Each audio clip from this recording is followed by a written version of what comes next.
Verdant Flow first. Hello, mate. Hello. Right. Let me update the board. Start a new month, the whole shebang. I'm trying a new kind of PSO-inspired playlist for us this evening, this afternoon time frame. Nova Watto and welcome. Aeon, good to see you. Hello, hello. Congratulations to Chaunerus, who won September. Which does mean that Chaunerus would be one of the next contestants, possibly, next contenders, possibly, for the Hall of Legends. Dice, Watto and welcome. Hello, hello.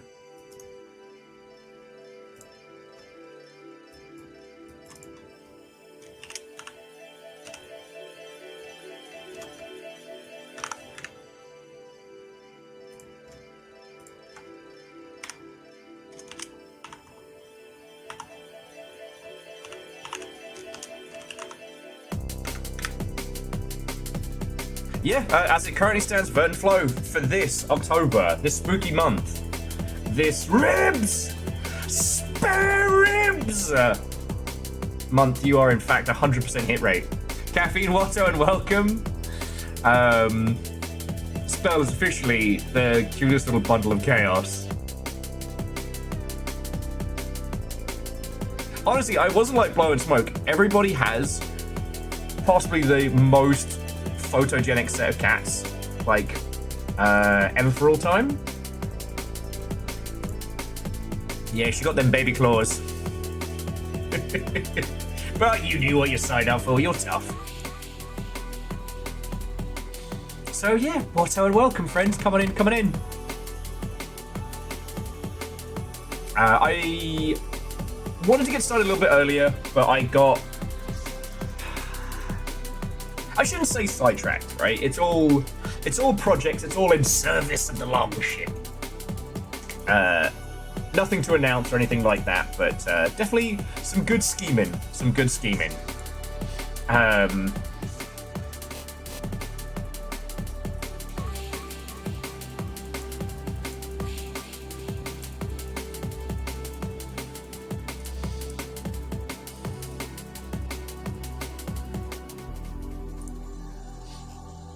And yeah, nothing else to report. To Huff's like, Watto and welcome. Come on in. Just getting everything all set up and ready to go. I need to fish out our varying texts and tomes when we roll into Tunic. We've got plenty of time.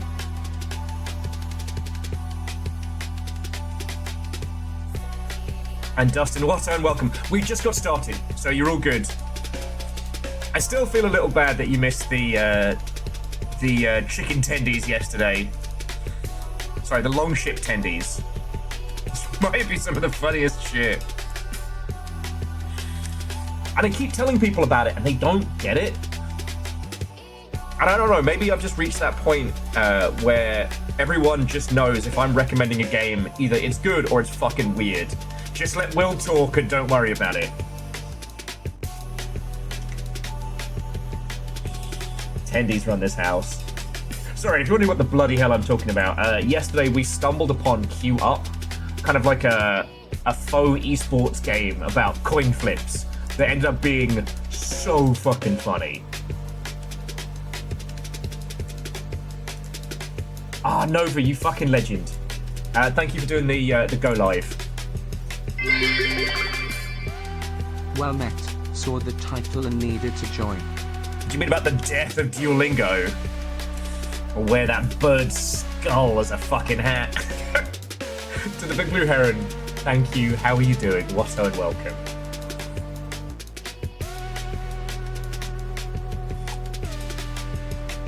Oh. And Vanderbeest, Watto and welcome. I'm feeling good. I'm not feeling tired. I am rested. I am caffeinated. Made sure to knock my ass out with some wine last night. We are doing this. And Wolfcrad, thank you for filling the pint glass. Yes, I did go to the pet store today to get the guinea pigs treats because I could not order them online. And I should have recorded their faces last night when they realized. Because the guinea pigs have a routine, you know. They get fed around about like noon, 1 o'clock-ish. Then at about 9 o'clock, they get supplements and then treats. Now, the idea was that they'd have the supplements first, and then if they're a bit grumpy, they'd have the treats after, and they'd associate that. Turns out they fucking love the supplements. Tendies run this house. Tendies run this house! Lance, heckin' thank you. God, 39 months. It feels both simultaneously sooner and later, you know what I mean? Oh no! Well, PVS, it's smooth Dreamcast jams and Tunic today, so hopefully I can be the background noise to recovery. Back in my day, we watched Diagnosis Murder, Columbo, and Murder, She Wrote. That were all on fucking telly during the day. All we fucking had. Little Fire keeps being surprised at my knowledge of Diagnosis Murder and Murder, She Wrote. Which is interesting because Murder, She Wrote is the story of America's greatest serial killer. Diagnosis Murder is the story of a man cursed who doesn't know it. Everyone he treats dies, and no one seems to have worked this out. But I don't think he's doing it on purpose. The word supercalifragilisticexpialidocious, popularized by the 1964 movie Mary Poppins, has 34 letters. Huh. Which only has 3 letters. Legend, thank you for that. Legend, it feels like you jumped from like a year to 3 years with no hesitation. So yeah. Anyway, friends, coming in.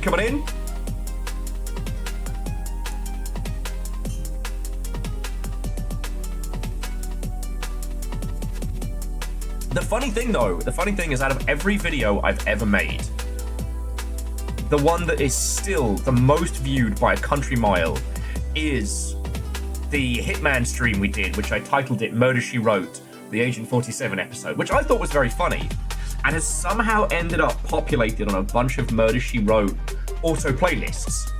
And I can't take it off them. And I just get people being like, I just get people downvoting it to shit. I'm like, I can't do anything about it. Dexter. The suits just didn't have the balls for the series finale twist. Well, no, because unlike Dexter, Jessica Fletcher didn't get fucking caught. She wasn't sloppy. You could argue that throughout Dexter, he got sloppy. He wanted to get caught in the end. Jessica Fletcher? Nah. She planned it. It used to be in a small town, but with increased urbanization in America, all murders now happen in one building in NYC with Steve Martin, Selena Gomez, and Martin Short. So Ehrman, thank you for the 500. That's very funny. And you've started a train. But I do think that the only murderers in the building, it's such a flip side of Midsummer Murders. Now, Midsummer Murders is a British show about a tiny little village town where people keep getting fucking killed. She killed them all. PVS Bergen, thank you. Jessica Fletcher, now a member of the Longship. But what was so funny is that the population of the town of Midsummer from Midsummer Murders would only be a few hundred. Heard a good one today. What's a pilot's favorite type of bagel? Plain. Ah! I don't know why that's so good, Buns. I don't know why that's so good, but it gets me. Thank you, mate. And obviously, thank you for the 200.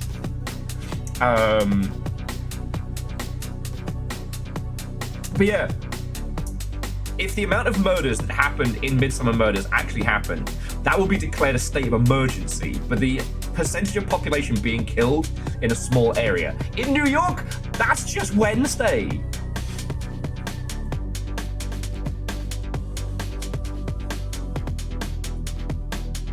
That pilot joke landed well. And Vanderbeest, thank you for trying to keep the pint glass filled. That's a challenge and a half today. So yeah. I don't know if Wallosaurus and Simple Chaos are about yet, but I wanted to say another thank you. Like, again, it's not scary times, it's not Slugfest 2 o'clock, but, you know, everyone's living through challenges right now. And thanks to them, we had a feast of mac and cheese and chicken nugs. Well, chicken tendies last night in celebration of the chicken tendies. My wife gave me an envelope labeled "Don't open until 2027." It was a letter about how untrustworthy I am. PVS, bravo! Bravo! And John Deere, we are coming in, friend, coming in.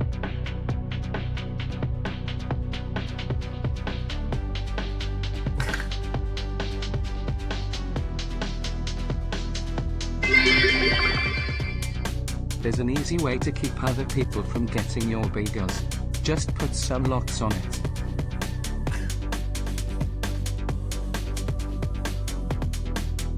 I will expect a formal apology on my desk for that joke. Because I was reading it, and I'm like, I don't get it, I don't get it. Thank you. Thank you all! We're starting the day with a hype train like it's no big deal.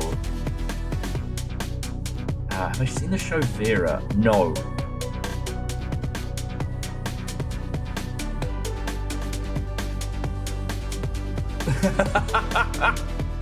And Vanderbeest, well played, well played.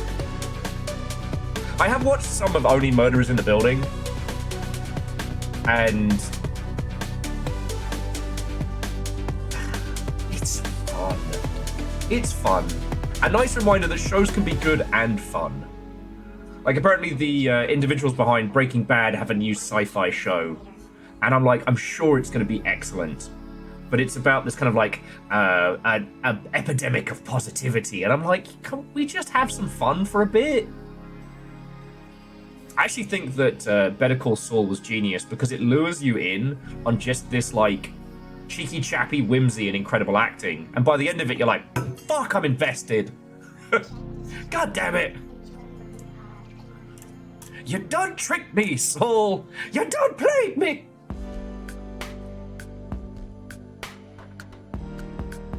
Only Murder, GBBO. Ehrman, is that the newest season of Sword Art Online? Sword Art Online, GBBO. Yeah, and, like, obviously I'm not doing the pitch for that show justice. It's, you know, it's probably going to be fucking brilliant. Just... Now, Nyan of the Living Cat, that is exactly the kind of nonsense I'm about right now. A what if Night of the Living Dead, but it's, if you touch a cat, you get turned into a cat. Wolfcred says they love slow horses. That explains your gambling problem. Sorry. Oh, the Great British Bake Off. God. I love the Great British Bake Off because I either have to explain Britishisms that no one else knows about or cares about, or they will say with a blank face like, this well-known English dessert, and then come up with something that no one has ever heard of.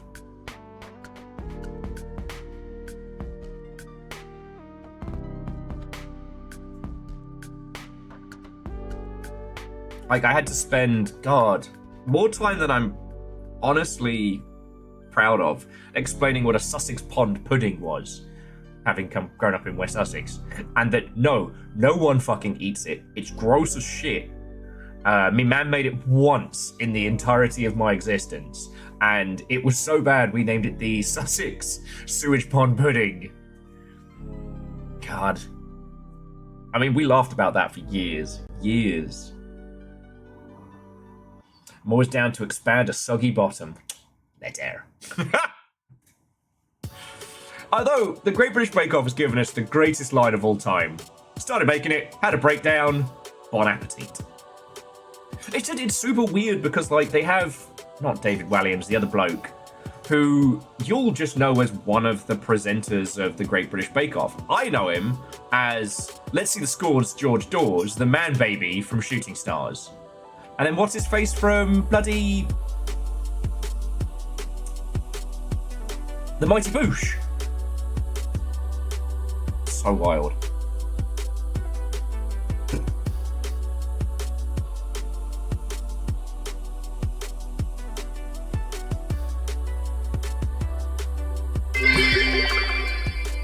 Just some train bits. Just some train bits. Just some train bits. Wolfcred, thank you. A cute little train to get started. You fucking legends. Thank you. Alright. I got coffee in my cup. I got stories in my heart. And we are making a proper go of Tunic tonight. The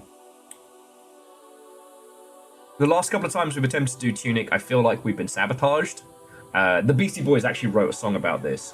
So I am determined to get eyeballs deep into the paint. We are going to be using Vanderbeest's translation guide because I was starting to go loopy the last time we sat down proper. And I forget which particular word it was. It was just a basic joiner. But a combination of my pronunciation and the fact that I've been staring at the Tunic language for weeks now just caused a divide by 0. And I am looking forward to going through it. At this point, I want some clarity. I want to see what else we have going on. I want to learn this. You know what I mean? And then once we're done with Tunic, which we won't be done with Tunic tonight, but I really want to just fucking get to it. Verdun, I forget. Something about Brooklyn, if I remember rightly. I'll have to check the times. Chonrus, was it Cycle?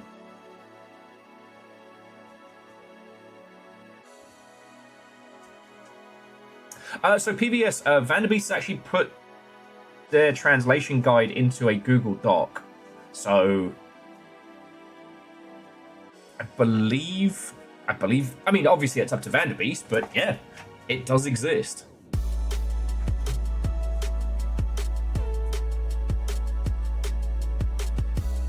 And also, like,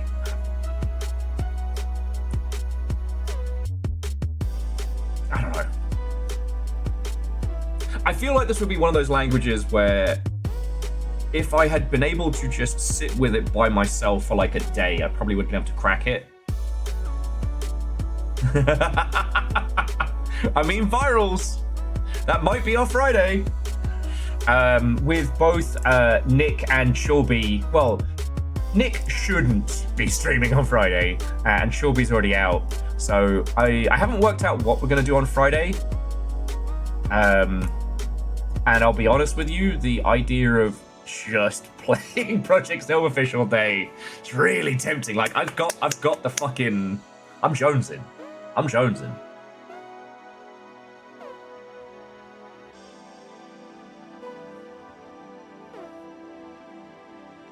Yeah, Chonrus, yeah, you're right. It was Cycle that did me in.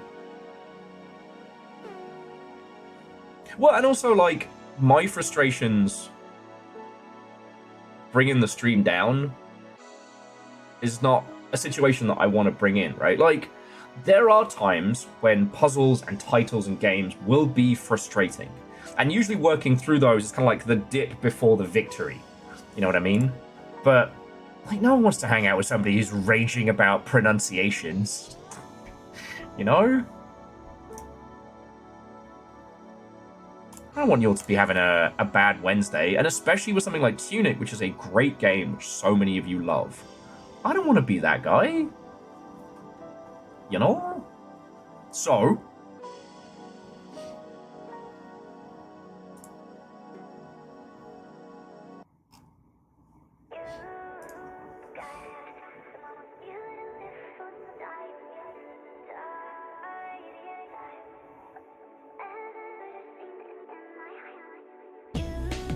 yeah, more trips to the Sneak Dimension as well, PBS.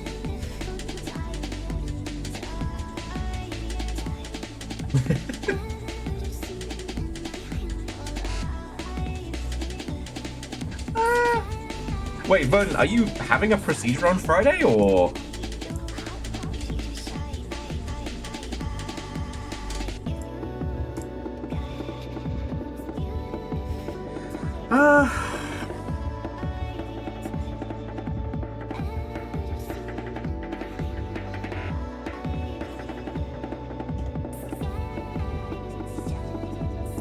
Well, that'll be something to work out then. Alright. would have.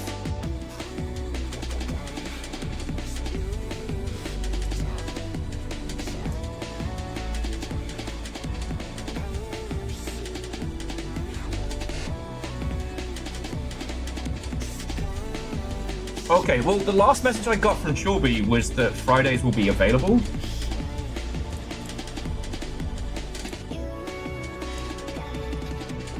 God.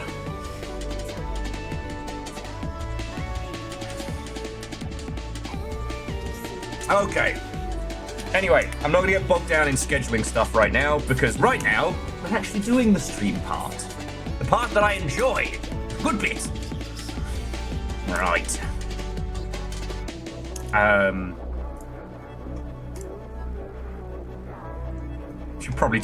Should probably tell the internet what we're up to. Yeah, I should probably tell the internet what we're up to before we start doing game news and the ilk.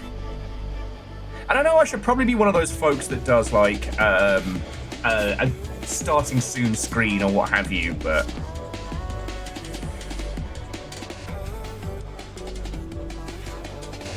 okay, you know what? Actually, never mind. Okay. Everything happens so much.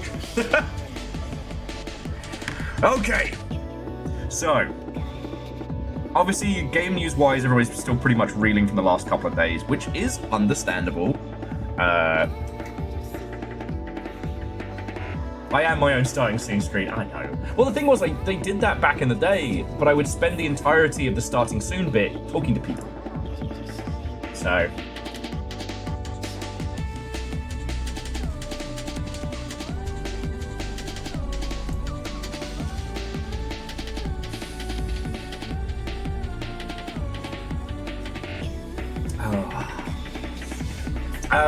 The big one today is, it's another Xbox one.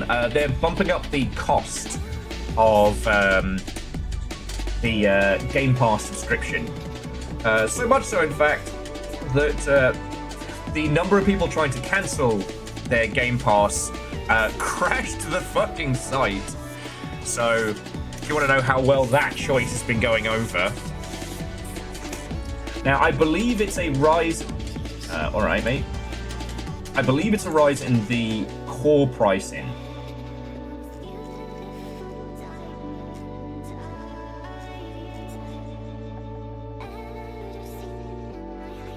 Yeah, so Ultimate will now be $30 a month.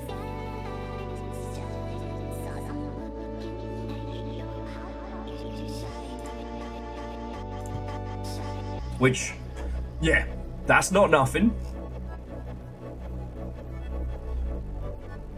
Like, that goes up from $20 to $30. Which definitely starts putting it out of the realm of nonsense. And personally, you know, as someone who was only really using it for Sea of Thieves, I think I'm good.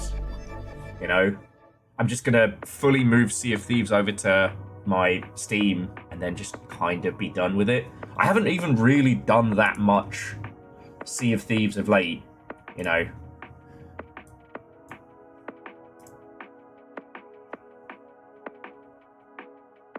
Yeah, I did.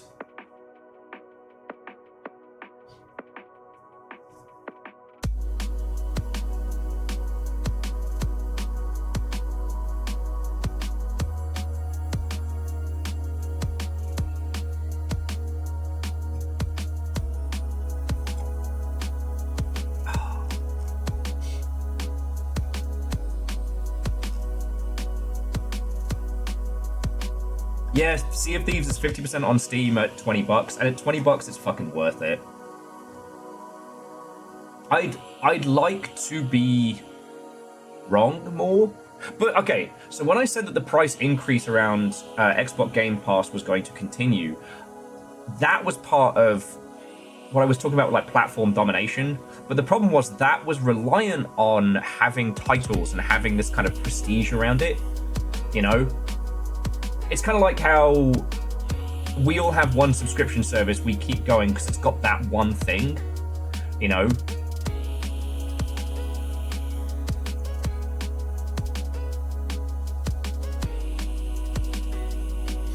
It's okay. When I was predicting the Xbox price increase, I was thinking about it again in terms of smart evil, and I was predicting it in the idea of what Microsoft could / should have done. Bought a buttload of American studios, put them under its nice, safe umbrella, and had them just making high-quality games that had people being like, you know what? I'm not going to pay for PlayStation Plus because all that gets me is online and maybe some free games so long as I keep it going. I'm going to keep this going, right? Because this is clearly a better deal. And then that kind of platform domination basically starves out your competition and solidifies.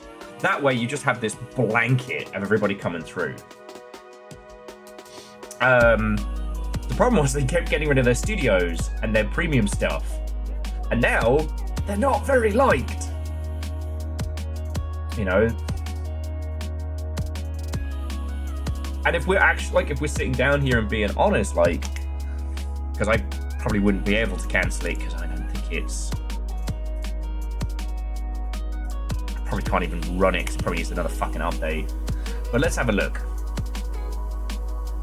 Yeah, the last thing I played on there was South of Midnight.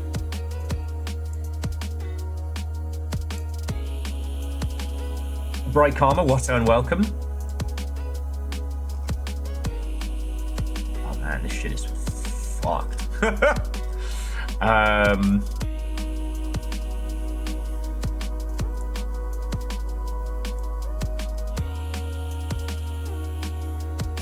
Okay. Sorry, forgive me just a second. I'm not enjoying this. I'm not enjoying this playlist. Give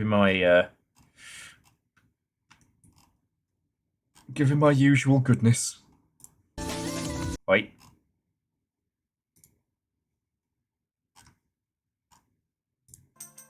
There we go. There we go.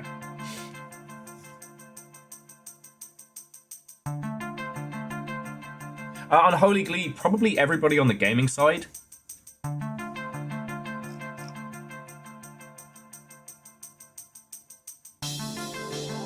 Like, if we're being perfectly honest, that was probably the big, like, or the folks actually in the trenches on the gaming side were not consulted about this. You know what I mean? And when you look at, like, the recently added, it's not good. There's a few Ubisoft titles, South Park: The Fractured But Whole, but, like, Far Cry 6, Diablo 3, like, cool, you guys own the Blizzard collection. Like, don't come over to my pool and tell me it's cool. Oh, Valorant's on Game Pass now. Wait, isn't that a free game? Oh yeah, it is. Teamfight Tactics. Oh, that's so weird. Oh, fuck off. And of course, the fucking shitty Wizard game is there front and center, so... Alright. As soon as the stuff stops crashing, I'm cancelling mine. Like, I got Sea of Thieves on PC. I got Sea of Thieves on Steam. And, you know, it's sad. Because... Alright, subscription services are extremely tricky, right? How they affect the ecosystem is unknown. We can kind of look at film and television and see how they've been affected by the move to subscription services, which has not been positive, but... Oh, and Legend, have a lovely rest of your day. And Wet Paint, a cheeky lurk before bed, good to see you. We've seen some interesting changes in predominantly serialized television. I shouldn't even say serialized, like, prestige television is now a big factor. And there are a lot of TV shows that have been made over the last few years that wouldn't have been made in the past that have been very, very good.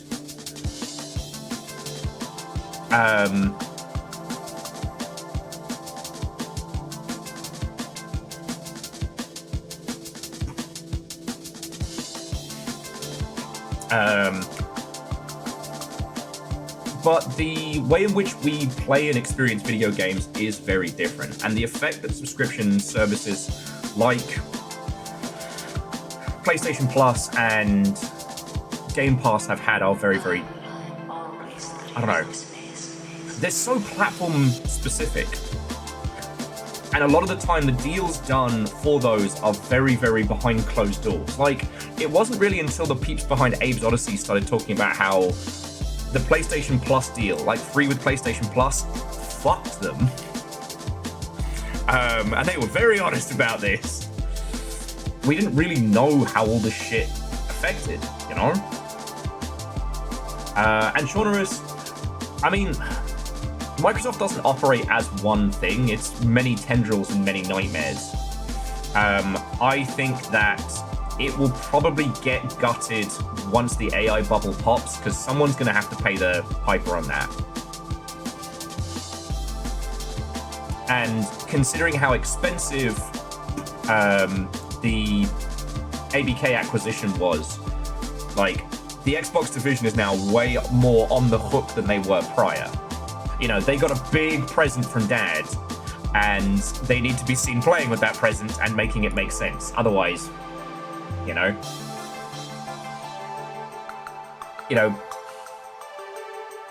Halo's going to continue to make money. Minecraft's going to continue to make money. They're not going to get rid of in-house development stuff, but it's going to be a fucking bloodbath. Again. It's going to be a bloodbath again. But this was an incredibly, incredibly stupid time to do a price hike. Honestly, if they were going to do it, December probably would have been the smartest time to do it. And obsidian blocks can be 3 times as expensive. Yeah. Lava will now be rationed per user. Unless you buy the new lava pass. Fuck. I mean, in the grand scheme of things, it's not going to affect us so much. It's just, they had all of the tools to make their smart evil work. And the only people that sabotaged Games Pass was Games Pass. You know what I'm saying? We were talking about this a lot yesterday, and it's like, Microsoft had the money to weather the storm. What they could have done is snapped up huge chunks of the American games industry, brought them under the Xbox umbrella, and just had it all be Games Pass. But, yeah. Like, victory was right there. Platform domination was right there. You know? Because, like, Sony have a much better connection to the Japanese games industry. Sony are going to have that first beat on the upcoming new wave of prestige AAA games. You know, your big single-player bangers. Sony's going to rule that world. Microsoft can't at this point. But they would be able to maintain an affordable service, especially at a time when people are fucking hurting for cash.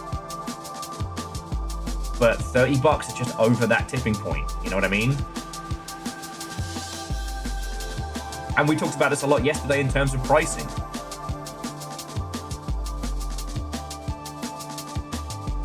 Yeah.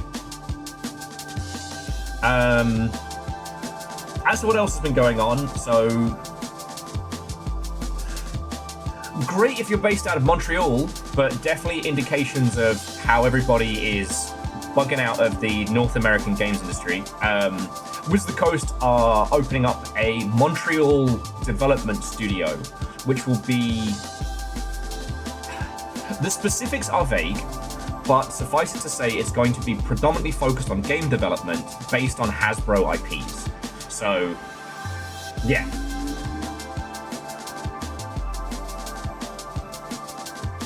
Sorry, it's going to be based on Wizards of the Coast IPs out of Montreal. Which isn't a bad thing. They'll be able to hoover up a lot of talent, like especially a lot of Canadian talent that's now just free floating.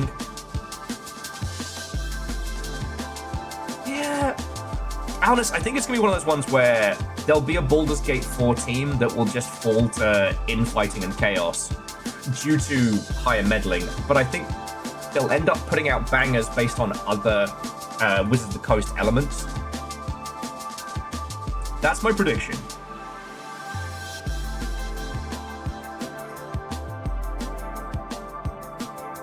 I think we're going to see a little bit of the post-Kojima Konami thing, where, I know we talked about this a million times, but once relationships between Konami and Kojima broke down, they then doubled down on the amount of managerial control they had over their gaming projects, because they felt they'd lost control with MGS5, which resulted in a lot of dog shit coming out of Konami. And it's taken them a long time to either get their shit under control or ease off the throttle. I think what we're seeing with Wizards of the Coast or Hasbro is that they wanted more control of Baldur's Gate 3, which they don't have. They want Larian. They can't afford Larian, right? So whatever they do, they are going to be hella meddling. And I think Baldur's Gate 4 is going to be too many cooked to death. I think it's going to be started and scrapped many times. We won't hear about this. But I think it's the other things that team put together that'll be worth paying an eye on. Like, you know, it'll be the unloved children of that family that make the best games. Sorry to be dark about it. What else has been going down?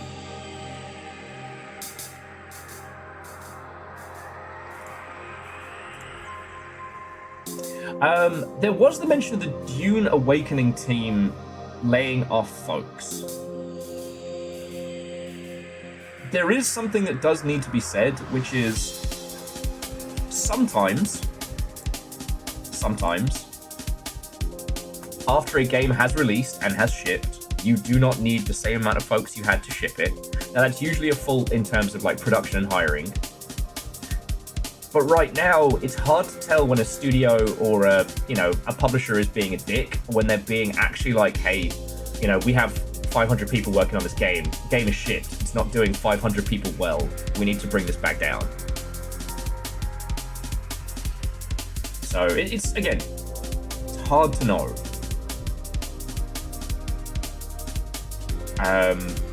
And for some reason, Capcom are going to be charging $40 for their for watching the Capcom Cup online. So kind of Capcom's like quasi-community in-house Street Fighter tournament will now be $40 a pop to watch online. And I was like, wait.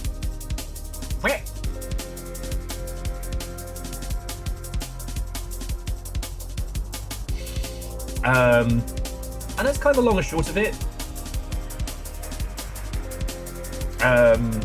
The Gary's Mod engine is moving closer towards standalone exports, which is going to be interesting. Whether or not that's going to affect the landscape, who knows? But it is interesting to think about how many people came up through the Gary's Mod era who will now be able to create a game in a quasi-Gary's Mod environment and then be like, no, this is a standalone game. To this day, it makes me, I don't know, scrumple my face up a little that The Hidden never got a good standalone release. Many people have tried to make, Prop Hunt as a good standalone game, and there's been some success. Trouble in Terrorist Town, I'd argue that Unfortunate Spachiman is probably the closest to that. And Shitaru, what and welcome.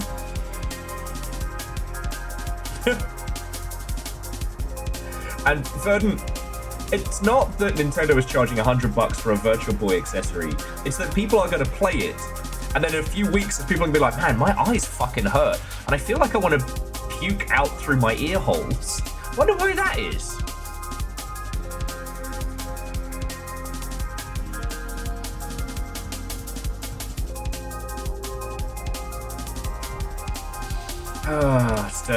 It's a very good reminder that Nintendo is not our friend. That they'll charge $100 for an accessory for one of their worst consoles.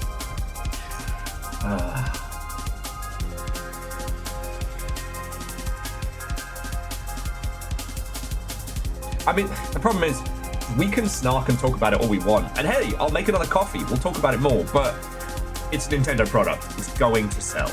It's not a fucking alarm clock.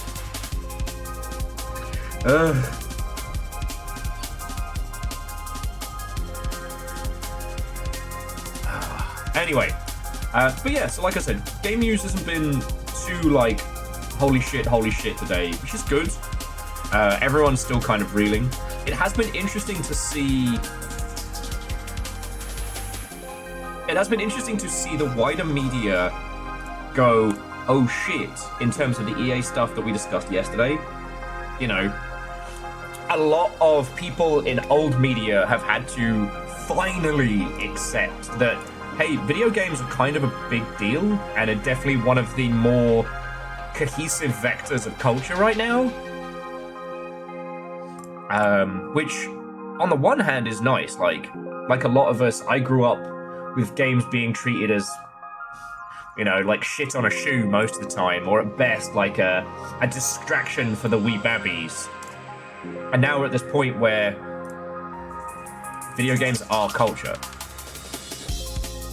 I wish my peers would stop getting fucking dragged into the "but are games art" argument, which is... is there a good term for a logic trap that only works on professionals?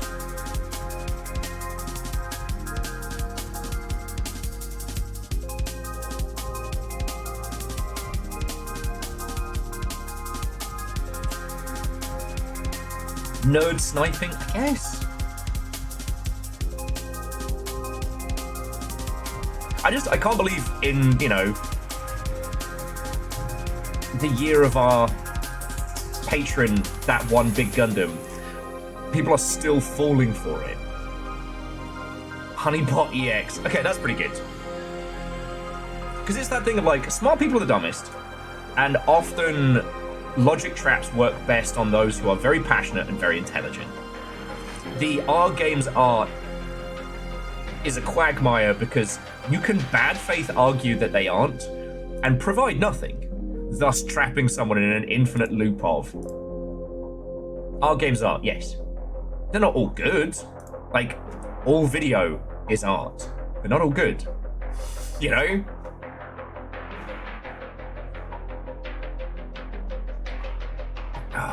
But that's another story. So that's been interesting. There haven't been the same amount of like big releases last couple days.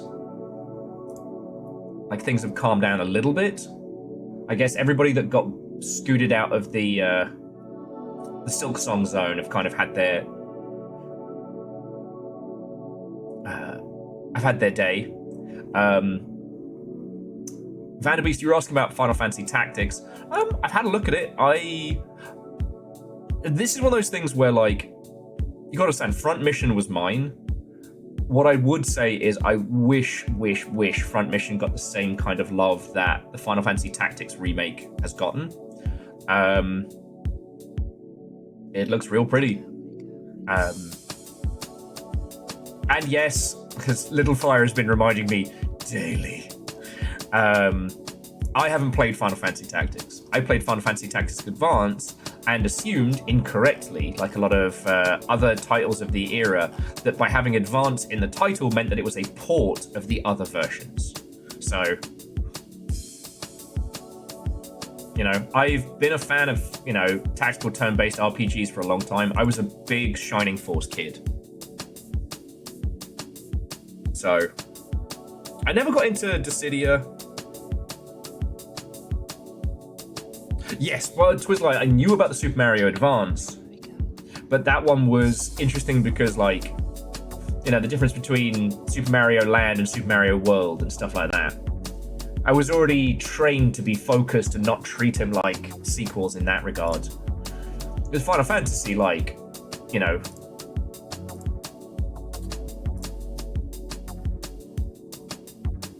yeah, unfortunately, wet paint. For some reason, Square Enix is kind of like a Game of Thronesian-esque royal family in that Final Fantasy is unfortunately the Joffrey of their products, in that anyone else just gets slapped and or murdered. Okay, that's a bit mean. Square Enix know that Final Fantasy as a brand, as a series, as a bunch of like properties is incredibly successful, and they treat it thusly.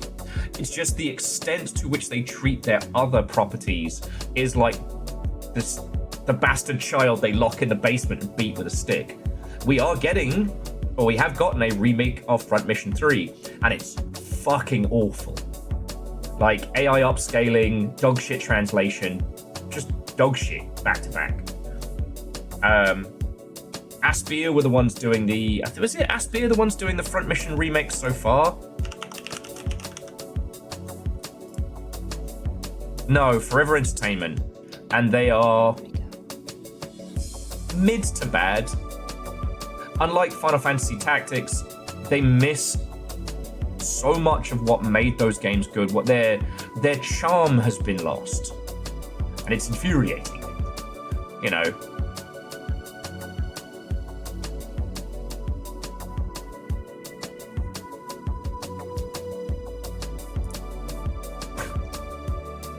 Okay, yes, but sorry, I feel like depends on studio and budget might be the most it is what it is of video games. Oh, it just depends on the studio and budget. Yes, it does.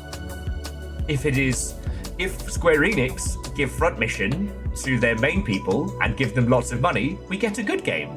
If they give it to Dave behind the dumpster and give him a fucking crack stick and go, all right, mate, then it's gonna be dog shit. Depends on variables. It does. Jackie, what and welcome. Jensen Adams, Adam Jensen's dodgy brother. Dumpster Dave Productions, or as I'm calling them, Aspyr Media.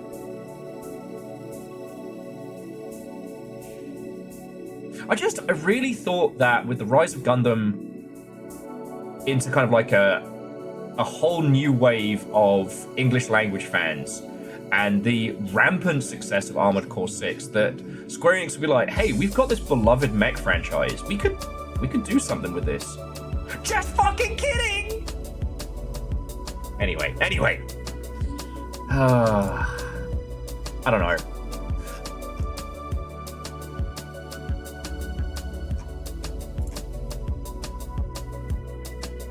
Square has always been a honkin' chonkin' mess. Square Enix has always been a honkin' chonkin' mess.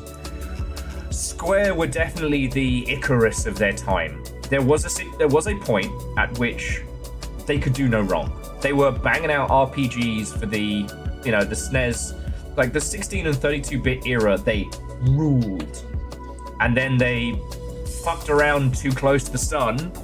Final Fantasy: The Spirits Within, and they found out, and then the Enix merger, and the rest is history. I am very glad that Final Fantasy as a franchise has maintained and has not turned into a shit show.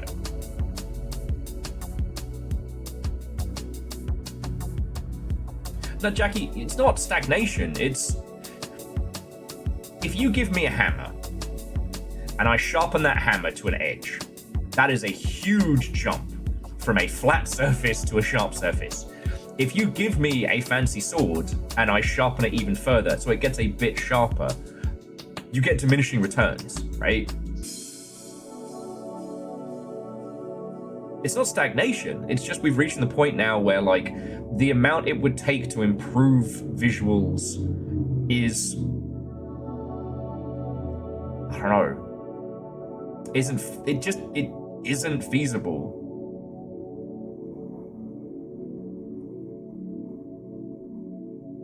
Hell, I mean, one of the things we talk about so much is like moving to a more stylized art style to make things really pop, so that you're not trying to chase like realistic fidelity.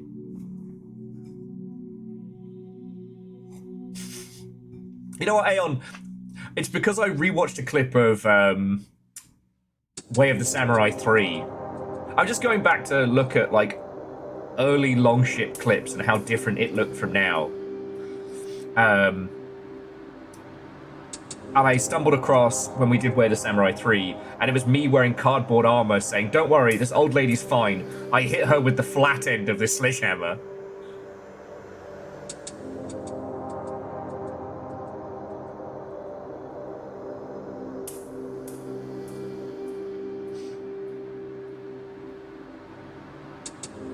I mean, every artistic medium has their biting point. For as long as we live under the boot of capitalism, it's got to make money sense, right? And that includes like how we put our games together is a big part of it, you know? People don't make movies like Waterworld anymore. Not because people don't want movies about water, but because it was so expensive and so time-consuming to create in that way that we found ways to make things better. I'm sorry I keep using movie allergies. It's just, you know, we used to make our own engines from scratch, trying to reach as higher fidelity as possible. Now, we can fucking photogrammetry. We can take physical objects and scan them in. There's so much we can do.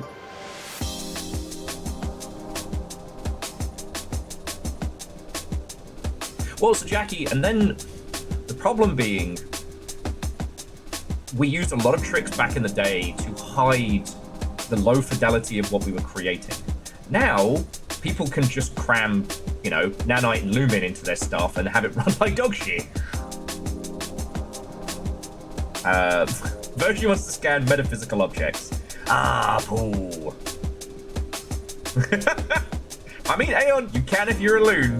You can if you're a loon. It's just this fun thing where people keep telling me, like, you know, this is the time, you should make your own engine from scratch. Are you making your own engine from scratch? Oh, hell no, and those people are still using Unity.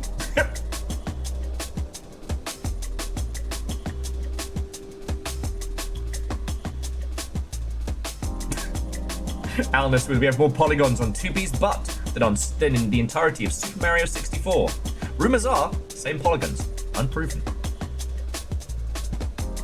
Yeah, John Deere, absolutely. Remove nanite, remove lumen. If you don't know what you're doing, just please don't.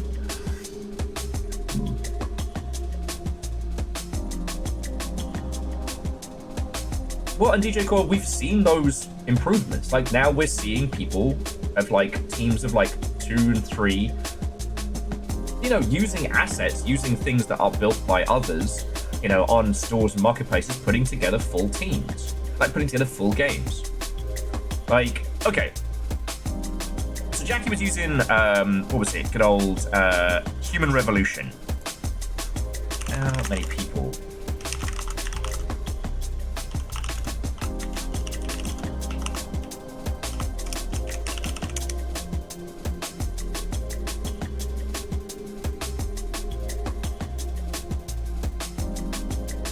So let's have a look.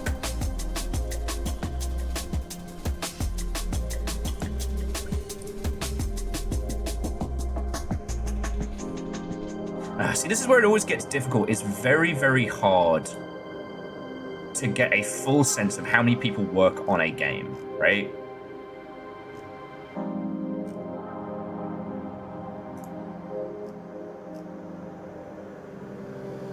Because that was Eidos Montreal. Okay.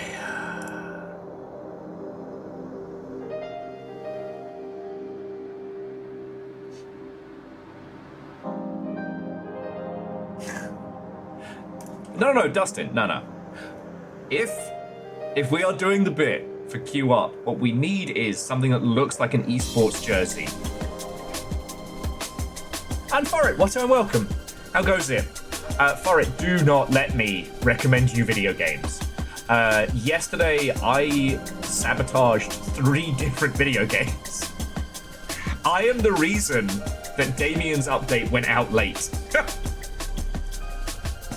And Chef, what and welcome. Oh yeah, so I sabotaged Chef's work, I sabotaged Virals' and Damien's. Whether or not Virals' update goes out on time, if it doesn't, that's on me. That's on me. Oh. See, Dustin, I got Damien and Virals to play queue up with me, and also Chef was basically acting as like our esports coach. It was a glorious mess.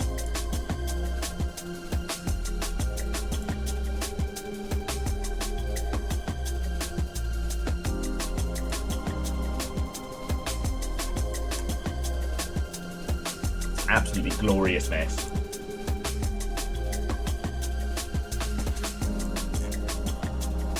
But yeah, and again, I'm not trying to pick on Jackie or anything like this. I would argue that we've actually seen a massive increase in visual creativity. We've seen a massive increase in what small teams can do comparable to what used to only be the bedrock of AAA environments. Like,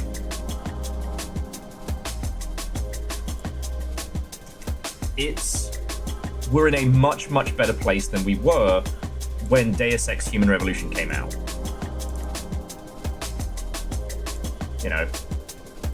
And one of the things that's really fascinating right now, we keep seeing this again and again, is that, you know, these big IPs that get slept on, an indie team consisting of a handful of people will come out, drop a spiritual successor that ruffle stomps the original and sets a whole new IP in motion. Over the weekend, I posted that there's a team making basically a Parasite Eve spiritual successor, and it looks brilliant, right? There are more than a few good GoldenEye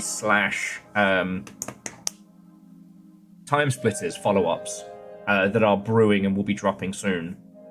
Hell, like, we had that one that was like a spiritual follow-up to Metal Gear Solid 1.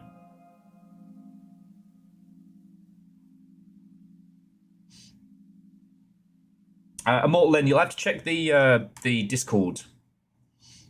It's over on the Videodrome. I was posting a trailer and yelling about it, but right now, large studios that are not actively developing continuations to beloved franchises are kind of going to get outpaced. And this is the Battleship game development stuff that we're talking about, because a plucky team of like 5 or 6 can make a lot more creative decisions that are in keeping with user expectation than a team of 200, right?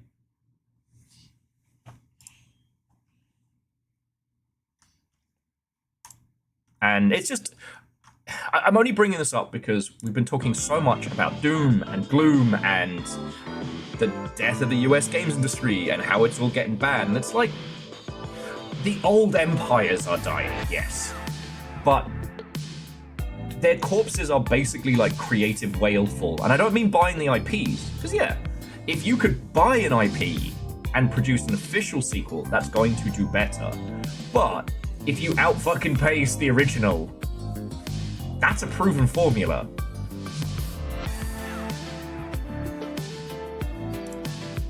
And you don't need me to tell you.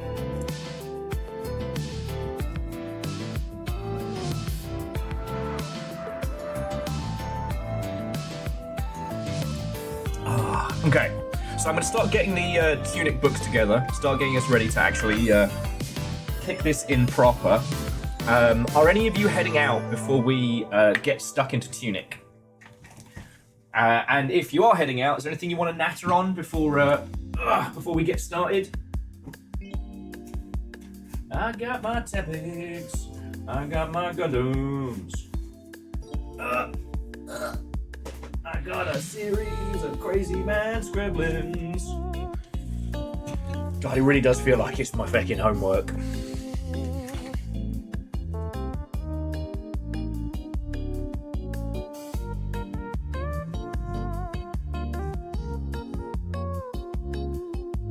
Oh, so for it, like, joking aside, it was, the game was called Q Up, and it's a parody, so it's a parody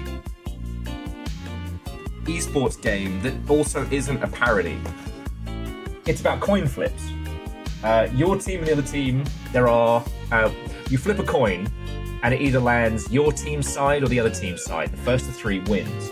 But as much as that is like a funny dig, and it's got this whole visual style that's kind of a fuck you to Overwatch, it also has a leveling system which is based around skill trees and like synergized like visual skill mapping, like graphical skill mapping, creating your own synergy so that win or lose, you're going up in ranks. You're basically trying to break the game for your levels and points accrued. But the actual game is just a coin flip. There is no way to influence the outcome of the coin at all. Feckin' brilliant. It's also made by the, Unlimited Paperclips lads. Oh, sorry, Unlimited Paperclips devs, so it is exceedingly funny.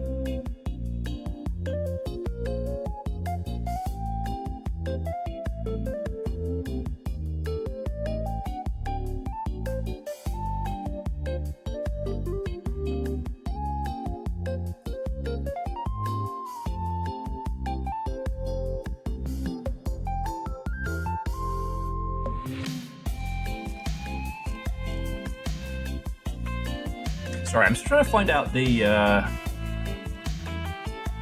it's so hard to find out how many people worked on a game.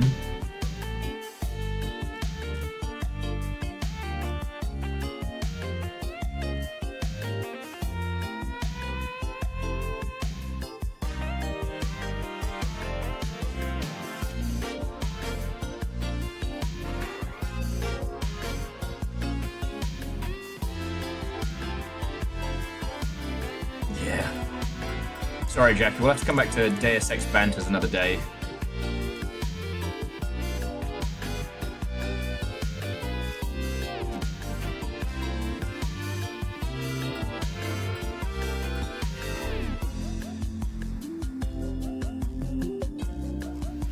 Yeah, that's annoying. Bulgarian double is our biggest strength right now. Yeah, it is. Yeah, it is.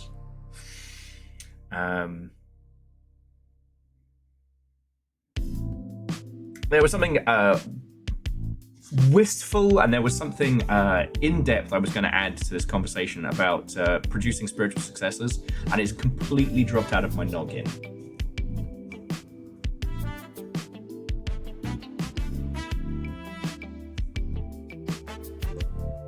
No, I can't find it. Wherever it was, it's gone. Gone now. Job's done.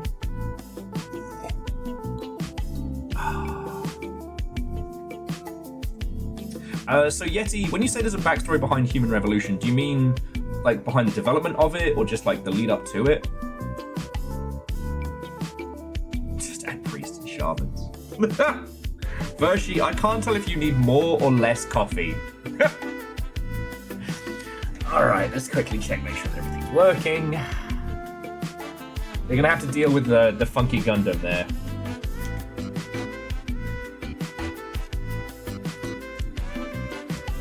Go on. There we go. There we go. So we've got Tunic book, gameplay, my face. Okay.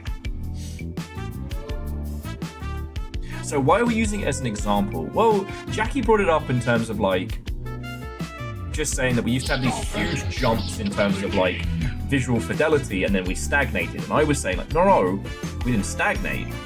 We've reached the point now where sharpening the blade any further requires insane resources, and we do not see a return on that.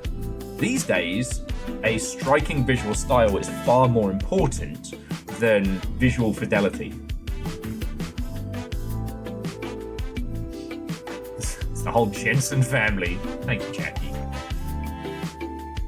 And I'm not trying to pick on Jackie, I always make sure I hold the line on refuting like, games look better back in the day. No, they did. But we were seeing far more jumps in graphical fidelity. This shit we take for granted that's just baked into fucking Unity that were huge deals. You can have dynamic lighting in a Unity game. Now obviously you shouldn't use Unity because of Stabby Dave, but like, just to put into context, fucking Roll20 has dynamic lighting. That was something.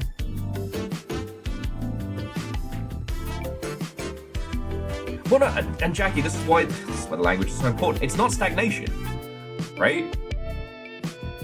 Graphics cards are still increasing, despite the fact they probably shouldn't be, in terms of processing power, in terms of what they are able to produce. But what you actually get to see because of that is very little. You can only see it as stagnation if you're looking at it. Oh God, I can't even, like. Stagnation would be if we stayed at exactly the same hardware in the 360 era and progressed no further. The technology is progressing. the result isn't worth it.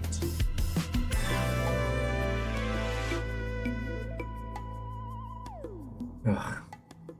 All right. I can.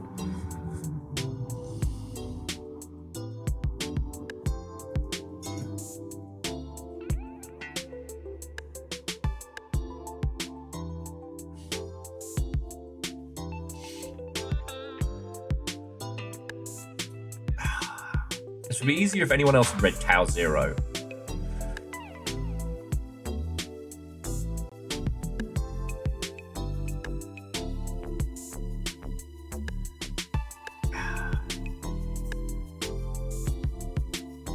You can never reach the speed of light, is a theory that exists in sci-fi, but you can get it closer and closer to it, right?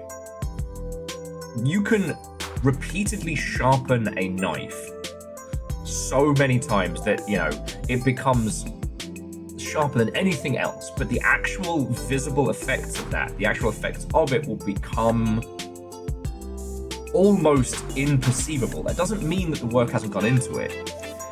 When creating art, we need to think about how much it costs, right? So it's not stagnation.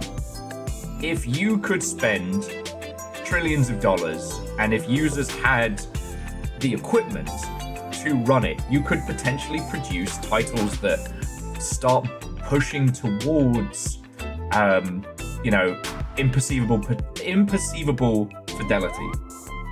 But the amount of time it would take to make, and the cost it would take to make, and the output of that would be astronomical beyond the point of sense and logic. Like the limiting factors are not stagnation. And I know it seems like I'm laboring at a point, but it's an important one, right?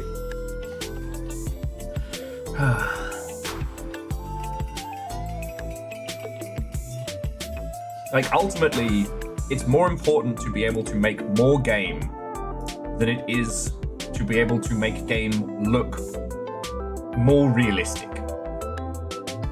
It is interesting that a lot of the art styles that we have come to know in the gaming space that have become ubiquitous shorthand weren't art styles. They were created from limitations, trying to make them look as, you know, as much as possible.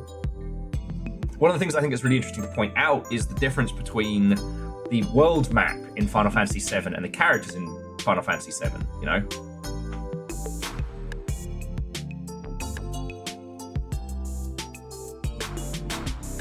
All right, I'm putting a wizard veto on this one because I'm not coming across as sane, or it's just not coming through. Let's get to some Tunic. Let's translate some cute little fox words.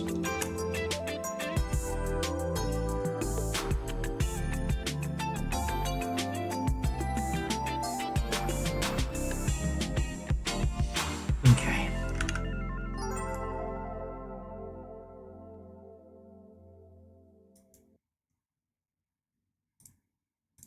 Well, Aeon, it predominantly comes from the book Tau Zero, which I got given as a Christmas present, and I really enjoyed it. And I often think about this idea that there is an impossible goal, because, well, okay. Art isn't science, meaning that there is no technical upper limit. But how much of it we can experience through the human condition is eventually limited, right? You will never be able to experience perfect art, because at the point at which the tools we use to create art become indistinguishable from reality, our ability to perceive all of the elements and beyond will become limited, right? And I think about that all the time.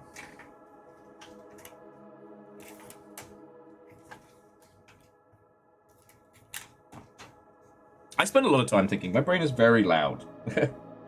it's not quiet in my noggin by any means. Art as in universal paperclips. I also think about the the Sistine Chapel analogy, that while it is possible that many people could paint a Sistine Chapel, the opportunity and to paint on a structure that large for a single individual exists in such a limited capacity, right? It's good to let the loud sounds out every now and then. Hey, I mean, I talk to you lot.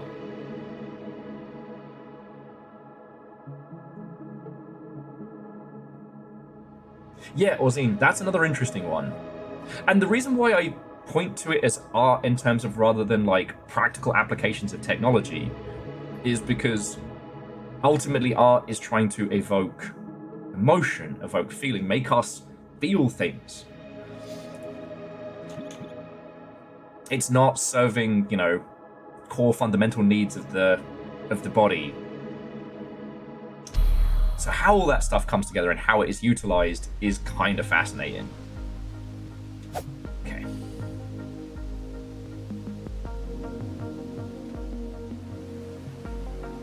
Look, Jackie, I called Wizard Veto on it. We're moving on. All right. But I would say is that, unfortunately, that's a lack of your research and a little bit of nostalgia goggles. And I don't know how to get through that. Just because you don't see the changes doesn't mean they haven't happened. Okay, now we're on to Fox Linguistics. Okay, so when last we left our cute little hero, and I do apologize if the music pauses, I need to bring up the Vanderbeest special translation guide. So last time, oh, okay, hang on. I need to do some little faffermancy. So last time we tackled this properly, I had a real headache. Not based on the game, not based on anything in the title, but my weird scramble mode style of pronunciation kind of goes everywhere. And cycle, I think it was. One of the words we were working on last time caused me to have a little rage out. What was it? And when we finally got through it, yeah, cycle. Cycle caused me to lose my nonsense. And when we finally got through it, I realized like the fault was my style. Sorry, Chef, I didn't mean to mess with you there.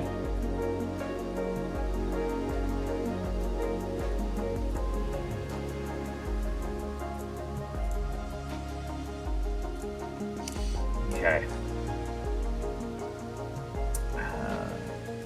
Sorry, I'm just bringing up the Vanderbeest translation guide. So Vanderbeest has gone through this.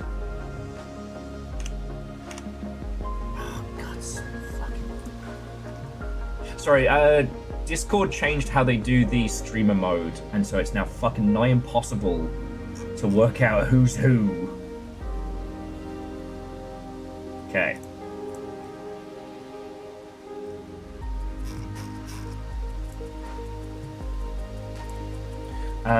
So Vanderbeest, how did you share it with us? Did you send it me via email? So I do apologize, friends, that sadly Tunic doesn't have that thing where it keeps the music going when it's unfocused. So I have to kind of leap around a bunch of...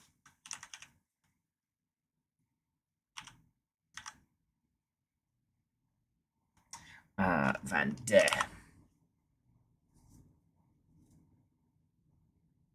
Here we go.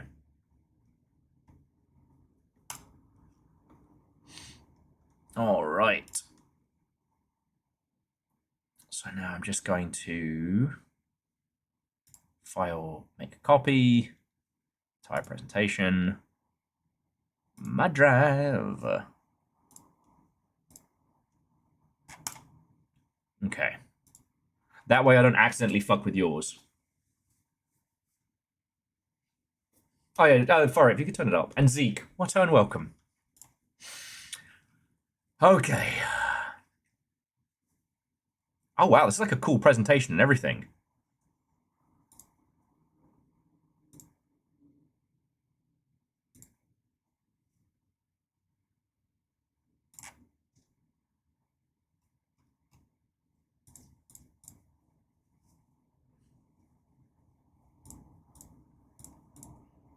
Oh, okay, so you worked out kind of like a mid-bit setup.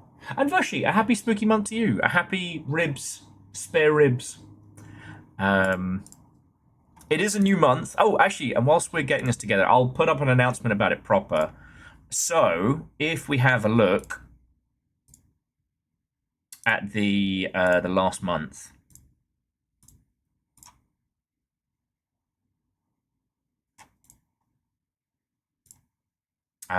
it is Dust in Your Eyes, who will be getting a game for Clip of the Month Club for RIP Wash Basket. The Jarl's Decree, and so Nikiot almost got it with both the Jarl's Decree and Zero Hubris Boss. But no, it's going to be Dust in Your Eyes. So, Dustin, I think we're already Steam friends, and I will pick out a special game, something I think you'll genuinely like.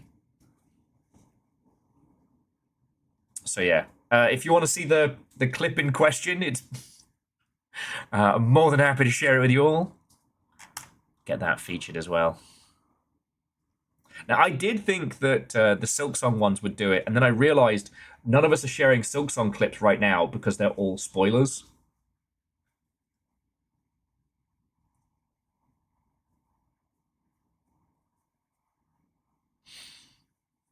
So yeah. Okay, so we've got the Tunic translation guide, which is the varying vowel sounds.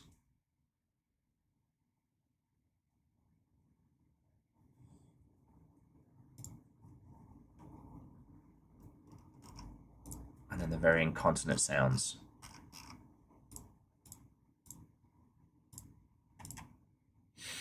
So I've basically got like an advanced version of the which sound is which. So I can kind of go through this if we wanna and update the flashcards. And then sort of go from there.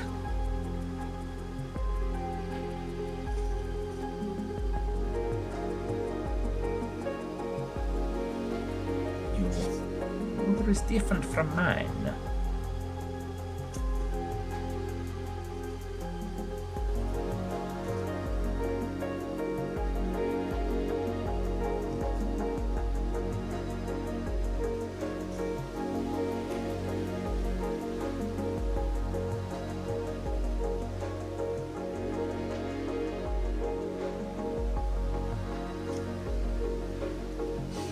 Hi, little fire, whatso and welcome.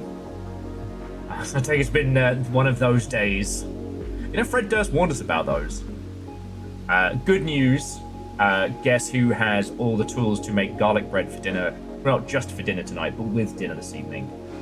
So yeah, you are getting spag bowl, homemade garlic bread. Which I think was the right call. I think it's the autumn turn. I really want to make like a good like red sauce spaghetti bolognese.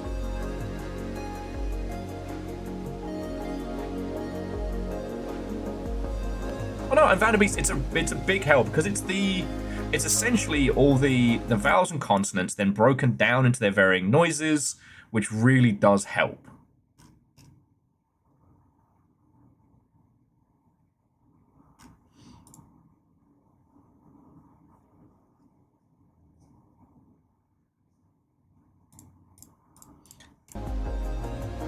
And this kind of gives us like if we're using your translation guide, that also gives us a solid block to work off of when translating varying things. So I'm gonna update C222's flashcards and then go from there. But I'll also be using your translation guide. Actually, what I might do, sorry, bear with me just a second, friends, just bring it up on the other one. You need all the garlic bread? Well, I can provide. The breadiest garlic. Okay, slides. Copy of Tunic translation, there we go. Okay. That's what I can do.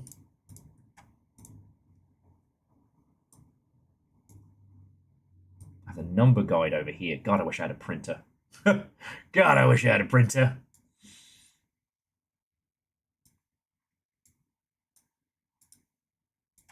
Okay, yeah, shout out to garlic bread. Just being amazing. Okay, so let me do my usual kind of zip around and smash stuff. Do any of you need a primer on what we're up to in Tunic? Does anyone want to avoid translation spoilers? Because if you're heading out, then, you know, I want to wish you a proper good rest of your day. Really don't know what I'm going to do with all of these bloody bit pieces now, but I'm kind of hoping I'll be able to use them to buy like a shitload of strength points, what have you. No, little fire. No early checkout. No early parole. I've got to live through this shit, so do you. The horrors persist, and so must we. No easy outies.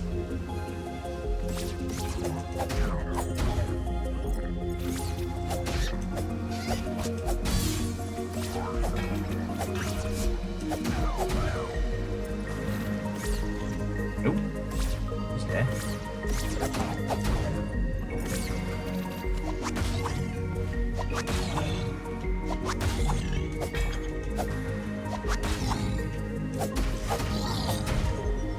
There we go.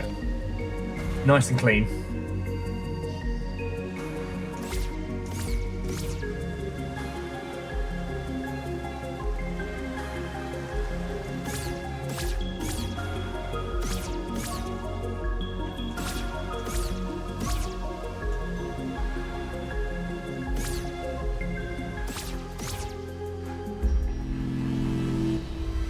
Okay, so if we bring up the...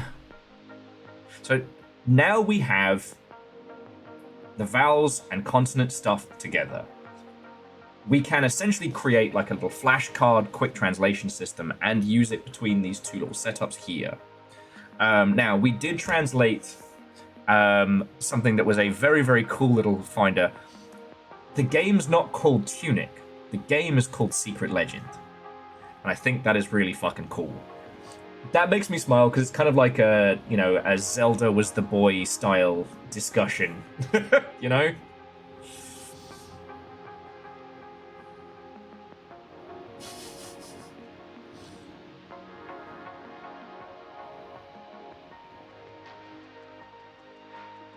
Okay.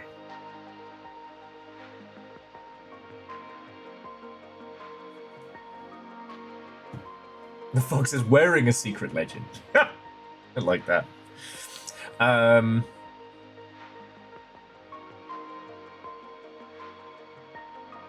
So yeah, I guess we want to work on, as we now have a larger portion, as we now have the language available to us. So now it's like, what do we need to do? Now this secret was one we cracked earlier. God, was it 3 weeks ago now? Which I'm still very proud of. We did that one pre-translation, i.e. this right here, when submerged in water, gives us another little message down here. Oh shit, we haven't actually translated that. All right, so that's what we're gonna use to test out the Van der Beestian method. The Van der Beastie voice? No. Can I get a do-over on that name? Can I have a do-over? No? Okay. Well, we're going back to the beginning anyway. If we're going to sit in the paddling pool, we're going to do it there. Let's Van der Beast this. Sounds like your catchphrase. Oh, God, it's not deep enough.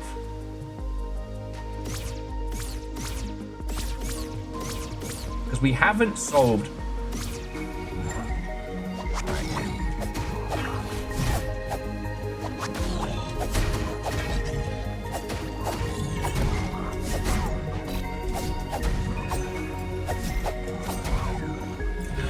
So in terms of mysteries we have to solve, We don't know. Okay, I don't know what I need to do for what will be the official kind of grand ending, right? But we're going to work it out.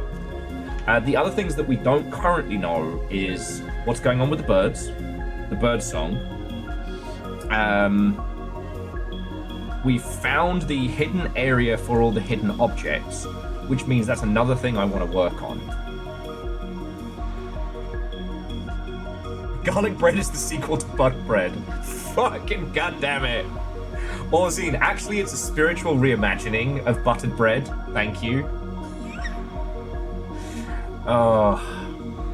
And I'm just going to tell you all this now. I am going to make myself a sandwich at some point in the next, like, hour or so. It is going to be a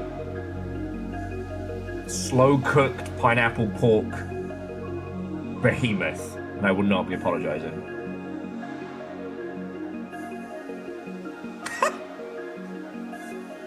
Vern says, can I suggest the sign-off catchphrase? Thanks for the applause, now I have the clap. Firstly, I have always been very safe. Secondly, how dare. No one applauds me. In the kingdom of Ivalice, an army of blood-sucking insects gather to plan their strategy using bulletin pins. This is Final Fantasy Tactics. 1 million years dungeon. 1 million years dungeon! God, that's fucking terrible. Akari Zero. Thank you, mate. How are you doing? Oh, shit! Okay. Oh, no, I want to wait. Okay.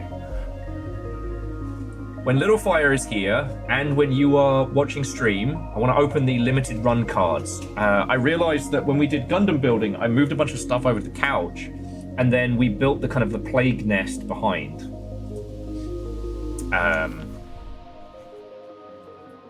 We built the plague nest behind. And we actually haven't opened those cards since you passed us them. Alanus, I'm not even going to dignify that by saying it out loud. I'm not even going to dignify that. Okay, so this was what we were working on a couple weeks back, but we didn't have translations for it. Now we have the Alanus special. We have the Vanderbeest special. And this was... the safest feather. The safest feather corrected.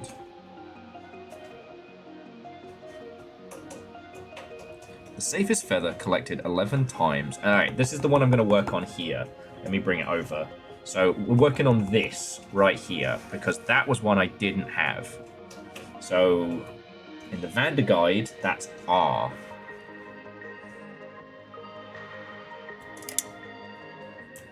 So that's R, as in...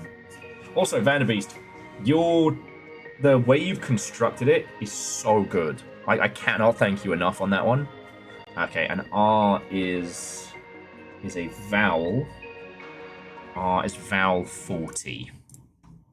Vowel 40. R as in arm. Two robbers tried to steal a calendar. Each got half a year. I work my ass off for you people. I work my behind to the bone. Have you noticed I have no cake? It's because of how much I work this tush. And for this is how you repay me? Wolfgang, at this point, I don't know if Tunic is playing me or if I'm playing it. Someone's getting played here. But yeah, Vanderbeest has helped me with the translation guide because my pronunciation was bumping up against Canadian. Well, okay. So it's deep. So deep. Departed. Departed once more. Okay. The safest feather collected 11 times, departed once more. All right.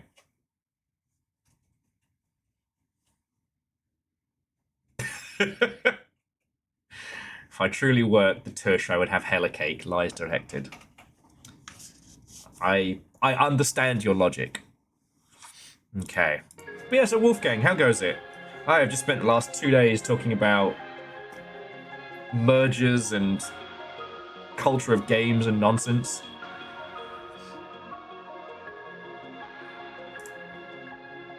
I hope the your sphere of the games industry is treating you well. I'm kind of getting this like shamanistic nonsense. Like we predicted the Xbox Game Pass price increase, and a few other things that have gone down. And so I'm kind of starting to get this like curse of foresight. Okay, the second and fourth words aren't quite right. Yeah, well, I mean, have you managed to pull your crew together? So, okay, so Vanderby says the second and fourth words aren't quite right. So it's not the softest.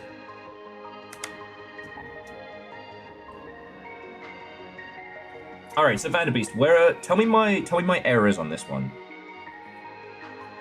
Yeah, I mean, it's not the first time we've sailed with a good pirate, and it won't be the last.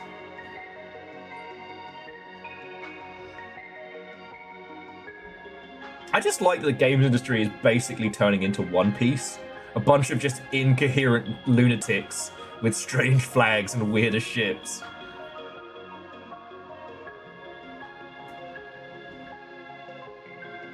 Yeah, well, Hut, you can see on my translation guide that I got it wrong to start with. Farit, you'll always be my Tony Chopper. Chef, did I say I was complaining?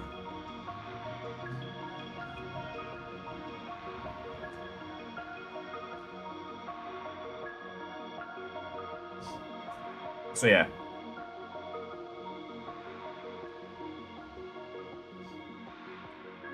Now, what I was thinking of doing, friends, is taking the Vanderbeest translation guide. I want clarity on this one because we spent a lot of time on this one. And then what I'm going to do is I'm actually going to take Vanderbeest's guide and we're going to go talk to the ghost librarian.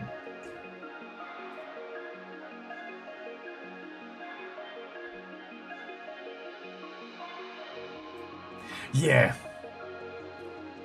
But hey, Wolfgang, hopefully I can not die over the next few years, and I'll be ready to activate when you've got a game.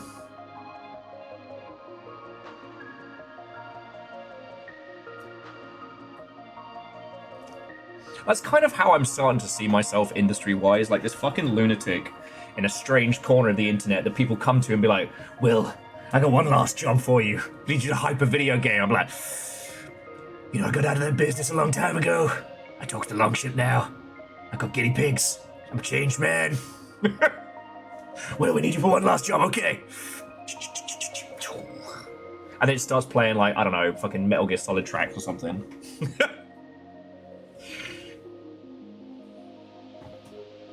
I'm in. Yeah.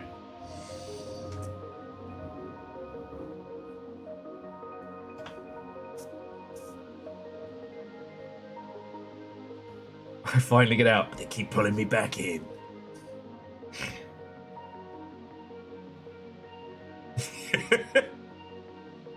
Alnus, I mean, I can't afford a bloody book, so... Oh... sorry, Alnus, that's not against you, and it's not against Victoria. It was just this moment where someone asked me, like, oh shit, have you read Victoria's book on community management? You used to be a community manager. I'm like, no!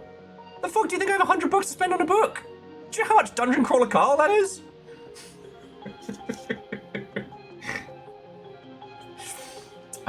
Okay, so Vanderbeest, just take me through. You can tell me the answer to this one. I need this as like a clarity lock. Do you know what I mean? And yeah, Alnus, I do still like the... I almost put it on business cards, but you should never do comedy business cards, because they always backfire. But I did want to have that Willow Vigard Viking Blonde. I'm not the best, but I'm the best you can afford.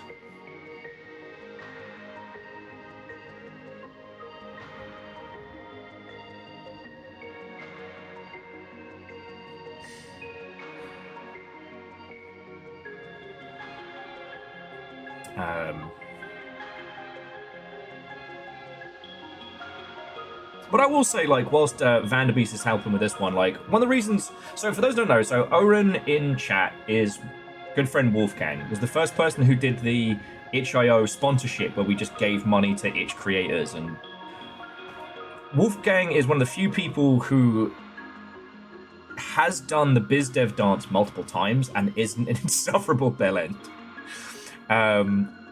We have a very similar, very down-to-earth way of talking about, you know, funding and the actual business of video games. And there aren't too many people who dance in those money realms and don't come out insufferable. Wolfgang is far more honest than I am. I'm gonna tell you that now. Wolfgang is very, very honest, but I do love talking with him, and I love that a large proportion of the theories that him and I have discussed over the years do work. Like, the games industry, as it was, is in its last dying gasp, but video games as a profession, as a thing that people buy and play, isn't going anywhere. Dustin, that's you, homie. You won Clip of the Month. Okay, so Vanderby says, on the first word you were saying safest, but the first vowel sound is or, not a. So it should be softest. All right, well, Vanderbeest, we did that. So that was the one we worked out, the softest feather. But then it was like the softest feather collected 11 times. And I feel like I've done something wrong there. And then it's departed once more, or departed once more. So yeah, so Dustin, once I'm done with stream, I will pick a game for you that I think that you will genuinely enjoy. You know. And it helps that it's Steam Autumn Sale.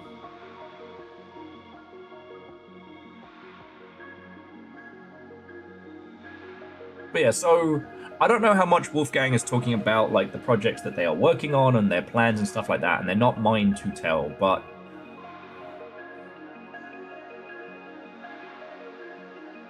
it is nice to know that there were other folks who saw how the industry was shifting and changing, and rather than just throwing their hands up and going, oh, well, it's not like it was, being like, all right, no, this is how it is.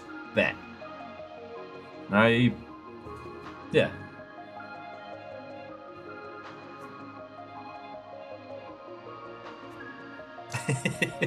Sorry, I'm saying nice things about my friend. Just very balance it out by calling him a bellend or something.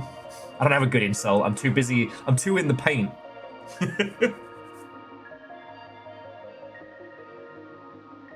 Chef, what is this Project Silverfish you're talking about? Do you think it's a game I'd like?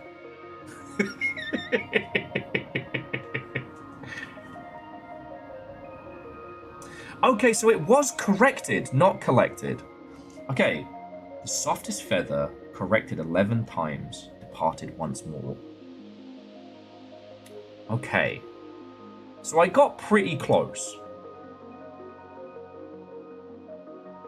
Yeah, it definitely fucked me on this bit here, where I took it as 2 words. Project Silverfish? I hardly know!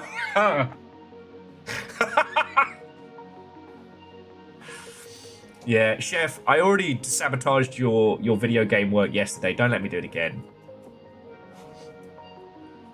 I would say, though, Chef, if you ever do consider doing something that is kind of like more action-y based, I definitely think the combination of a very, very traditional shooter mechanics, but then with new school and really good psychological horror elements works so well.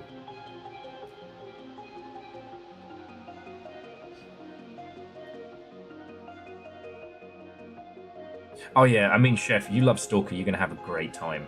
Because the thing I noticed when I went back to Stalker 2 was that it's the zone as we know it. And because I knew what to expect, there wasn't much it could do to fuck me up, right? Like the little hooded guys and stuff like that.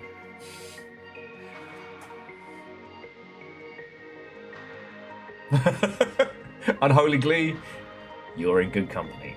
But anyway, so Vanderbeest, thank you for this one. So, the softest feather corrected 11 times. parted once more. Now, where's my controller?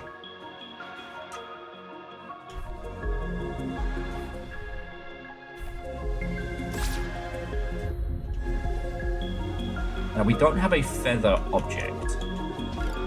Closest we have is maybe that.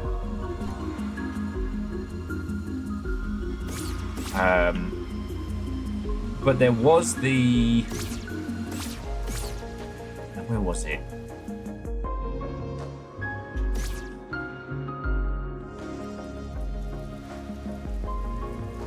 Oh, yeah. And Chef, I remember that so fondly. What was... The thing was, though, is like... Stalker 2 is a great game. I will still recommend to people who haven't played the series as much as us. But the thing that struck me was... I don't remember where the fucking secret room is. I think it's back at the... It's back at the house? Yes, back at the house, okay. There we go. So... 3, 6, 9, 11.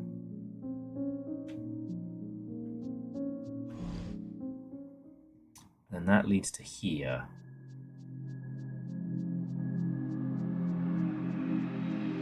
Okay.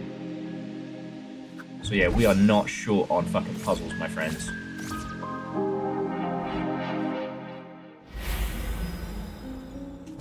DJ Course says they appreciate the bravery. Paranormal shooter, but the enemy is the Fae.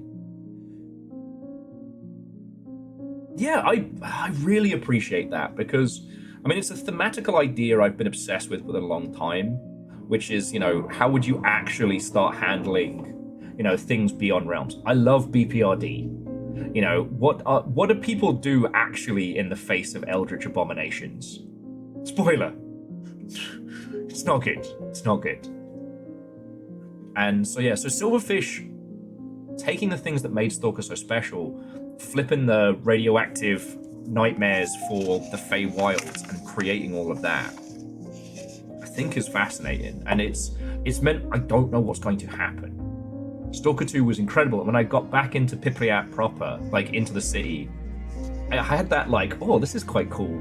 But it felt safe as a game. By the time the game would let me go into Pripyat, I was already tooled up to fuck. Silverfish has no qualms in letting you get out of your depth. You never know. And by the time you start feeling like you know what you've got going on, it can still surprise you. You know? When I think that, like, Chicken Alfredo is probably my third character that I've started since Silverfish began. And I'm still finding shit. Vershi found a whole bunch of stuff in-game I never did. Okay. Sorry, so...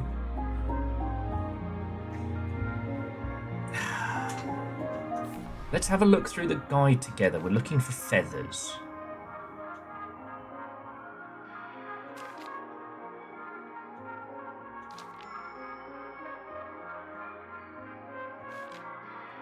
This might be something to come back to.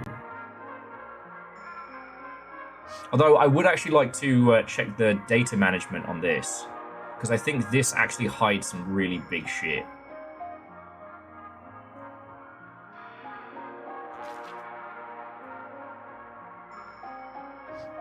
Oh, the old prize treasure.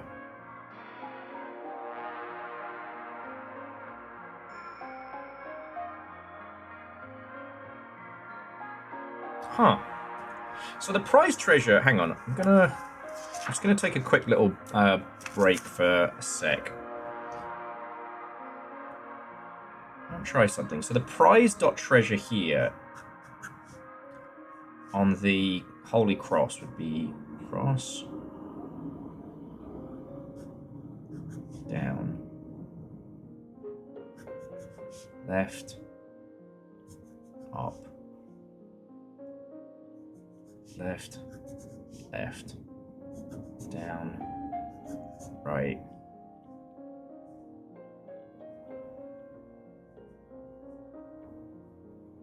down, right, Right, and then down 3 times. We'll see what that gets us. And yes, I will keep doing the prey move. You can't stop me.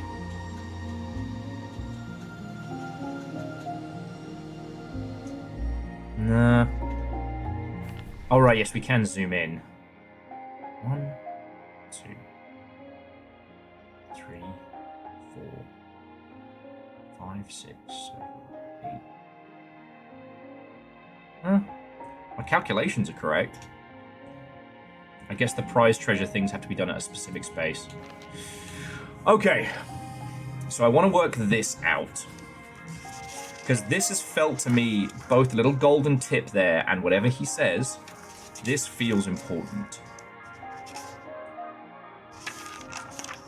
Alright. Okay. So we're going to take this little phrase here, and we're going to break it down now. So I got my translations. Okay. So, vowel first, which is this one. Sorry. Consonant first, then vowel.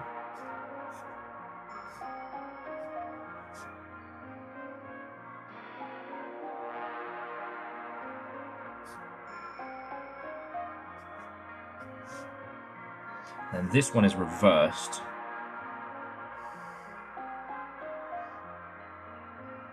It's written short.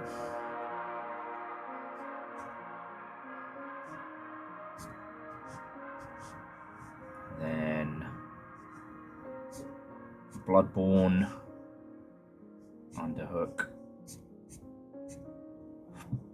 exclamation. Okay, so now we have a look over here.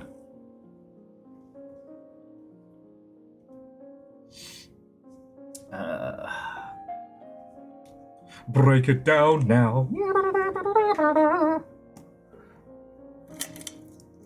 Okay, so new.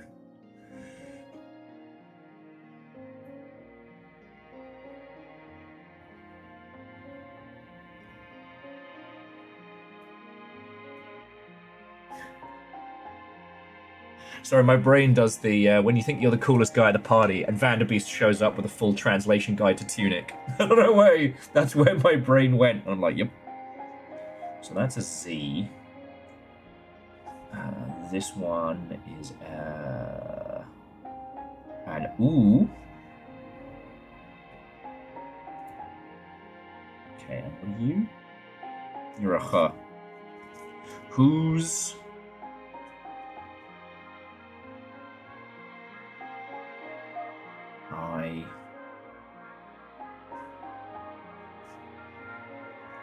Whose is?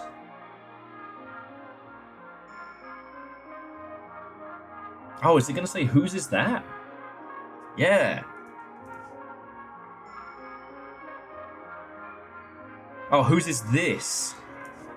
Ah, okay, so Little Fox is asking who that save data belongs to.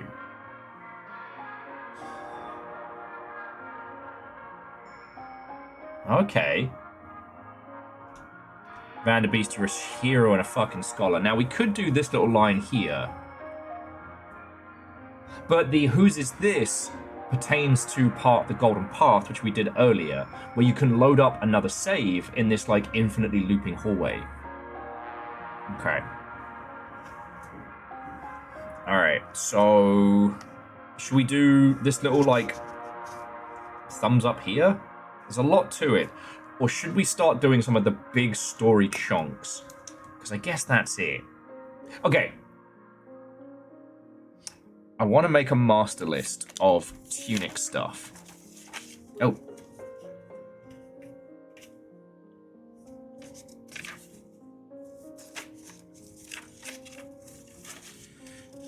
Of the puzzles we know we want to do. Alright. To clip this in. So, we've got final ending.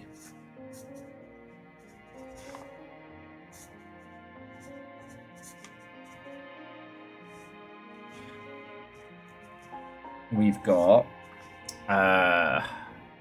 hidden items.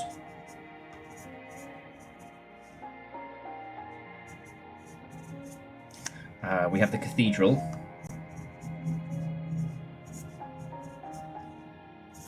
We've got the squid.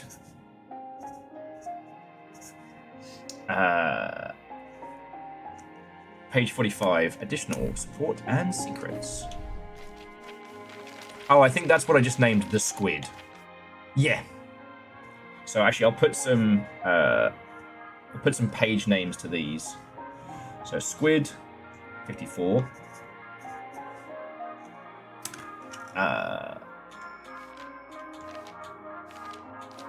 Final ending, 46. Whatever this is, share your wisdom. Because we did the rightful place. Share your wisdom. Now, we can translate those in a sec. Now, where was Bastard Man? Cathedral, 40. Because this drove me loopy. Now, I don't know if hidden items has a page.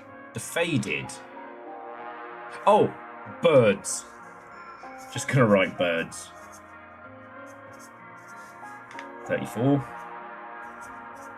So we've got basically like a little menu of puzzles to solve.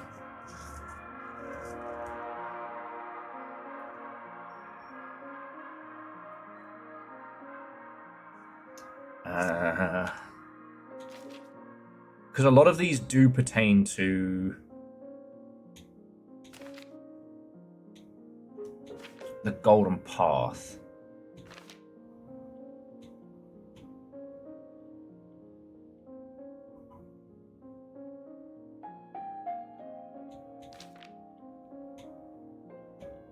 Oh, and I really do want to translate this one, the meditation page.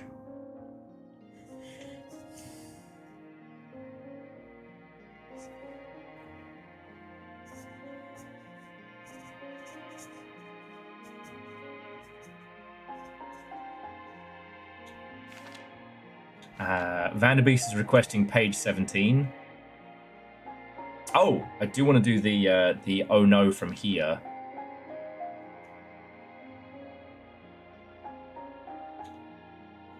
You said firebomb.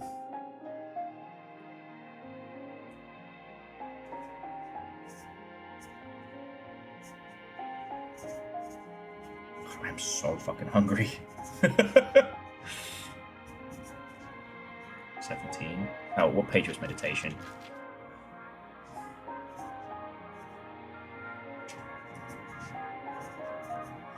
That's 324. Okay.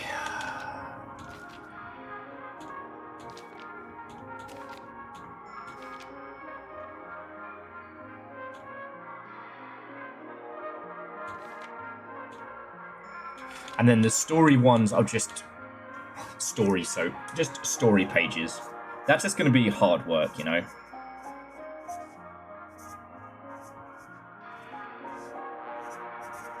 OP, right. Okay, so I've got a little shopping list of puzzles to work on. Right.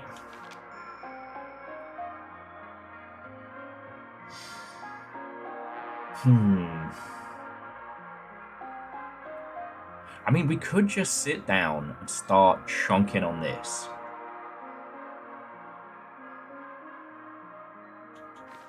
I could get Asani, we can work on it. It's a lot to go through. Might help get me into the rhythm. When you've hit the puzzles, I can do my full translation for the story pages. Okay. Well, I know what we're going to do whilst I... So much stuff in here. Prepare to make myself a little snacky snack and whatnot.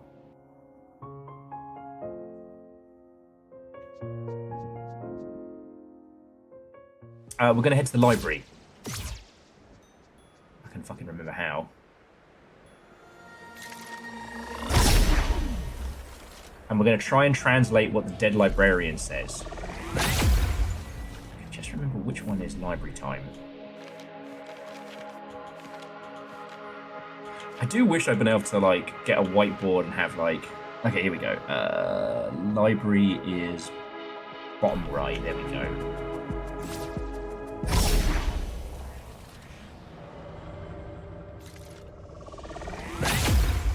Because I think this will be a nice little like change of pace. All right. Also, does anybody want anything from the kitchen in a sec? Like I said, I'm gonna make myself a slow cooked pulled pork sandwich. That's going to be amazing. All right, so first we write it out. Thankfully. Did you say hi? Virals wants 1 chip. I can do you a chip. Sorry, I don't have graham crackers, but I do have non-copyright infringing Pringles and dip. Will that do it? Okay.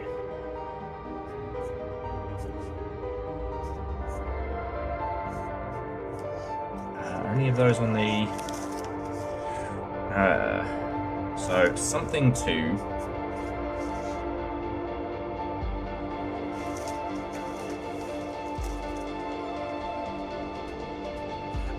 I think I'm out of Verschog and Grimbins. I don't even have any Flammenwaffers. But that is... something or. Is that or? Whore! Oh my god. How rude.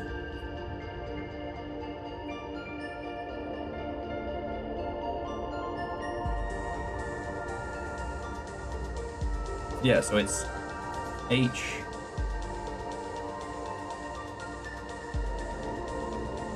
Not that high. Here or. Whore. That's mean. Oh wait, no, you're right. I'm missing a blep. So it's not quite that one. So it's here. Here? Yeah, here. Her ear. So here to okay, let's break this and break it down now. Alright, so it's upside down blokey.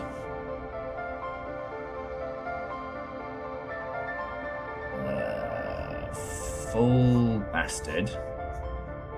Wait, no, that's after. So then line, full bastard. And then T. So here, oh, here to, where are you upside down blokey? Oh, it's gonna be like, are you here to gloat? Yeah. G, L, and this one's gonna be, oh, yeah. Here to gloat.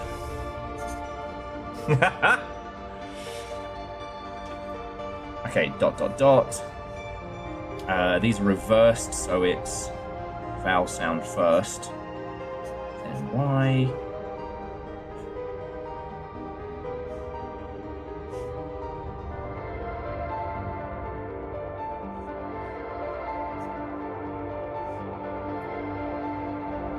These are reversed again, so it's that again, then T.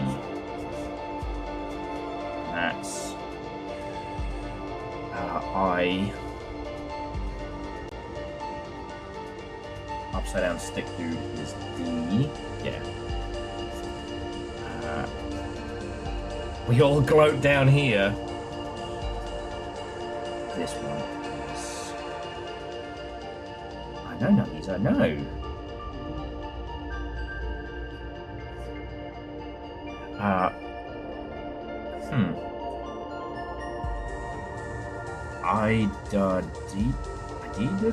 I did.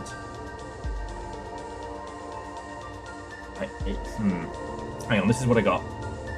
So, I, D, or D, I believe that one is. This is E, it again, and then to. It's not idiot. That's what my brain says. Vanderbeest, what am I biffing here? Oh, this screenshot is fucking perfect. I'll be the one for the VOD. It's not idiot. Because there's no... It's... Oh, it is idiot. Idiot. Idiot. Idiot. Wow.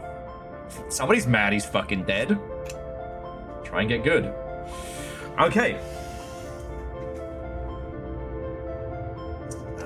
I think I recognize that first character. No, I don't. Okay. So then...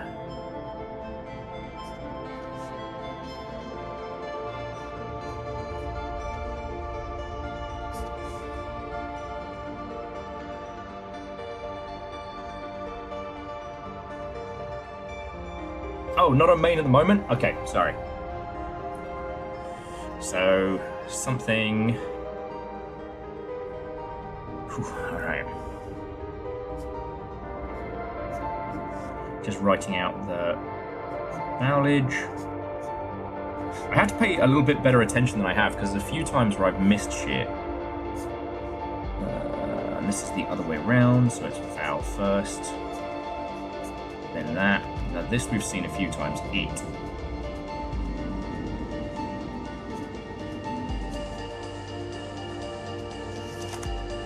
Actually, I'm going to add that to our brand list, because it's going to come up a lot.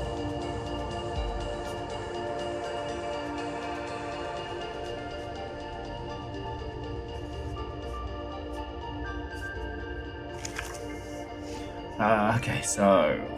Now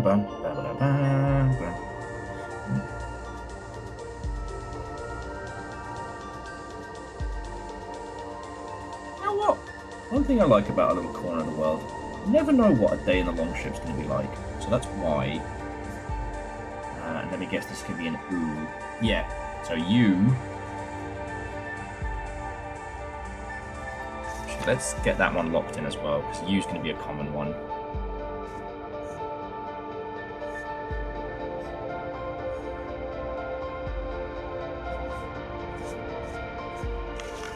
So U, that's...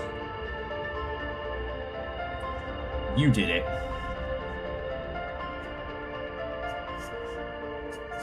You did it. Full stop.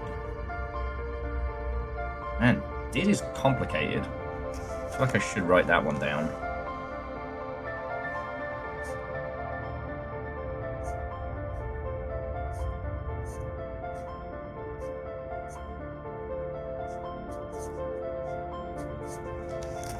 Okay.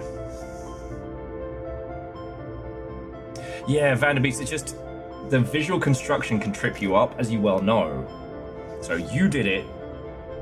You defeated the, you fought the air, so you did it.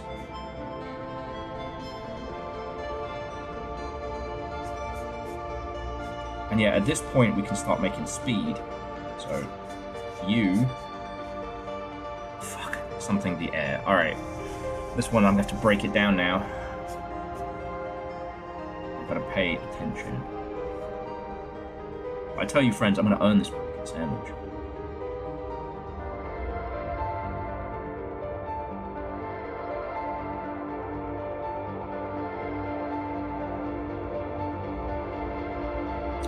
Oh, okay, so that's a straight up L. And another one of these mother hubbards. An S. And a T. Let me guess, it's going to be... Do.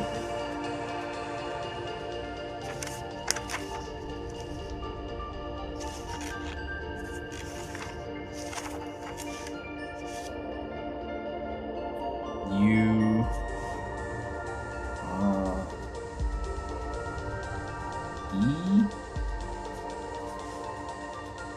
You released the air.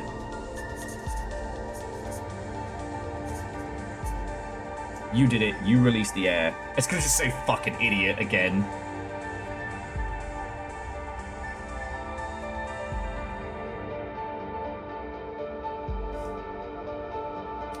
Okay, now we've got another reversey Percy.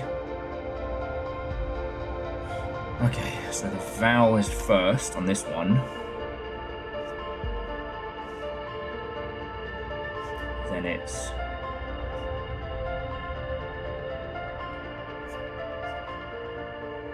little guy no head.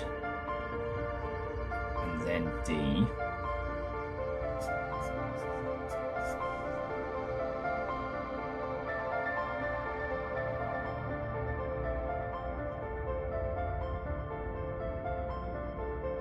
Friends, do you want my notes or do you want the gameplay up for this?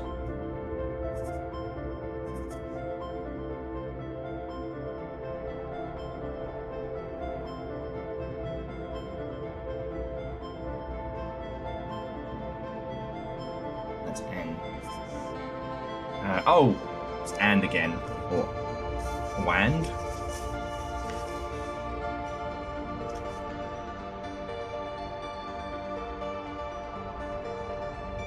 Oh, I didn't put the fucking circle in my words guide.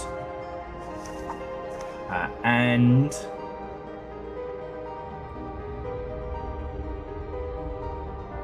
now, because there's no little connector there.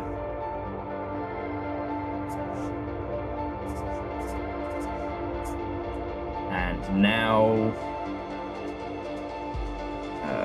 what's that? Bloodborne. Just did Bloodborne.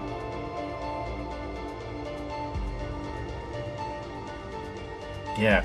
Well, so Chef, not to put any fucking pressure on you, mate, but yes, there is a lot to this game that isn't required to enjoy it necessarily, but there are others. If this was a passion project, like, you could add so much hidden beneath layers of translation in this.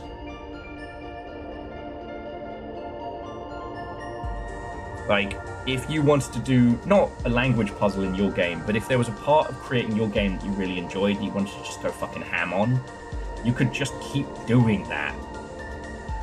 You know, create a horror game and then create other kinds of puzzles and weirdness and, you know, whatever the fuck you enjoy creating that you could just keep layering into your game.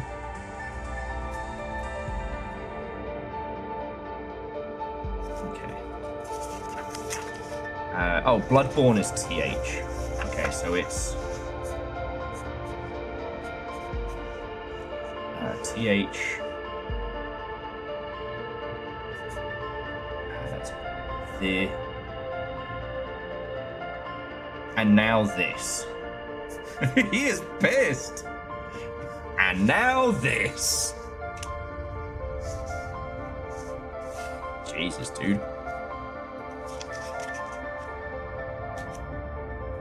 For some reason, there's a hubris counter on the screen. I mean, is anyone surprised? I will, I'll turn it off for now. Oh, hang on. Almost lost my, my other... Alright. Okay, so...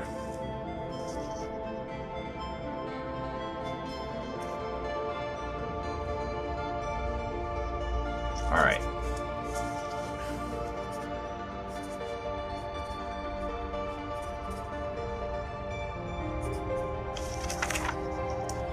Okay, so that's the translation guide. That's now. So it's now now you.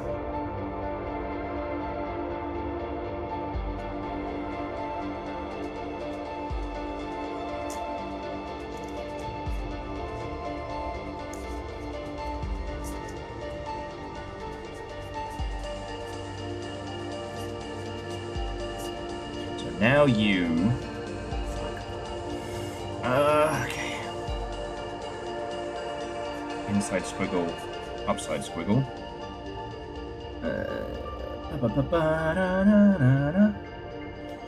M.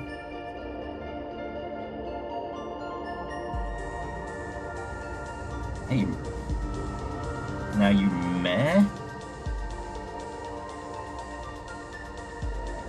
No, now you messed. Oh, m-e-s. Now you messed. Something defeat. Now you meh.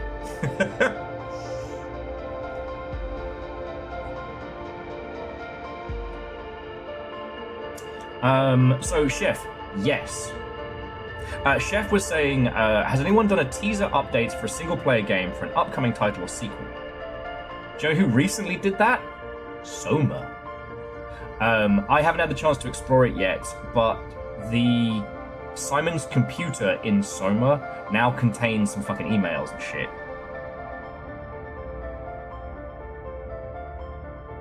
The air could be more of an in this case. Yeah.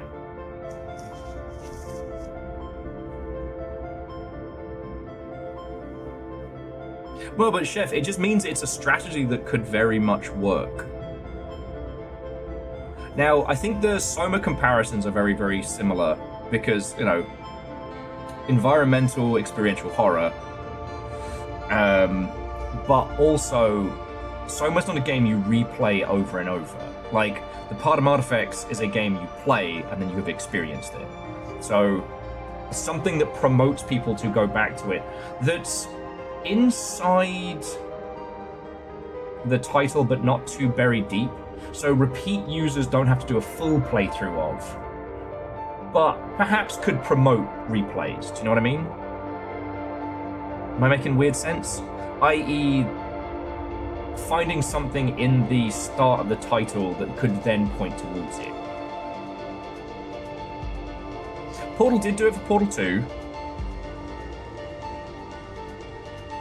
Like, Portal already had its kind of like its sub-storytelling nonsense. Okay, so you now you must. Whew, okay, so this one's we've got a Flipsy Daisy and a Bloodborne. We know the Bloodborne is TH. And then so this one is E. So E, here, you must either defeat. What's that? You must either defeat. You must either defeat, which we know, defeat it.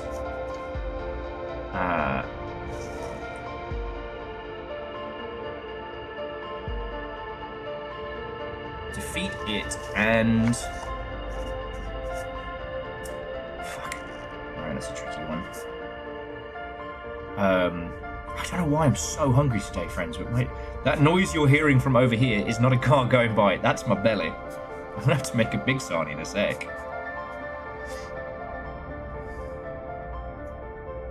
Exactly, Vanderbeest. More writing systems need a Flipsy Daisy.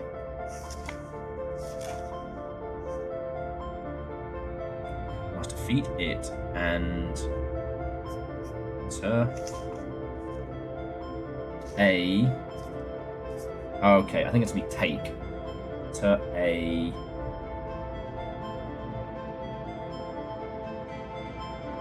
Yeah, you must defeat it and take.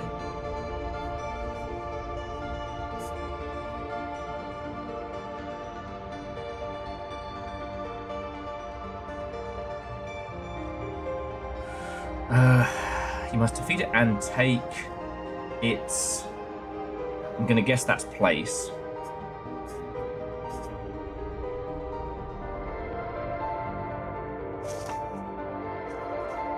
And underneath, I'm gonna put its, just because I'll probably need it later.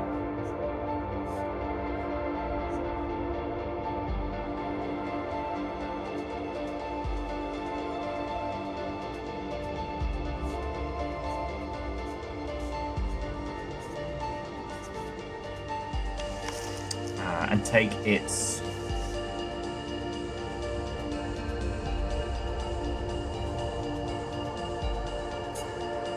Alright, let's break it down.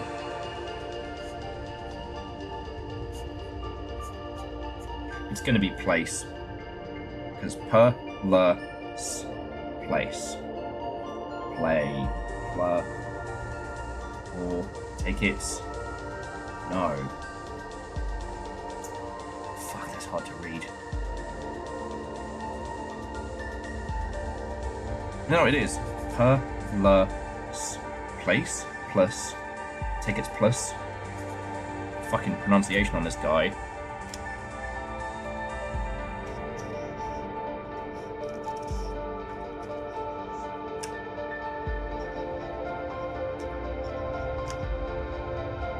The P runs into the A. Yeah. So yeah, so place.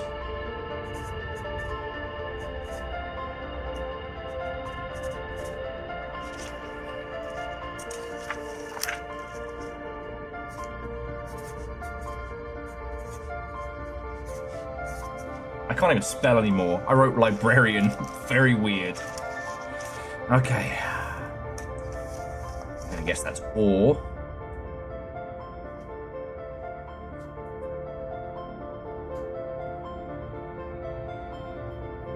Yeah, no, that's or. Alright.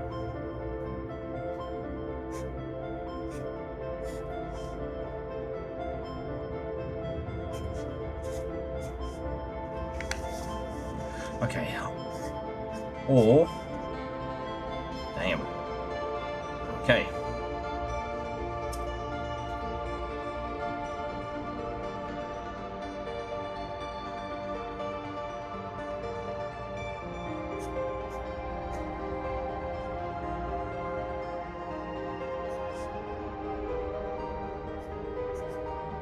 No, that's N. That's D.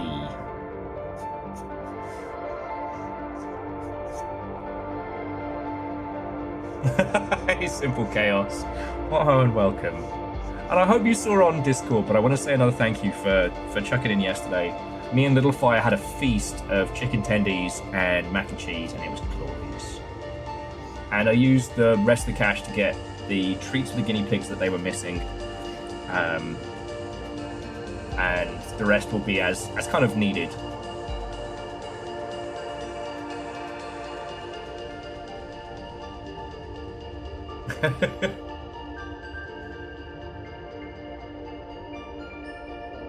Yeah, see, Chef, that's the problem. I don't know how you would do a stream of puzzle mechanics, because, you know, numpties like me would desperately want to come at them. So, I can't really talk about it too much.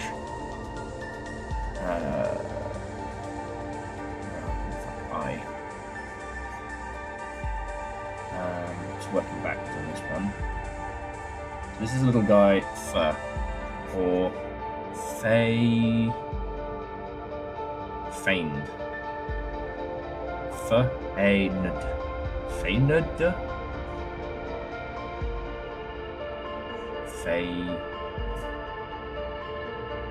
Feigned. Or feigned? Is it find? For I. Okay, or find. Or find. I know that's the Holy Cross. And alright, I don't know this one. So that's little guy upside down. And then little guy upside down is share. Share. Sorry.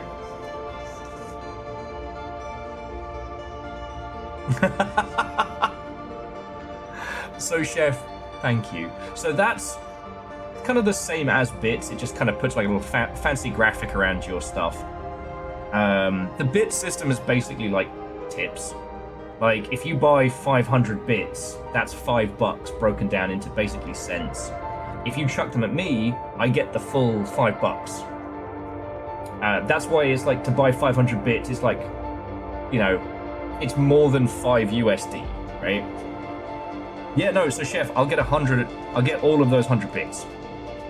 Because the way it works with Twitch is that whatever you pay on top of the bits when you buy them, that's Amazon's cut, right? Once you own the bits, they're yours to do with. Yeah. Well, and this is why, like, bits are such a huge thing that keep me alive. Because it's basically, I survive on tips, basically. And yeah, although you did just get a fancy frame around your message. Yeah. Yes, Dice, Twitch did change things. People can sub to you, but you can't take any of that money out until you have completed affiliate and have submitted your tax application stuff. So it just kind of, any money you would have just sits in the hold.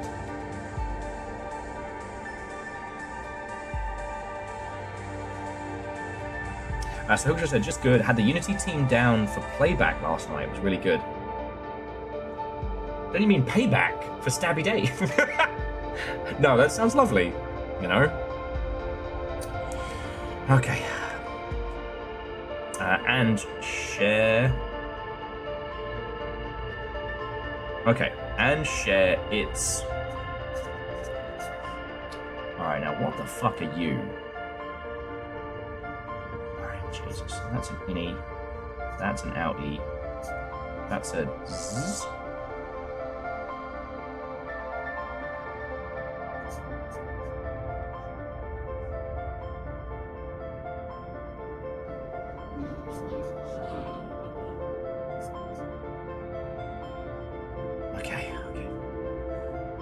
So that's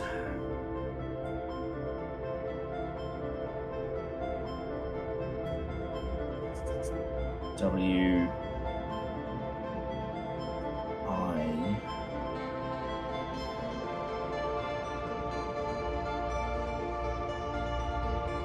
Z.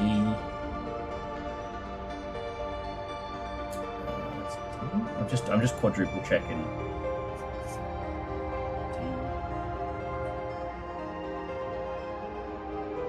Yeah.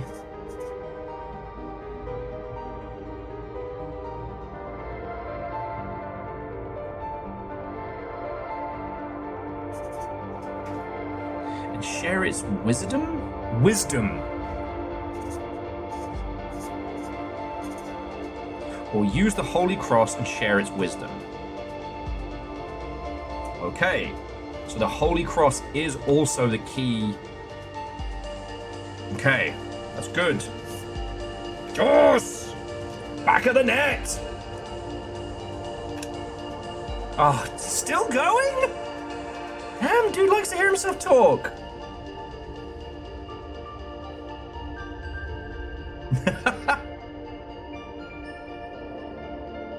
Hookshot, that's heckin' cool.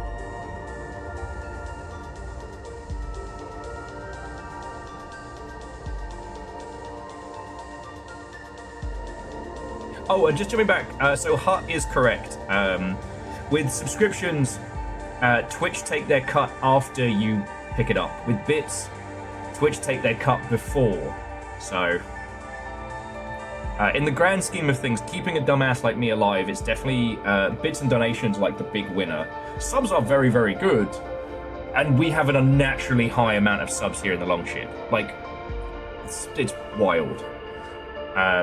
Ultimately, the best reason to get subs is so you don't have to deal with fucking Twitch ads and shit, you know? And yeah, if you'll ever want to know anything about, like, how the Longship runs and the back end of it, I'm always happy to talk about it. I just don't want you all to think I'm fishing. I like, you know what I mean? We just came off of September, where Valorant was giving out free subs. And, like, it's not a huge deal, but it's still, like, occasionally a free extra $2 here and $2 there. So...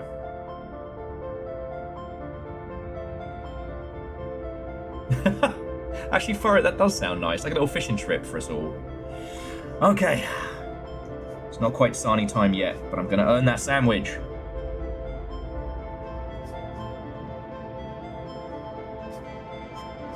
We know that's a duh. And upside down guy, he was over here.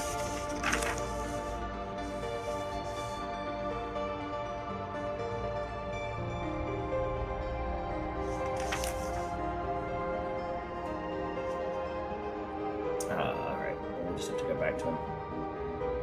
It's not K. G. And then this will be...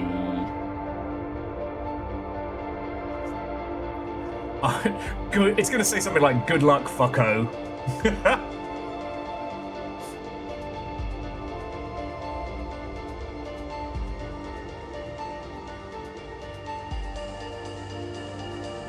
Yeah, although jumping back, the best one that Twitch has done in the past is, in previous times they gave away bits on top of, so like they would throw on 10% extra bits for like, there was a Terminator promotion and a Valorant promotion.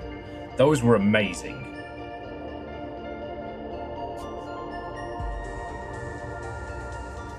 Oh yeah, no, he is literally saying good luck.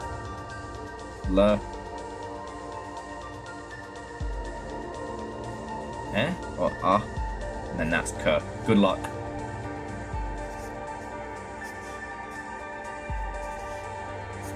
I'd love to hear the accent on this, you know what I mean? Yeah, Dice, you did used to be able to watch ads to get bits, but I guess like too many people worked out how to game that system and they weren't getting the cash from it, you know? Okay, so that's the same as this, which is WRE. Good luck with Upside Down Bloodborne. Upside Down Bloodborne is TH. Good luck with that. What a dick! In fairness, we did kill him. I can't be too mad at him. So that's Bloodborne. Yeah, he's just like, good luck, Chucklefuck. I'm gonna stay here in my ghost form with my books. What was Bloodborne again? Oh, has anyone started a podcast called Bloodborne again? Yeah, no, literally is good luck.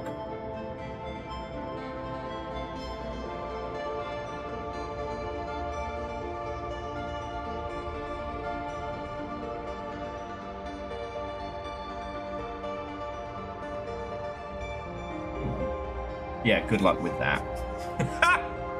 What a dick. You know what? We can't be mad at him, though. We can't be mad at him.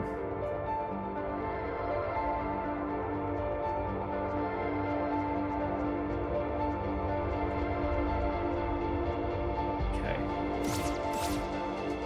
I do want to see if we can read any of his books, though.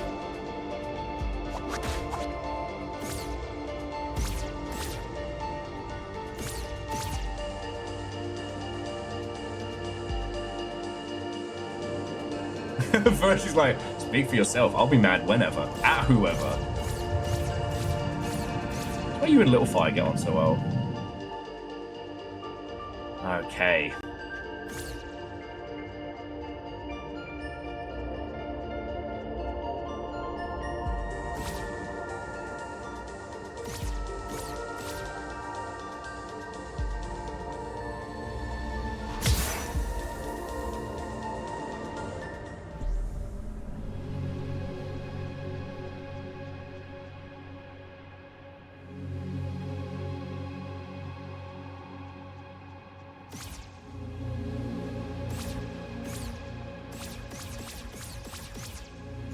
Shot.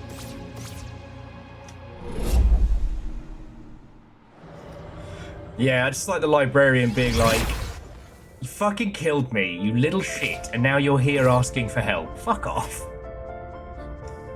Oh yeah, and just for those of you who might have just joined us, so we translate the librarian. Here to gloat. Idiot. You did it. You released the air, and now this. You'll either have to... now you must either take its place or find the Holy Cross and share its wisdom. Good luck with that!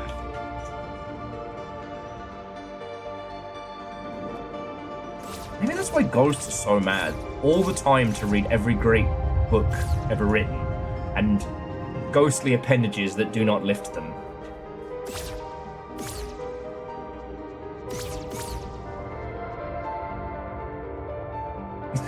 just looking at his fist. Okay, he's a little bit of a dick. Yeah, I don't know why he's mad at me. Like I did the oh, wait. Okay, so let's go back home. Okay, so we're gonna go back to daytime mode. I gotta say, Vanderbeest, thank you so much for this. Like now we actually have the speed of translation, so we can get things working a little bit better. I'm gonna make myself a sarnie, and then we'll keep going with this. If you want to see the sandwich, I'm more than happy to taunt you all. And I can leave the mic hot. It's not like I'm doing anything super secret. Might wash all the pen off my hands. And you two have so much food right now, so don't even start squeaking. But no, I do want to say I'm really liking how this is all coming together. This feels really fucking good, and I'm glad I made a proper attempt at the language before we got to this point. And yeah.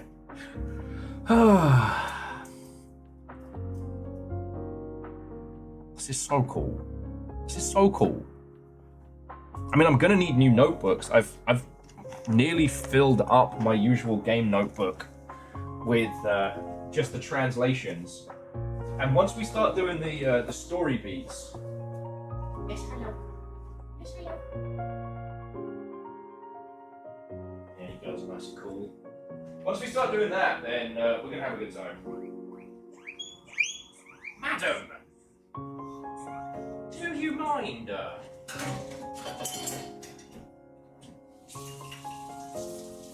I don't know.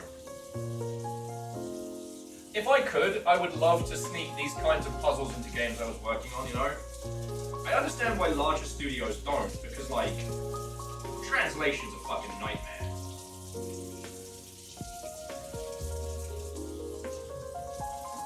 And you never want to have a situation where you're telling people who don't speak English, oh, you enjoy this game? You wanna experience these puzzles? Learn 2 languages and suffer? Can you imagine trying to learn English, itself a annoyingly spongy language, and then learning English to learn this to translate this? Like, that's a PhD. You know?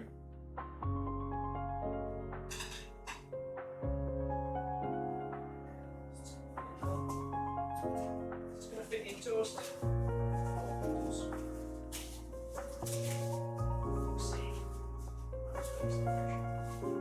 Yes, toaster. Oh. Sorry, I'm something of a bread fiend. I know I say this constantly, but there are lots of things one can critique the Americas for. But one of the best things about living in the US is incredible sandwiches. There's just something about North America that understands that a sandwich is not a sad replacement or a Boots meal deal. That it's actually food that is tasty and should be treated thusly. Trying out bloody gnocchi.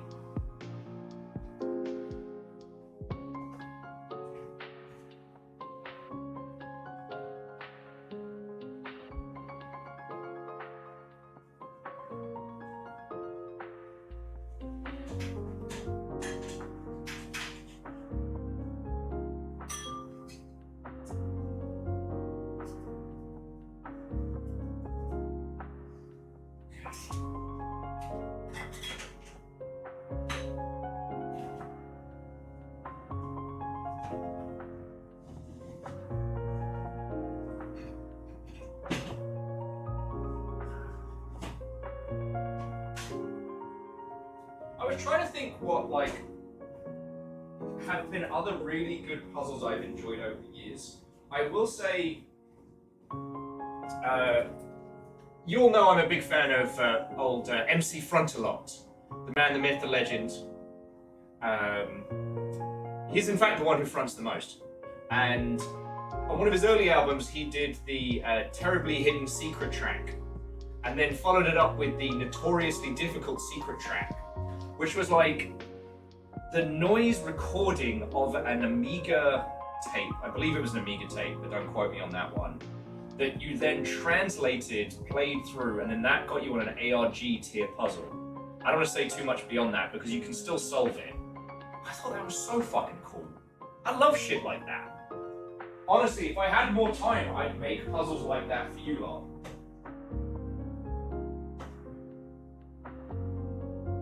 But it really just comes down to hours in a day, you know?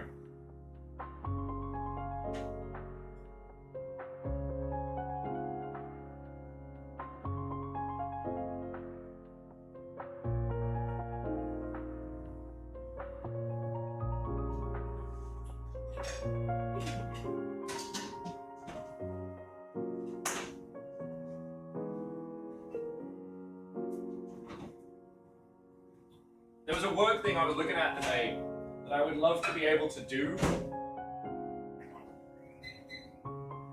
Sorry, friends.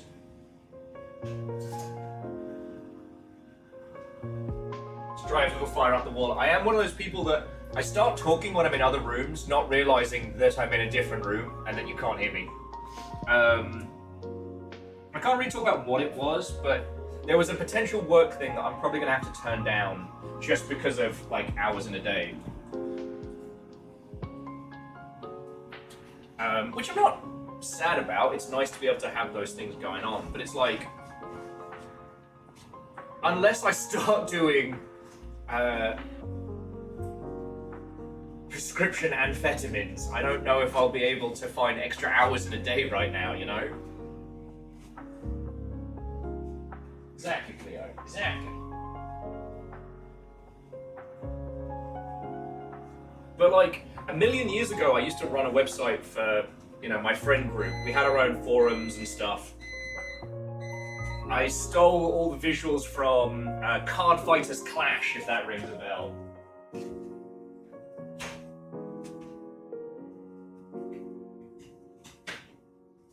And I used to love hiding, like, I didn't know they were called ARGs back then, but I used to love hiding that kind of stuff in the site. It was fun, you know?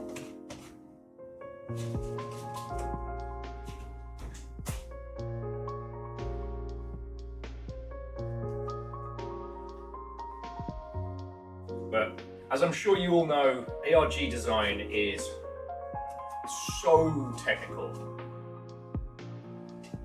And with game design, you have the possibility that the player can become more powerful than your power curve or can work out ways around it, you know? Everything goes in the square hole. In ARGs, if you do them wrong, someone could just solve the puzzle that should have taken them months to bring together. They can just do that. Wait. No smoky buns.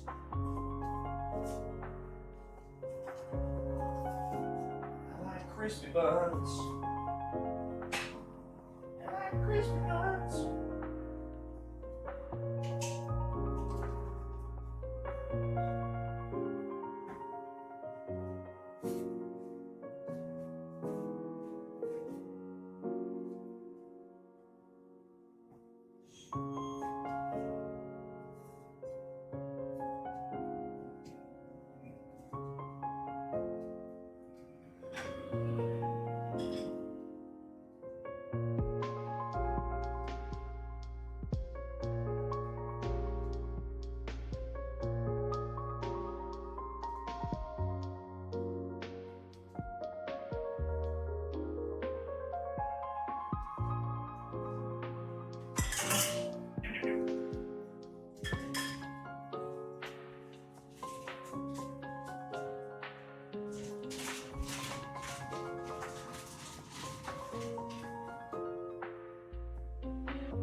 You'll ever make a sarnie so good it makes you cackle like a Saturday morning cartoon villain?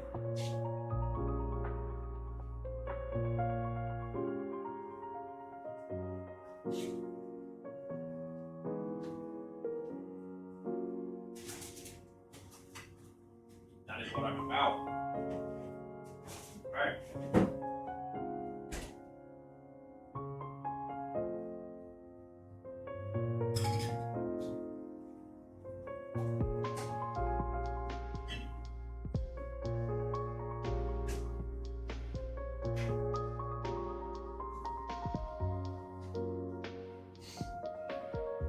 Also, I'm just going to say this now, there is a non-zero chance that this sandwich is going to disintegrate into a delicious mess, so just remember me as I was, alright?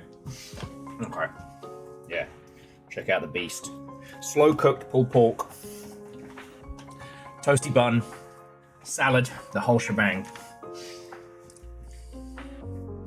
So on Holy Glee, I'm working with Vanderbeest's translation guide, because the last time we went at this proper, between my dyslexia and my incredibly odd way of pronouncing English words, kind of threw me for a loop. Sandwich changed your laugh. I mean, there are folks here that have the most incredible laugh, like proper, you know, full-on guttural villain style, and I wouldn't dare to presume to have even close to that. Sorry, I'm just getting there. Make sure the tunes are still going. The Tunic, if you will. Did you get it?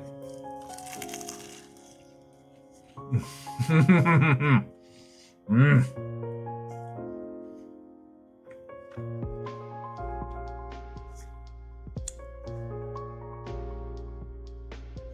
Some good times.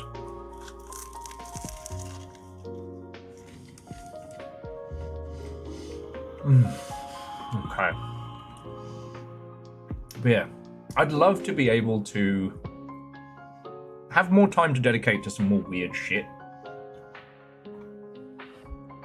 I keep saying this to Little Fire. How are rich people miserable? Fuck them.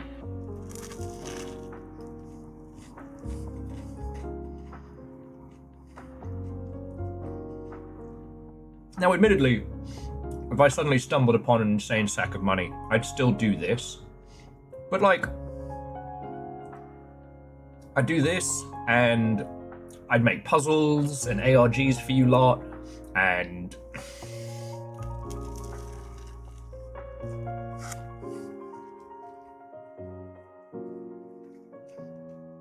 fund a video game. I'd hire someone to do the writing part of writing my book. No, as in I would do dictation rather than actually have to physically craft it.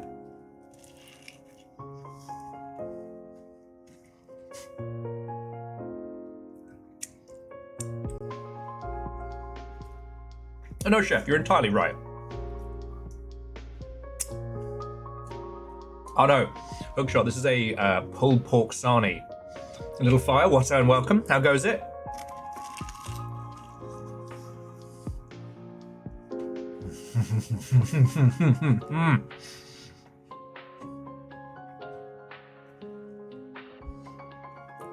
Oh. Sorry, I'm just covered in sauce.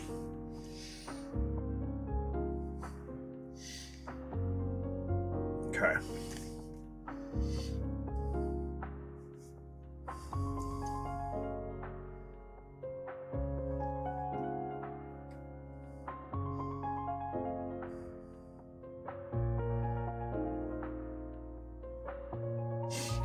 So to answer your question, fuck yeah.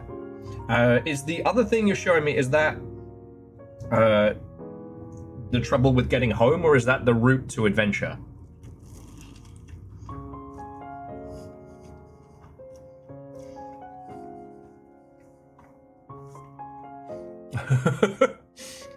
Ark of the Conclave, I would absolutely... Okay, then done and done. Sorry. French. I would absolutely sponsor the dumbest, funniest shit. Let me get that, like, the Rock, Paper, Scissors League would be the stuff of legend.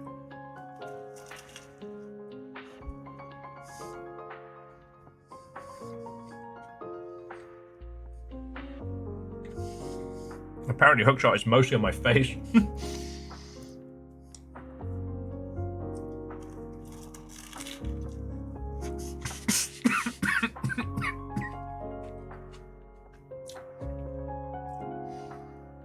Excuse me a second.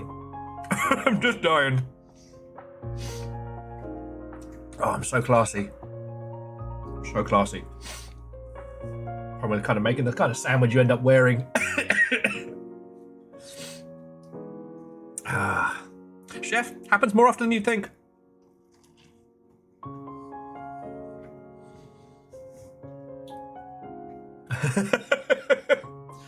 Fire it with, please don't die on stream. You have to set a mature flag if you do that.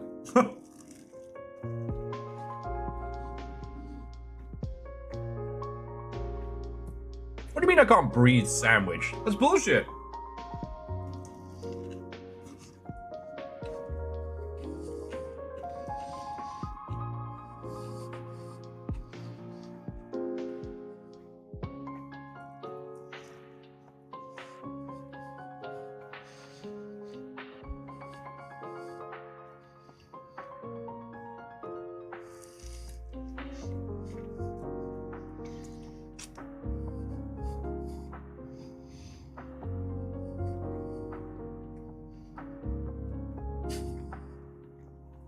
Nice. Chef's running around Valheim looking for mushrooms. Aeon is got super chill vibes to Solder 2. Yeah. Kind of like ambient homework mode.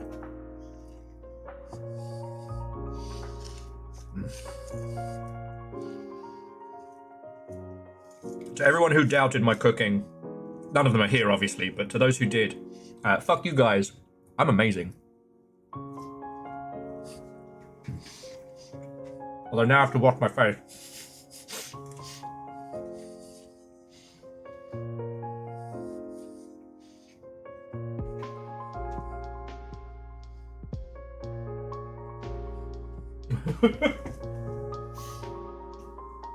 Hookshot. No joke, you should do that. The way you do it though, the user has to get 10 correct in a row. And the sandwiches get more and more obscure and more complex as it goes up.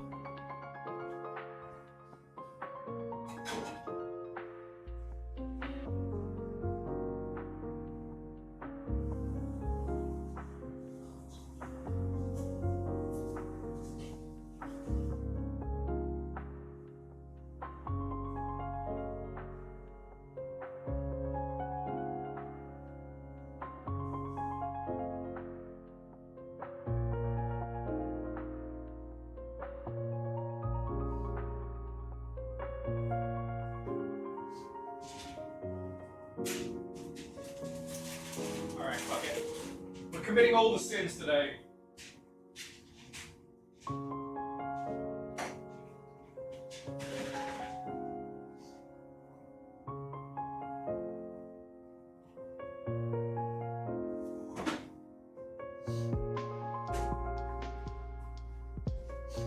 We sin in good, friends. I'm having some battle snacks while we're translating, because I need brain power.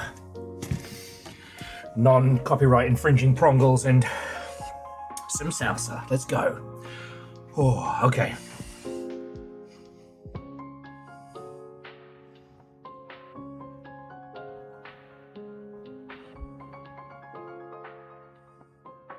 Bear with me just a second.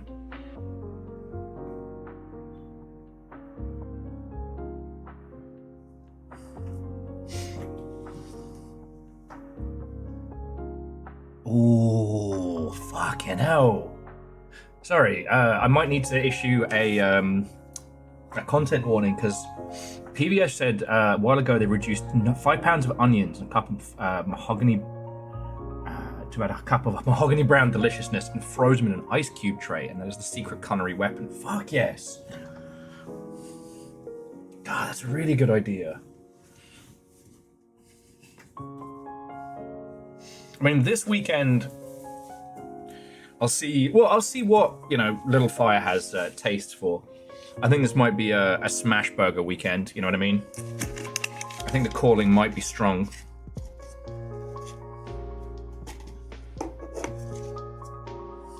But that's fucking powerful. I mean, in this house, we measure onion and garlic and seasonings by yes. How much are you gonna? Yes. Are we gonna? Yes. The recipe calls for yes. You know what I mean? Okay. And please forgive me for dipping and for crunch, but the cravings are real.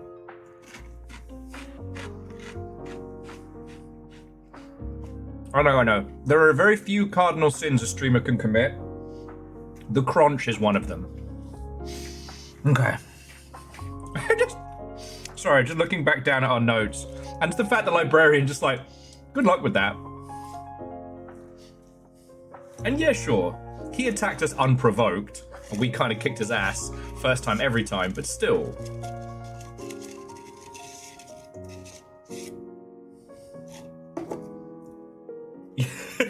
Exactly, PVS.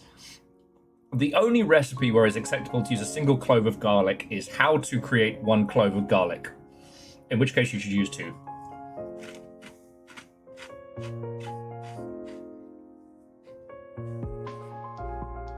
I see some people who make their own like garlic oil. You know, just like slowly pan fry the whole thing together. It's got some fascinatingly cool name. And God, I'd love to have the time for that one. I just like being in a household where when you buy garlic, you buy garlic. You don't buy one of those little pots. Nah. Flavor Town.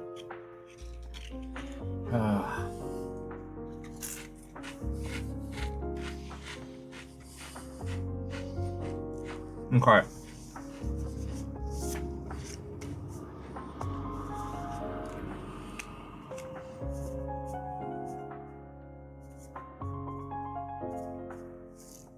So Librarian is done. We now know. I mean, we don't know what he says when he jumps us, but it feels like the reason he attacks us outright is that he knows. Okay.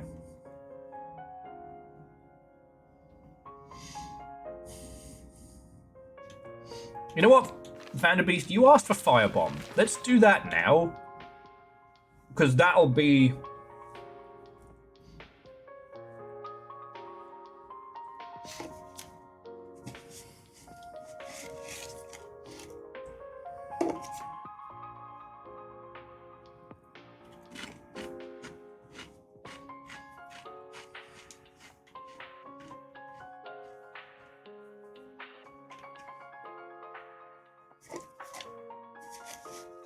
Now, I do think that these little punch cards next to it is the way in which you would use the Holy Cross to summon the items. I think you can summon up more using those combinations.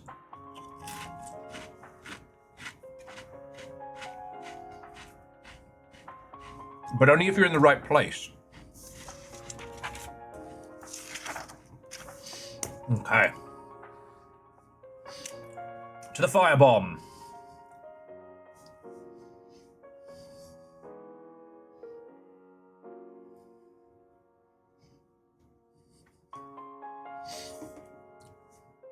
Oh. Okay, so squiggly guy up afloat, and that is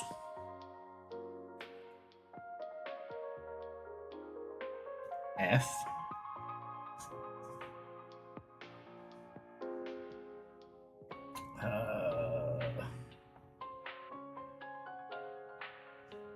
F-I... Oh, fire. So, fire... Wait, it says fire, fire. What the fuck? So, fire... Fire... Oh god, this is gonna be a bastard one. Alright. Okay, Val first. Then... Fuck that is.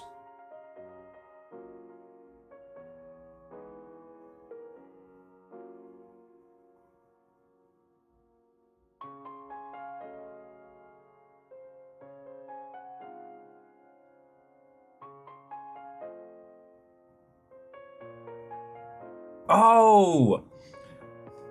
It's two vowel sounds back to back that make it look wonky. Absolute wanker. So it's that, followed by a different vowel sound.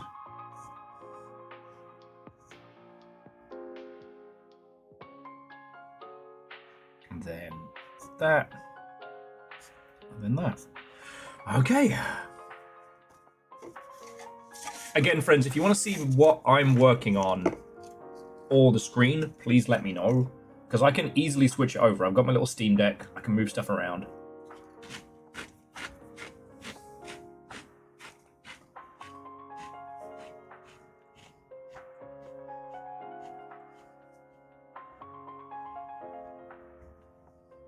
Okay, so the first one is E. Oh, chef, the sandwich is destroyed. Have you heard a noise that kind of sounded like... Is it gonna fire everywhere? I'm gonna finish...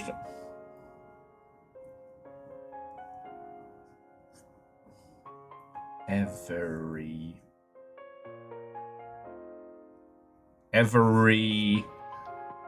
Let me guess, that's the W noise. Yup. Fire everywhere.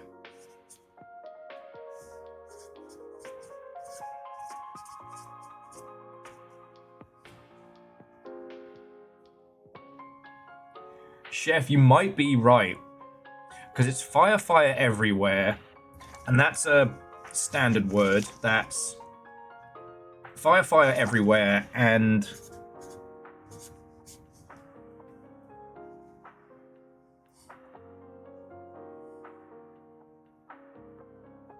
And ow. I think that's just, it just says ow. That's very good.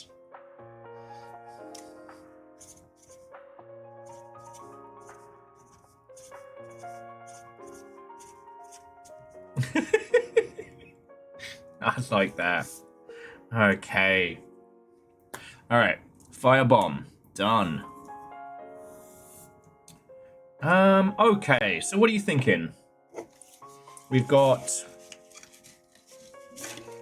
I don't know if there's a hidden items list, because there was a Fey list.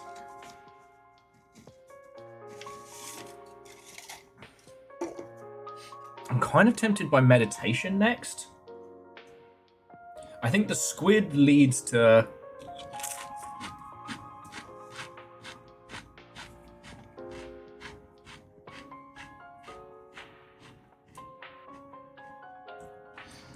Should we just fucking do the cathedral?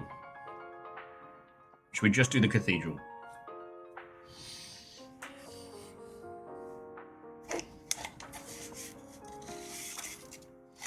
Alright, I got a fucking grudge against that place. No. Me will, you Vanderbeest.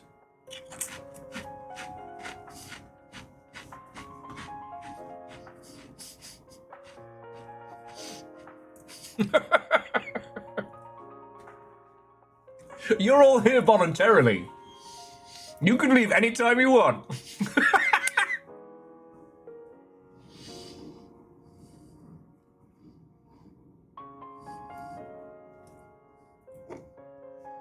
Cargo?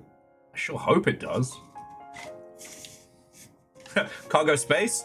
No, cargo road, vroom vroom. I don't think this one's okay. You could be anywhere else on the internet right now, and you have chosen to be right here.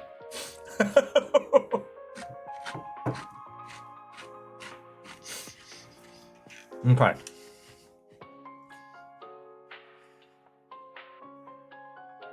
I have to go. My grandmother is on fire. Ah, if you want that written out in... Okay.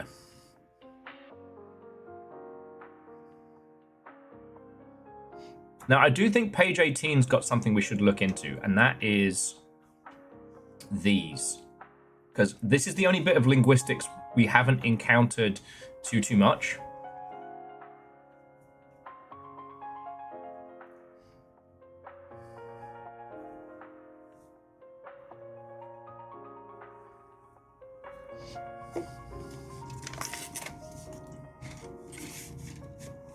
So maybe this is one we should hit.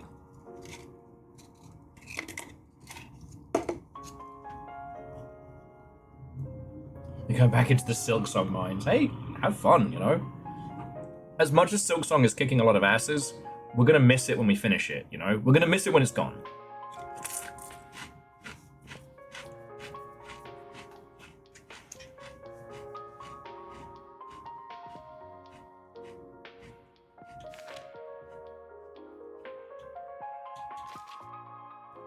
Vanderbeest, is it worth translating this little page?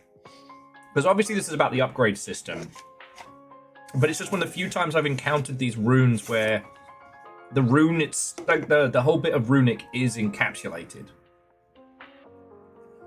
I don't think it's a naming thing, but it might be.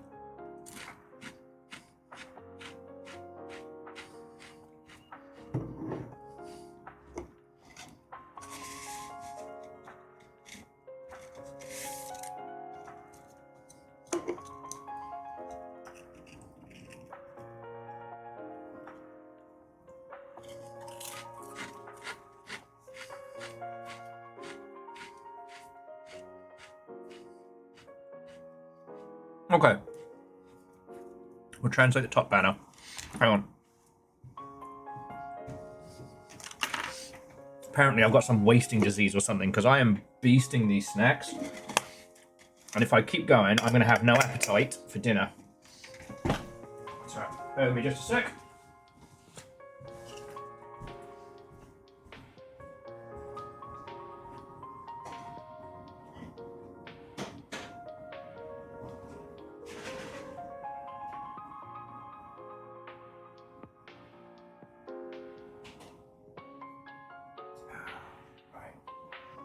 Who's hungry for knowledge?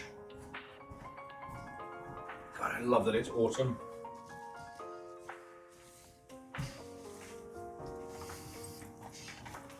Okay, translate top banner. Roger, roger.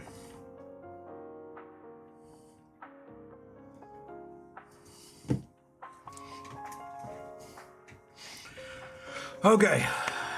And they're off to the translation races. Here we have our current slowest contender, me. Austin, Watto, and welcome. How goes it? Oh, excuse me. Okay, so.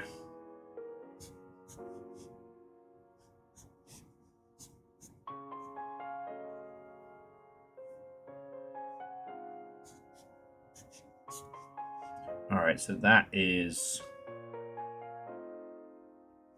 That one's a K. Yeah. Is that a Z or an S? There's two mixed up, so that's an S.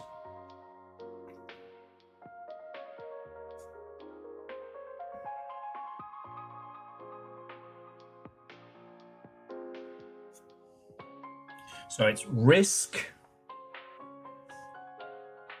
Is that ant?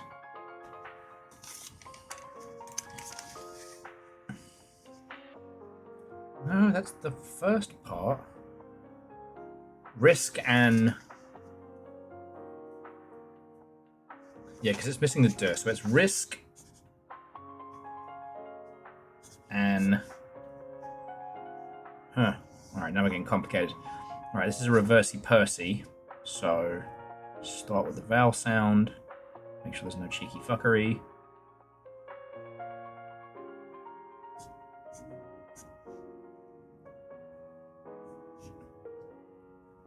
Then it's that vowel. Then that's the double. Oh, but first comes that part of the vowel, then the double bloodborne. Okay. And that's 2. Okay. Bird flu? Yeah, they do that. Okay. Just in case that's not readable. Alright, so.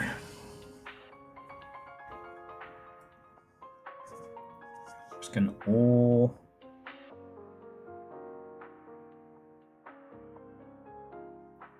An orf.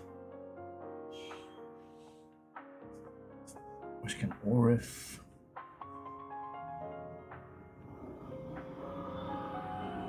Orify.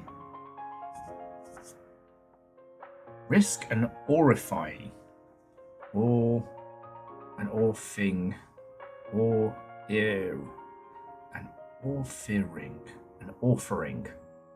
An offering? Offering.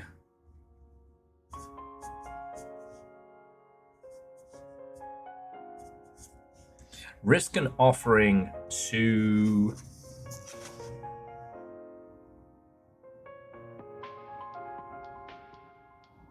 Okay, well that's a Bloodborne.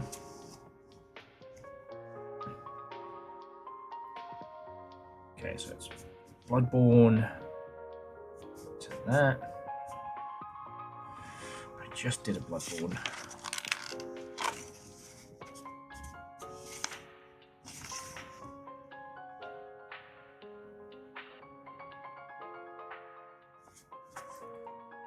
Risk an offering to the...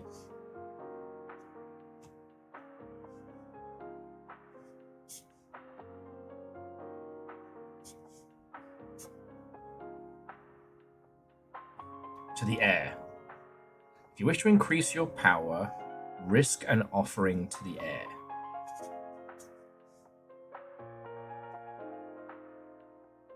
Oh, the air!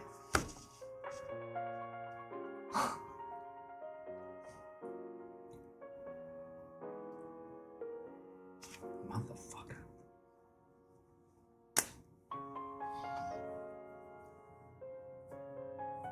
So it is a name. Motherfucker. It's the heir, right? It's heir to the throne. Doodly-doo, apples and fucking pears. We're over here. We're over there. Oh, look, it's the heir. Fucking. It's the... fuck.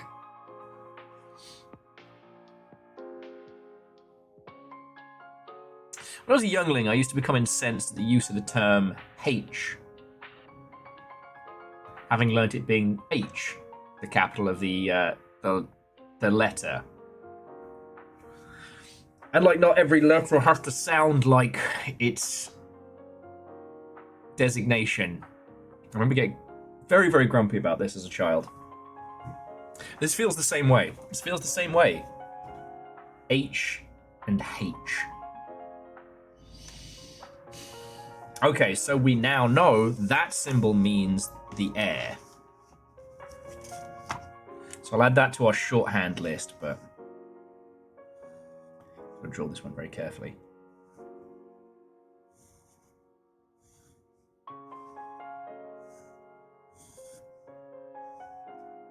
Okay. I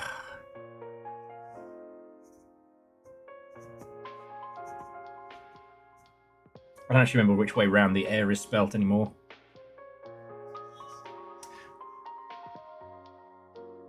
Z and Z is another bastard one.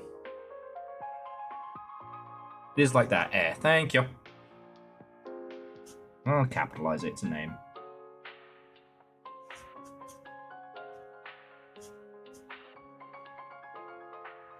Okay, so let's find out what the other name is.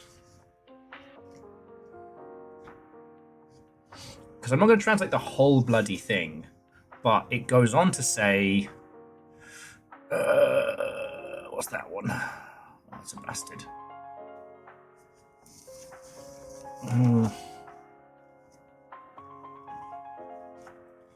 So that following one, I think is... It's a zz. As. Okay, that's a way of saying it. I'm going to add that to the fucking list. Oh, sorry. Where's my manners? I want to translate that one because it says about the air, and I want to see what that other name is. Because that's either the name of the people, or it's the name of who we play as. So that's... as the... something. Alright.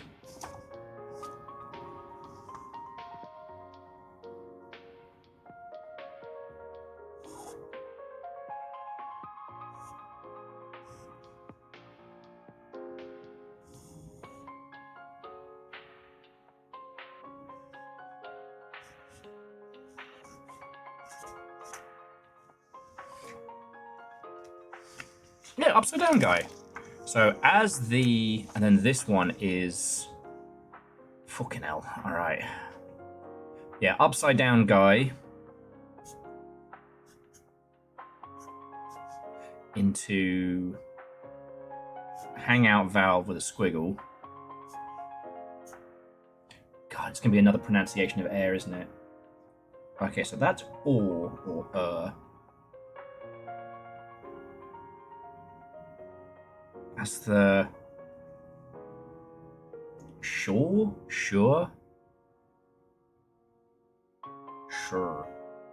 Because that's SH. This one is either or ura.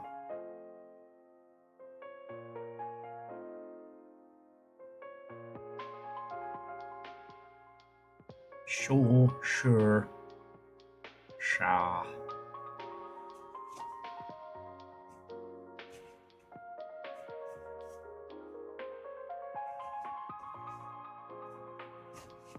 Hmm. Hmm. Hmm.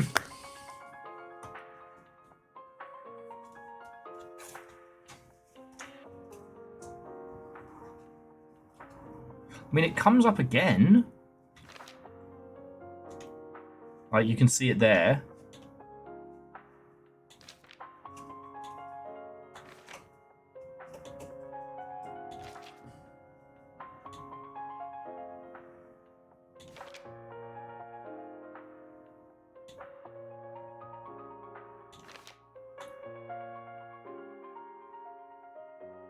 See? Air to air there is written in English, which is why we don't know it. Bastards.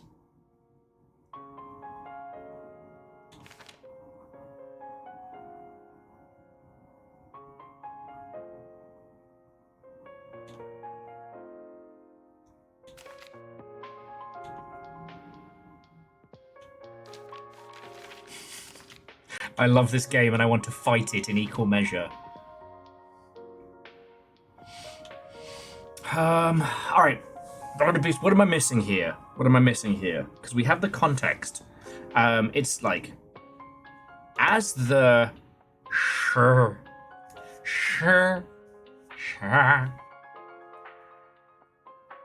Alright. That's the shawl. As the sword of the sword. That's the shore. It is shore. Okay.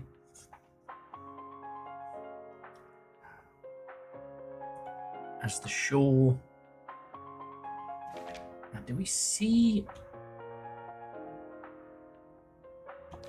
Shaw! Needle!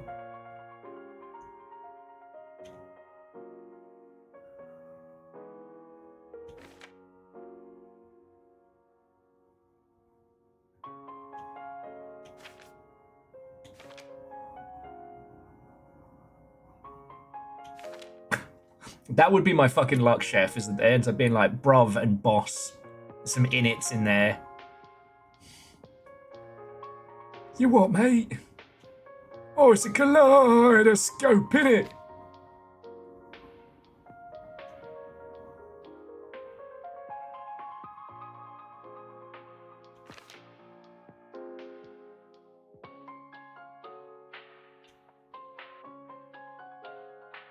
It's also the interesting thing that, like, looking back on this, is maybe we make this better, but ultimately, this game and all its entities and puzzles in it were desperately trying to stop us from unleashing the air, and we ended up doing it anyway.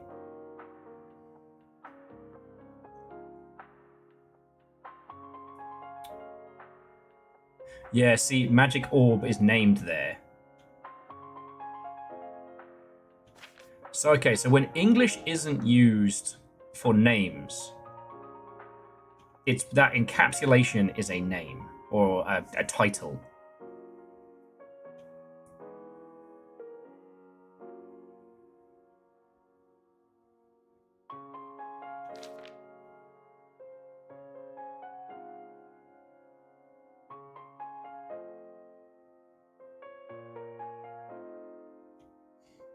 Okay.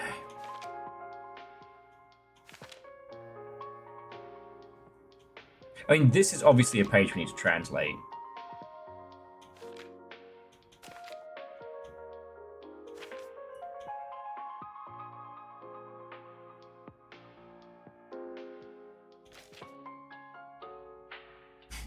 He's just a little guy.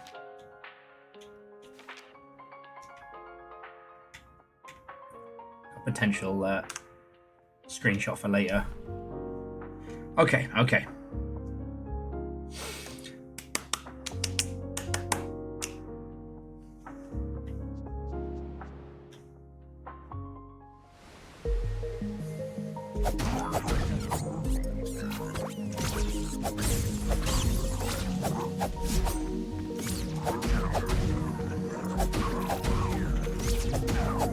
Okay.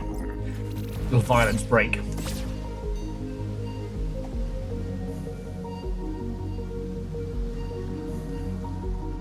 Okay.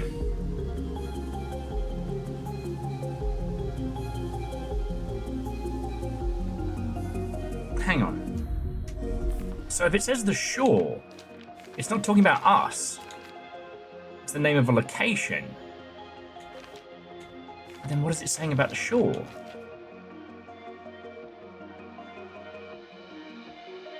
Oh my word, I'm getting so lost in the paint. And then so shore is used again. And that's continued on 41. Which is how you get to the shore. Okay.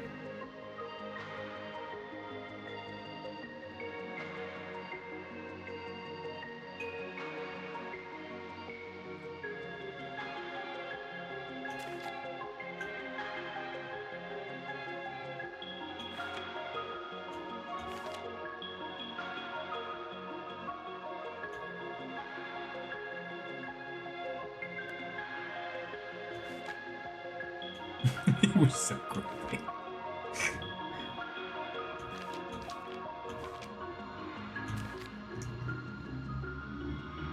Sorry, future screenshots.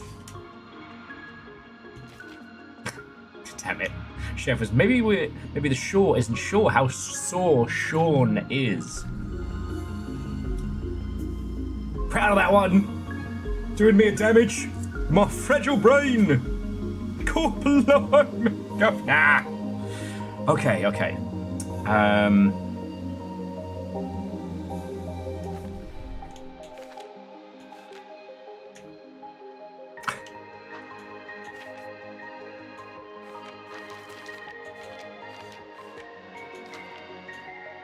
Let's start on the cathedral. I got beef. Alright? This has been pissing me off since we found the cathedral and we found this fucking page. So.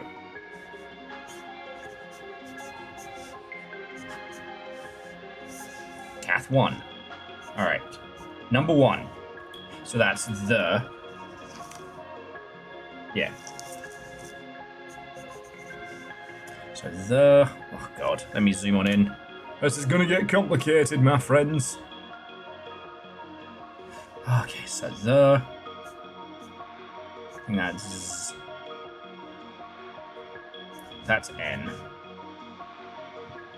And that's D? Yeah, it's just T's the other way. The Zand. The Sand. Alright, well that's Flipsy Daisied.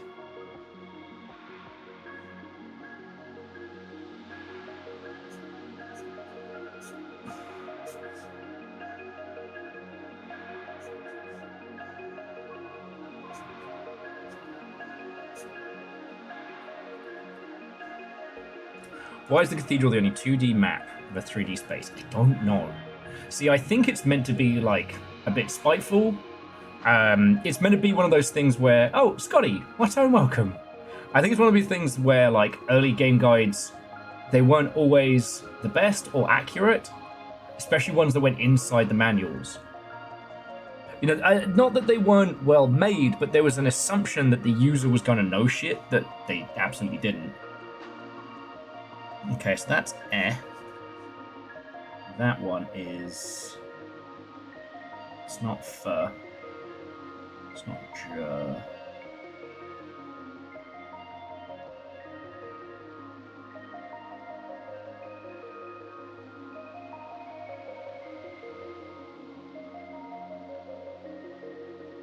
V. Ev?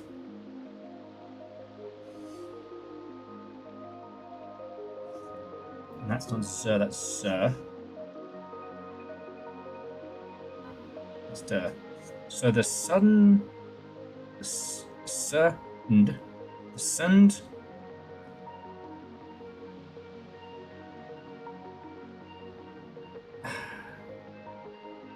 The sund. Ev.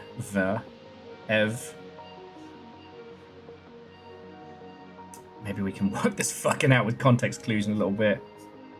Okay.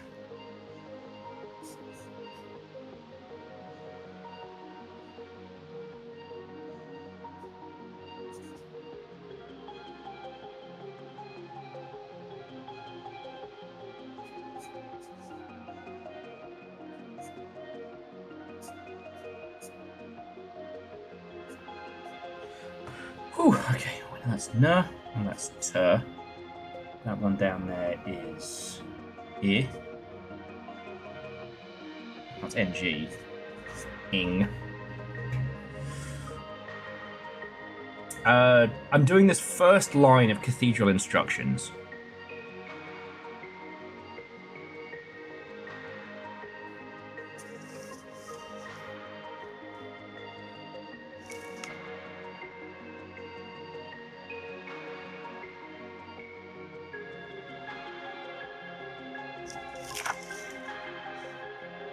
Oh no, this is for sure. This is the first time we're tackling this one.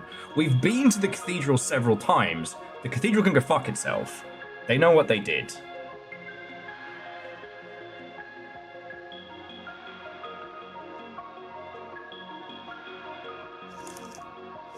Also, that's in, which is really cool. The send. All right, what the fuck are you?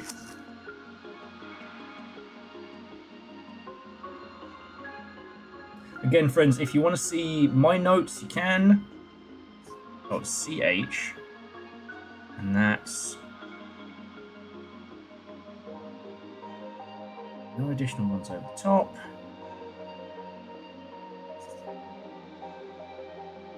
The... sound of chanting. The sound of chanting.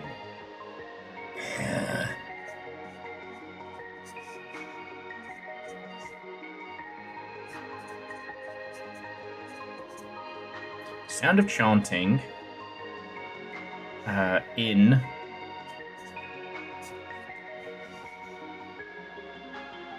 might actually write that one down as well in the quick guide.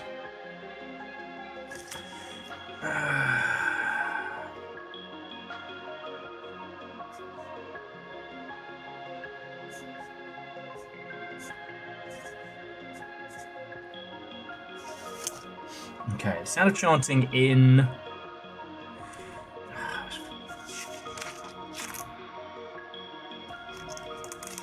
I always feel like I just translated Born. Oh yeah, Bloodborne is in. And that one is.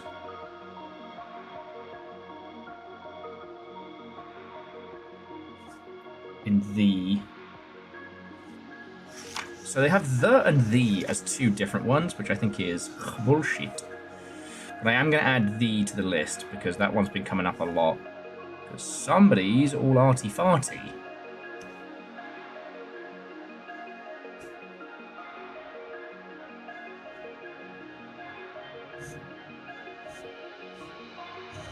Oh, sorry, the list, by which I mean words that come up very, very frequently.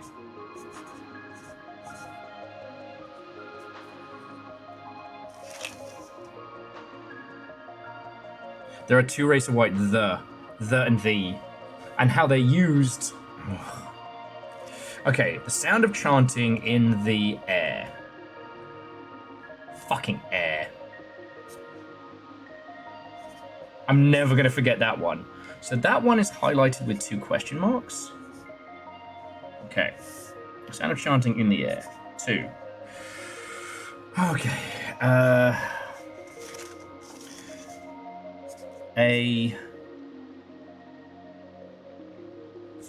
Alright. Fucking alright. Sorry, we're on to line 2 now. So that is... Oh, so that's L, which is L. Then the up down, which is R. The a la. Let me guess. That's going to be a j sound.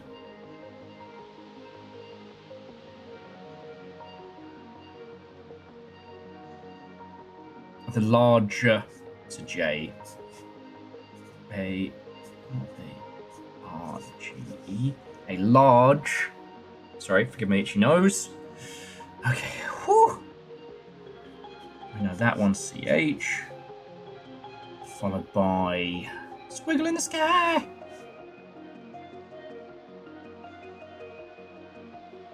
We got this.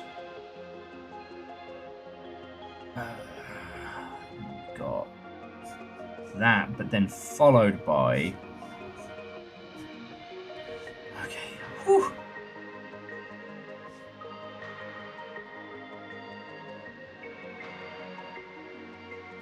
A large.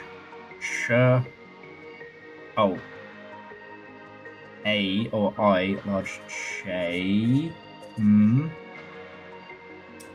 It's gonna be large chamber. Yep.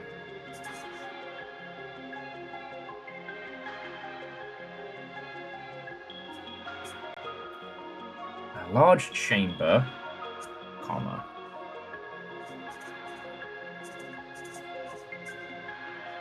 Chamber. Oh.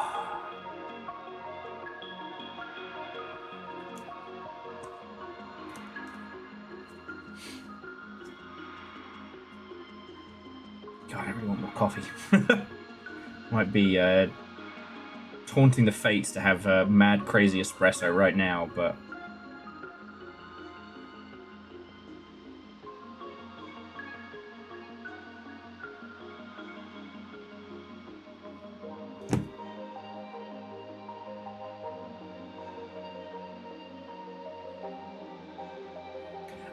but the and the, depending on the leading sounds of the following word, yes. In the air. You know.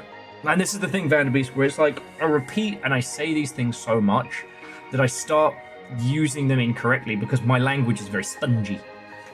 So the and the. Would thee care for the dishes? In the air. Right? Like... Again, that's why I love English. It's a language you can do so much with. But it's a bastard. My commiserations, sympathies, and apologies to people who have to learn English. Okay. Okay. A large chamber, comma. Whew.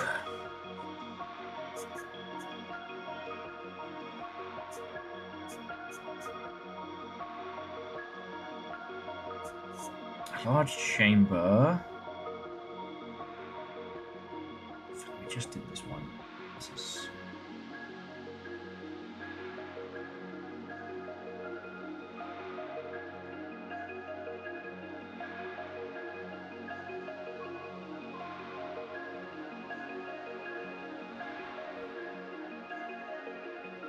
Oh yeah, there is well. A large chamber, flood. Flood?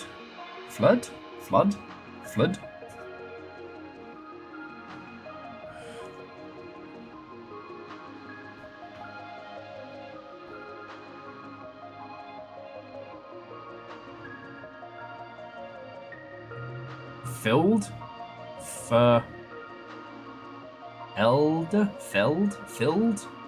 I mean, that's as good as guess as any.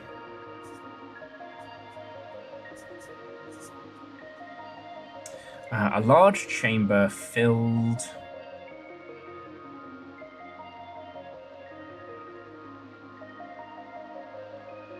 These are the descriptors for the areas, aren't they? This isn't a set of instructions. This is telling us what each of these things are. So we want to know what number 8 is, but we don't know how to get to 7.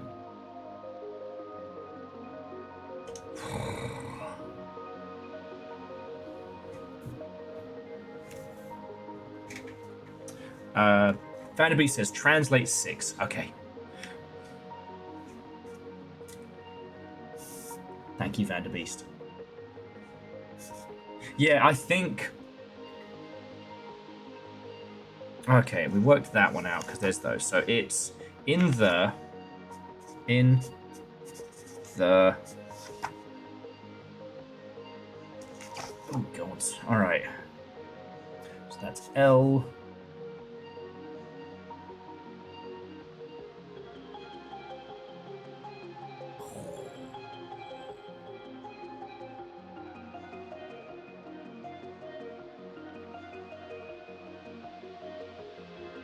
Whose vowel is this? In the A.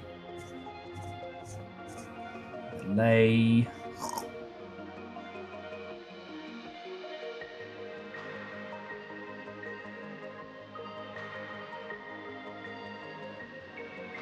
Okay.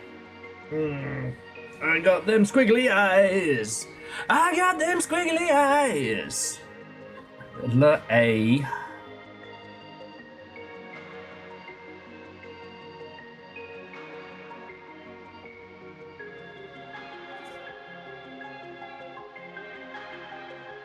Hey, Vanderbeest, it makes sense. It makes sense.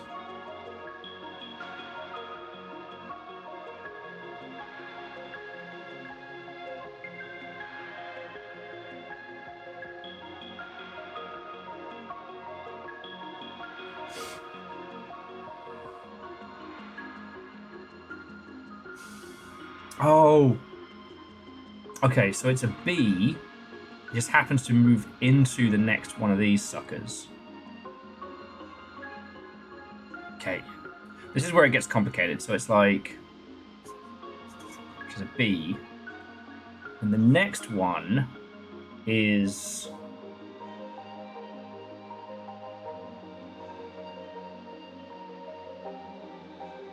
The next one is an R. Because it's that rune.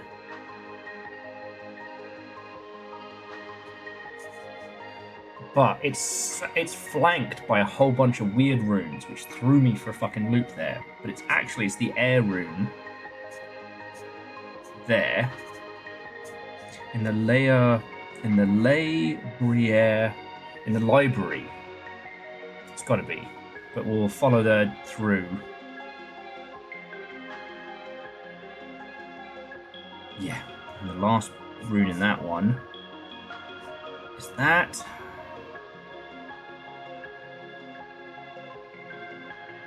Library. In the library.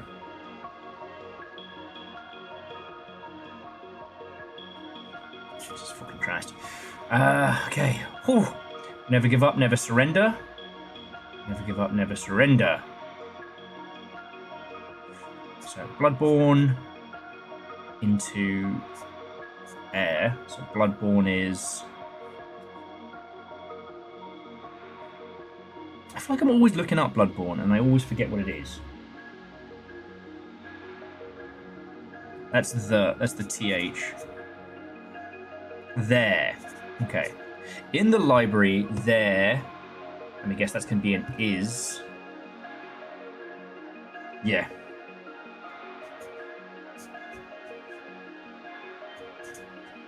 Is that in the list? No, we don't have is, but I can add it to.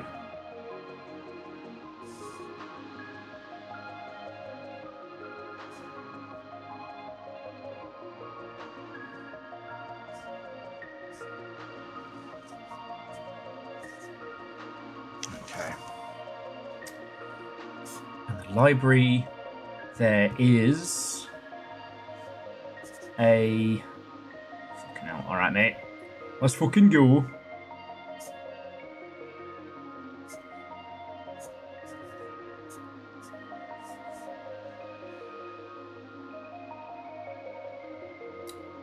Dave was telling me that Gav over at Penny Arcade can fucking sight read the shit. And I'm just impressed. That's a D. This one I want to work out now. That's a U. That's a D. That one on top. Motherfucker. It's an air. There is a der cube.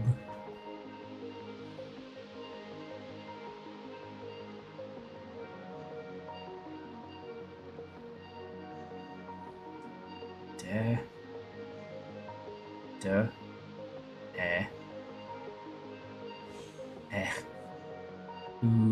Double. There's a double. It's gotta be double. There's a double. Oh, fuck it, doodle do. Right.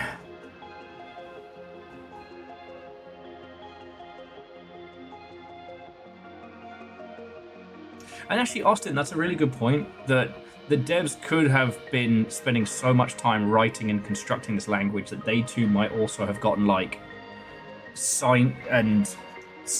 they might have gotten so in the paint that their pronunciations and things could have become, like, unhinged, right? Okay, so S...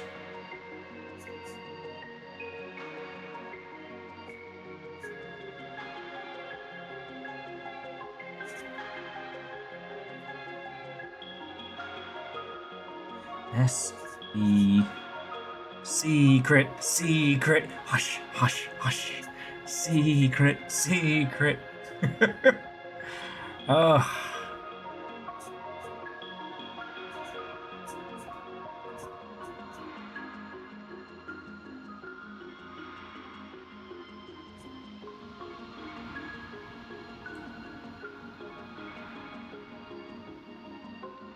Yeah. Okay, in the library there is a double secret.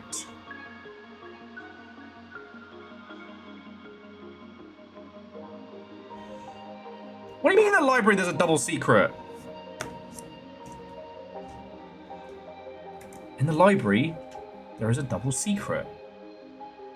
In the cathedral. Alright, buckle up everybody, we're going to the fucking cathedral.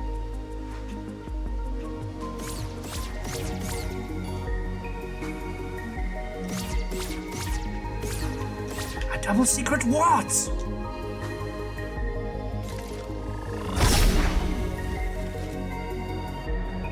I have noticed though, I spend so much time do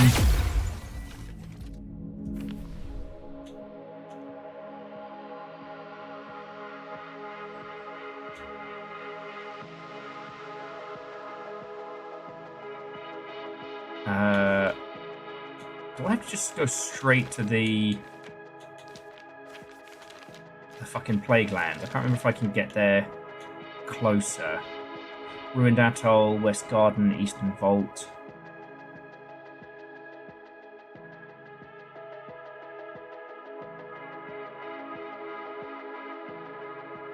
Ugh, you're gonna make me walk? Walking's for nerds! There is a library in the cathedral. Ugh. Oh, don't cute squeak at me, citizens of this broken land.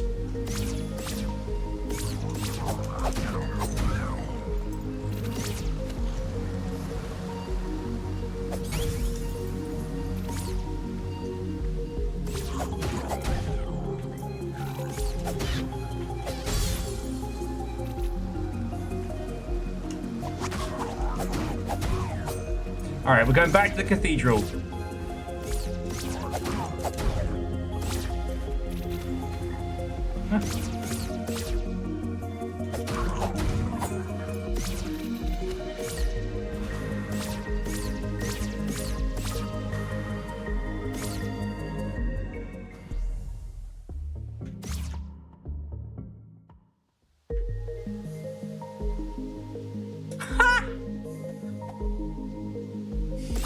You son of a bitch! Vanderbeest says that the teleporter that used to be in the cathedral was stolen by the librarian. This is his, like, extra little fuck you at the end.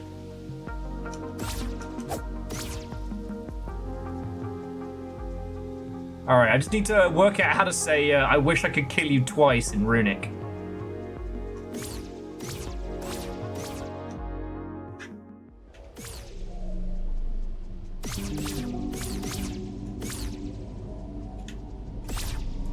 Yeah, this should be the shortcut round, right?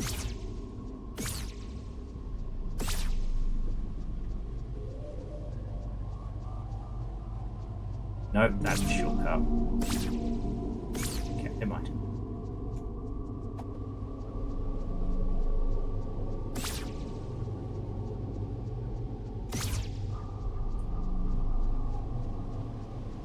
Wait, no, I guess I have to go this way? Man, this little guy is not getting paid enough for this.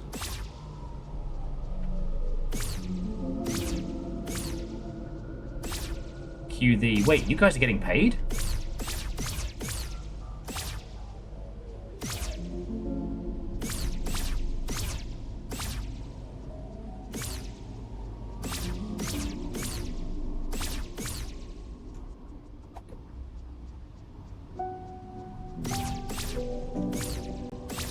Oh, you know what it is. I should have gone down. I'll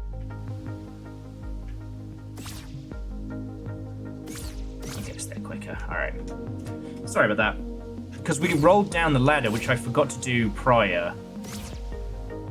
Just gives us some nice little shortcuts. Okay, so whilst I am covering some distance and getting into yet more mischief, how are you all doing, friends? I don't want to say this is a wellness check, but definitely a check-in on the homies check. I'm hoping I can get through a whole day without somehow sabotaging more indie game updates. See, the choice there, Verdant, is are we doing Mulan or are we doing Cake? He's going the distance! Or, I can go the distance, and you know the rest.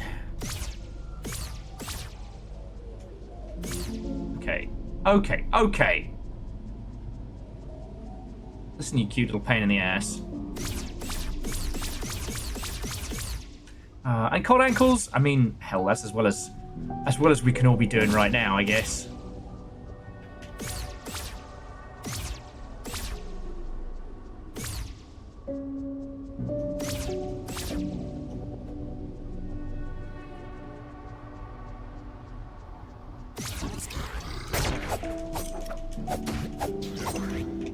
You!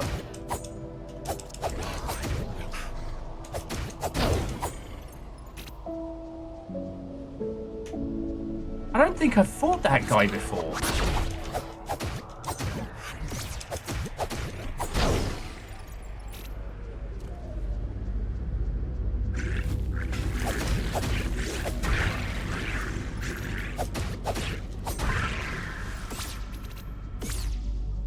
Vanderbeest, do I need to go back to be my ghostly self to get through this?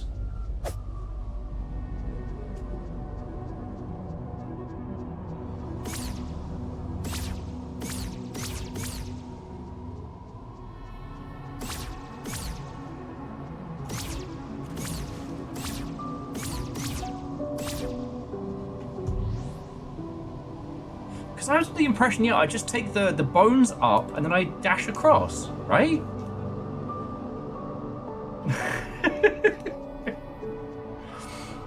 Oh. But yeah, whilst I'm in Fafamancy mode, like, so how you all been? What have you been playing? Probably better to start as a ghost. Okay. I can do that. I can ghost.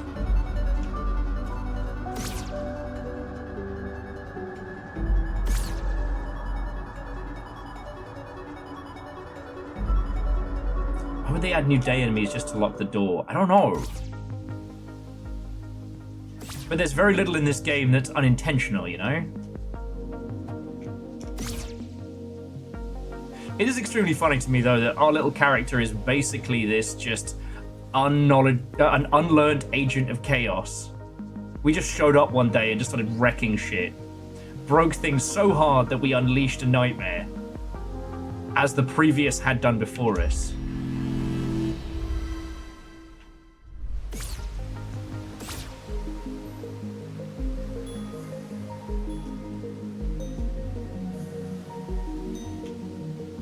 So you can get into the cathedral by day, just not the way you did at night. But anyway, if we're just solving the cathedral puzzle, which is what I need to do.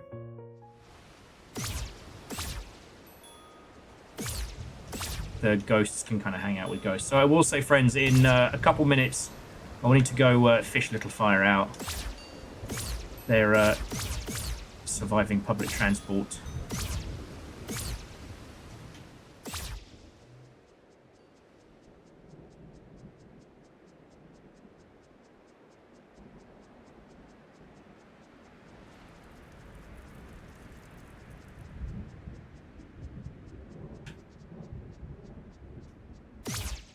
Oh god! I just realised that the little guy's footsteps are perfectly in time to run DMC's "It's Tricky," and now I can't unhear that.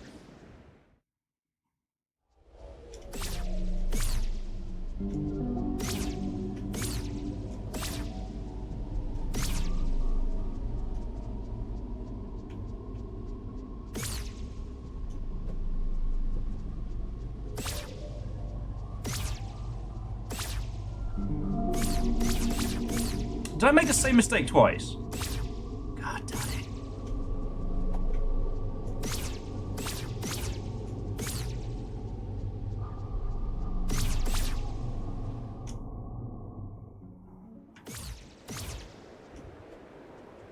I did, yes.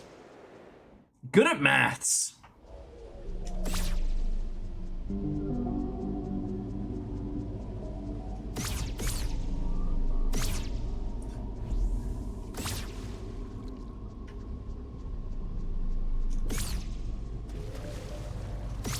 The rhythm changes when you go up and down terrain, but it does stick to the, it's tricky to rock a rhyme that's right in time is tricky. Or maybe I am actually losing my marbles. Maybe this is the game that finally puts me down. Piss off, ghost!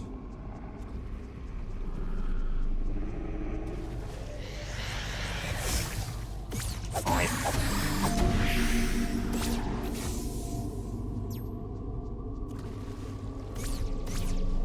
Oh, I was thinking one of the other areas where it had like a little... Oh, I was thinking of the quarry for a hidden Upsy Daisy.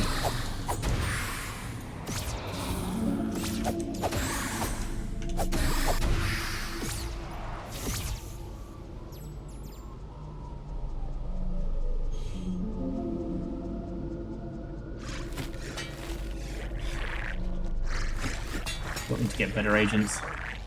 I got shit to do.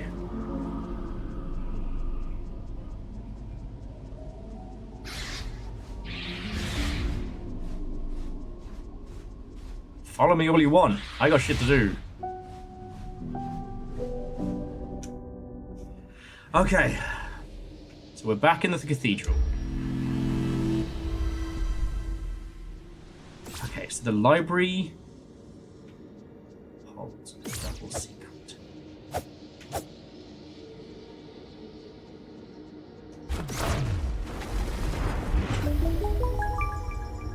Motherfucker!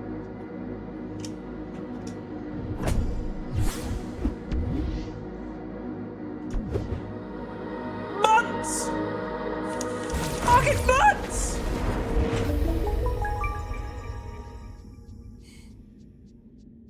Vanderbeest, thank you so much.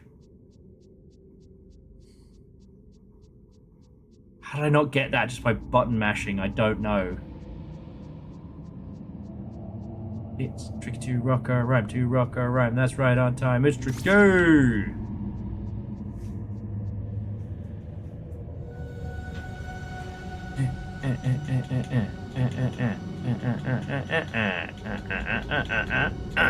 There we go.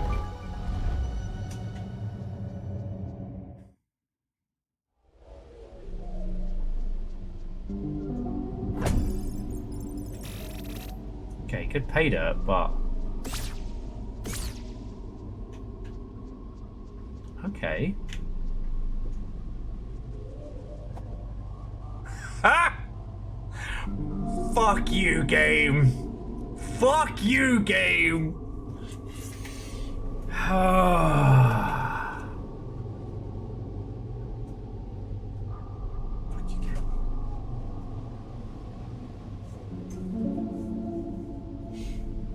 I think I do need to return in the day, which is fine.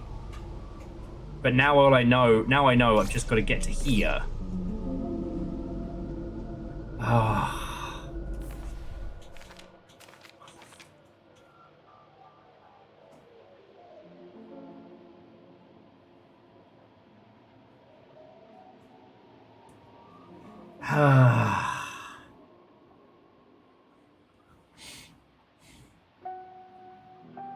Okay, so now translate 8.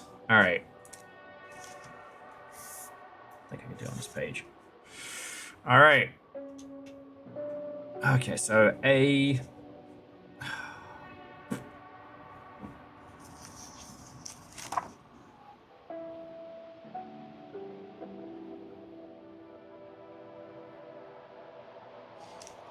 Okay, let's start working on this one then.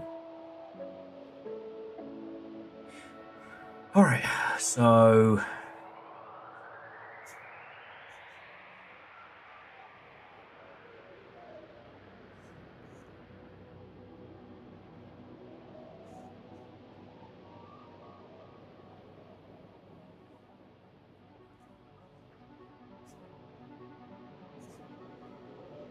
something N, and that's the lowercase vowel sound, so that's M.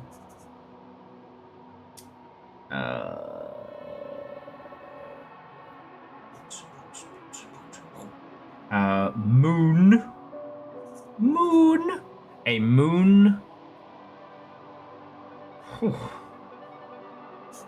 That's a moon. Is that just LT? Yeah. LT?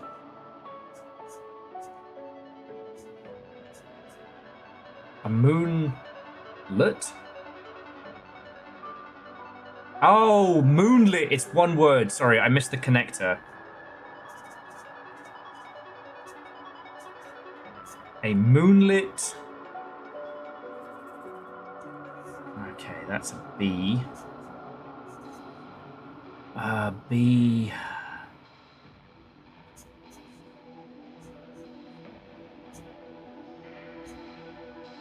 Clever on that one. B. R. Vowel sound. I.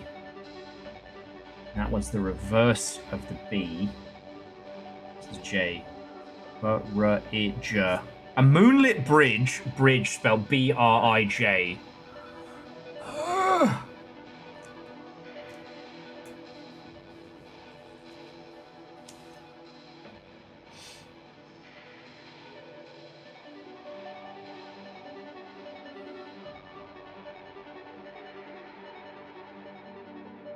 All right, friends, do you want fishing while I go fish out Little Fire?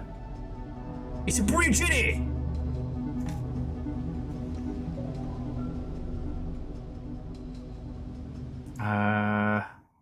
Oh, I can do fishing, but I'll have to do some other tunes. So, yeah.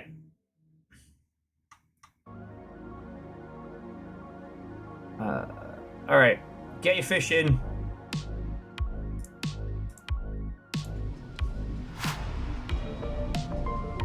It's a bridge, innit, bruv? God.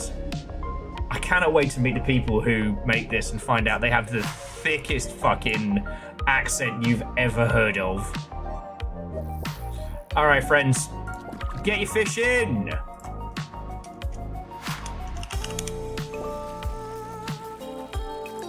I'll be back with your beautiful selves in just a moment. All right, so have fun, catch well, I shall return.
Hello everyone. I hope the fishing is treating you well. Apologies for the wait.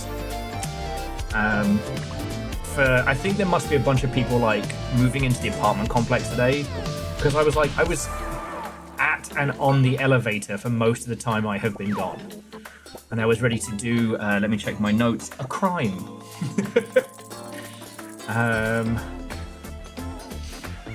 Here we go. I'm gonna make a pull, and this is gonna be the winning one.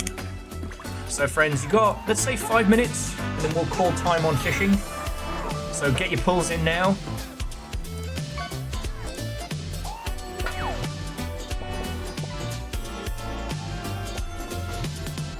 Make sure everything's playing audio like it's supposed to.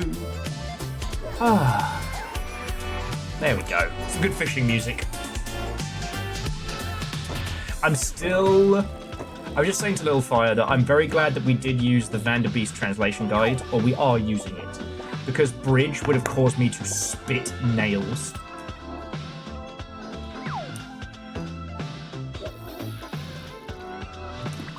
Nobody's beaten Vert and Flo this round? Oh shit, what did they get? Like giant robot, diamond? Man, our pond is pretty extensive.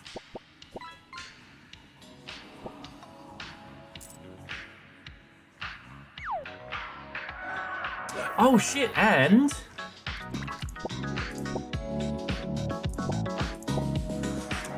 there we go.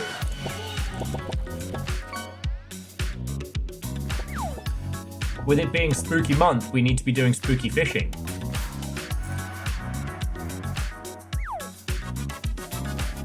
There we go.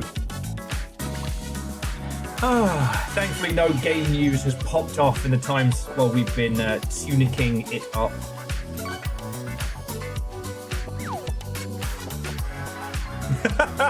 Exactly, Scotty. Though, I think I've probably talked to you all about this. We won't be doing, like, nothing but spooky games. I think a lot of people that do Twitch streaming, they hit this point where they're like, oh, it's October, I should do nothing but horror games. And ultimately, they either end up playing the same 4 games, or... Oh, good pull, dice. Or, I feel like they themselves get burnt out on horror tropes. In this house, we get spooky all year round. Calcium Bonio isn't a holiday decoration, he's a lifestyle.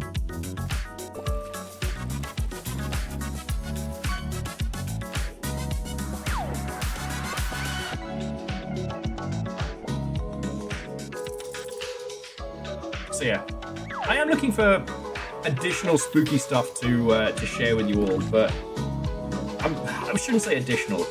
The list of things I want to play for Longship After Dark with you all is massive. Bonio is a dear friend. He's a dear something. Just dearly not pulling his fucking weight. Yeah, well, so Scotty, some folks still do it. And I know some of the big, like, YouTubers and folks still do it, and that's fine.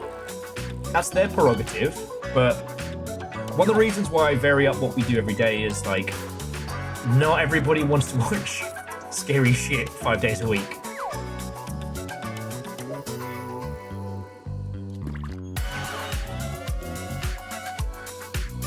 Yeah, and hey, look, there are folks out there that are very successful in making spooky stuff their whole business.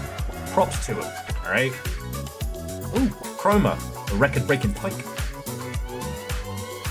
But one thing I have noticed is, like, Phasmophobia is a very, very good game. You can burn out on it so hard that you don't see anything but the systems, and the game kind of loses all of its charm. It loses all of its spark, you know? And again, that's fine, but horror of all of the game genres is the one you can become the most acclimatized to the fastest. And when you're no longer engaging with the thematics of it, not too many horror games are also mechanically awesome. Oh, Zine, good pull. Alright, everybody. I would like you all... I put a bunch of dollar bills in a blender. I don't get these single mixers. Fucking hell. I would like you all to hit exclamation fish and then no more casts. No more casts. Yeah, and Chef, I should say, like, I'm not someone to talk to about the professional ins and outs of Twitch. There are a lot of opinions I have on streaming that other people do not have. And that's fine. You know, there are people who've made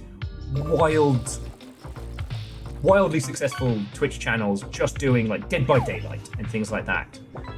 Power to them. I don't know. So, I don't want to say, like, when we talk about video games and game development, I am talking from knowledge and I'm talking from research. When it comes to Twitch, I don't fucking know. I have no idea how you lot found me. I have no idea how I am doing this as my full-time job. Like, I know what to do, but the process of getting here... No!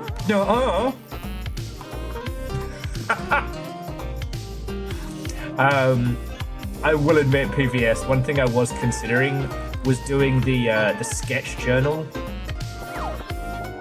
Oh, look at this little guy. Same as some folks did for, like, Starbound.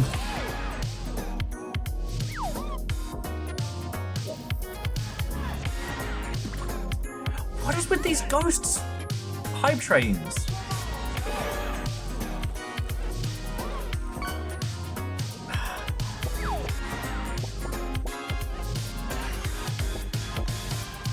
Oh, yeah, you came over from the Rain World video.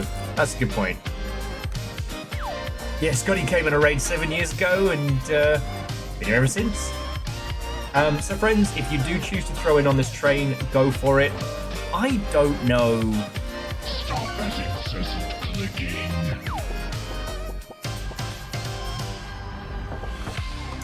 So Chef, it varies from channel to channel. Over here, it's 200 bits or more. So it's $2 or above. It'll read out your message.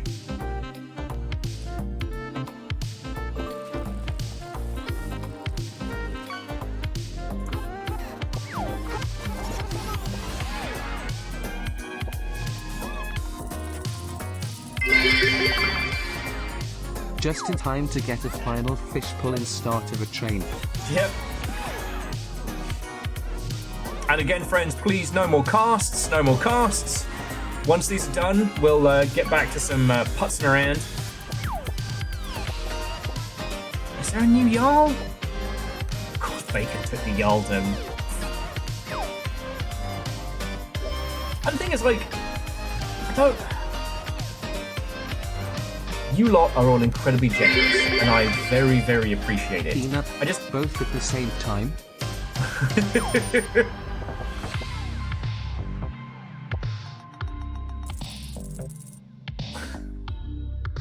Chef, I couldn't possibly comment. And Edwin Watson, welcome. It feels weird, because, like, it's not our train colors, and it's not a train that we start. It's just something that Twitch keeps starting randomly. Go for call, go for call, go for For call, Corgo? go for call, go for call, go for call, My go for word. call, go for. And Quasi Watson, welcome. Quasi, if you want to get one cheeky exclamation fish in on this, you're welcome, but we've done last casts. So yeah, this is kind of like the bartender's equivalent of I'll slide you a shot, but...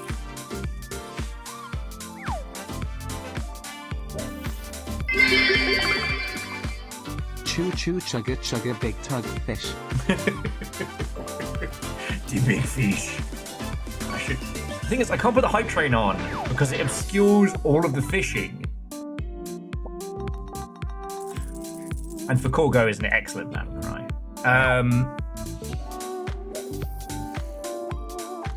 No, I should just say, like, on the subject of, like, horror and video games, you can go too hard on horror games and burn out to the point where the genre is kind of toast. I like pointing to Spooky's House of Jump Scares because it was such a commentary on, at the time, that wave of jump scare horror that was doing gangbusters on YouTube. And ultimately does end up being a genuinely unsettling, like, persistent predator chase game, you know. But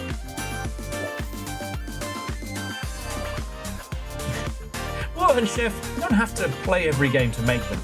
The knowledge of different things can embolden, certainly, but a lot of the folks I know who make exceptional video games do not have close to our knowledge of, like, I have to try and tell some of the younglings, like, I'm not the baseline for games industry people knowing about games.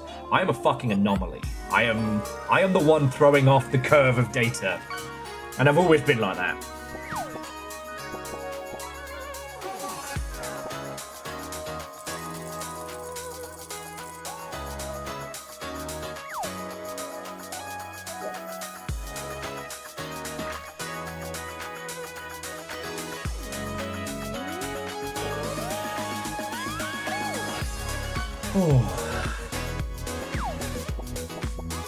Duck Duck Ghoul showing up twice. We love to see it.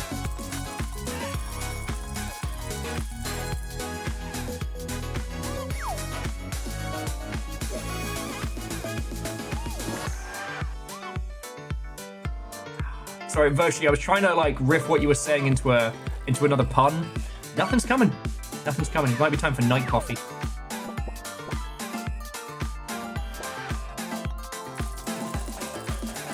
Okay. 3 more casts, and then we can conclude this contest of fishery. I will say though, to all of you who've thrown in for the spooky train, thank you. It's not one of our trains, it's a Twitch train. But, I mean, it all goes to keeping my dumbass alive, so I am still grateful, alright?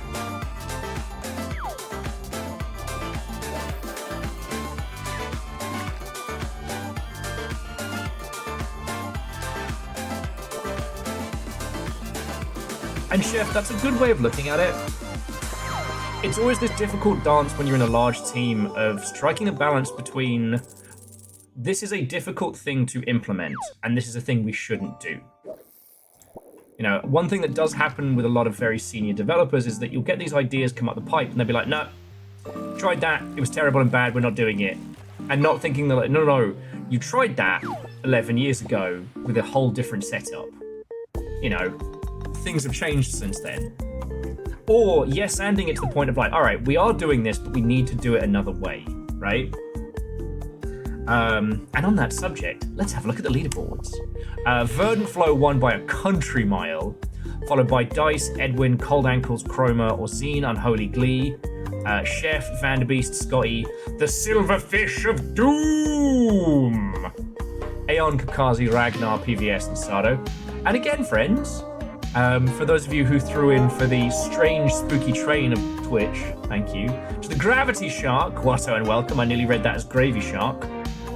Come on in, come on in. How was your stream? What were you up to? We're having a little fishing break. Well, we're just announcing the fishing winners before we leap back into some feckery around Tunic.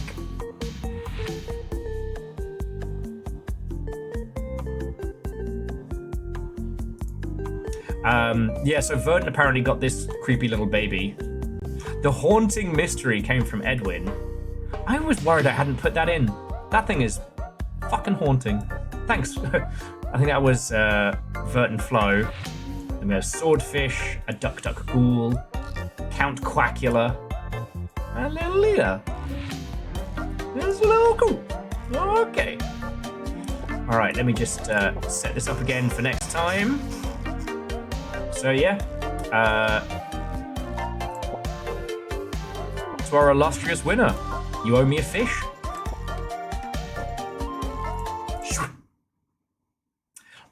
So Gravity Shark was doing Morrowind. Ah, great classic. A great classic indeed. This Morrowind's never have to worry about getting the fucking dog shit reimagining treatment.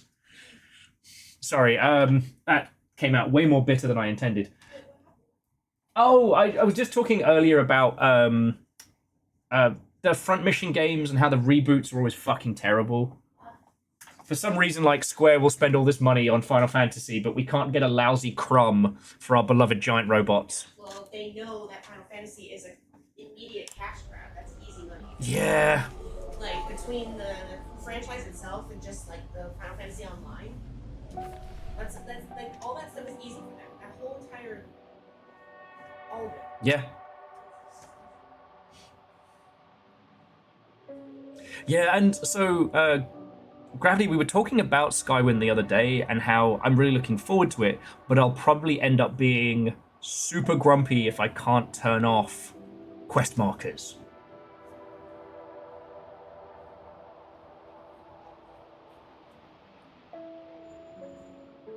And Scotty, aren't we all just blobfish with teeth? In the grand scheme of it, aren't we all just blobfish with teeth?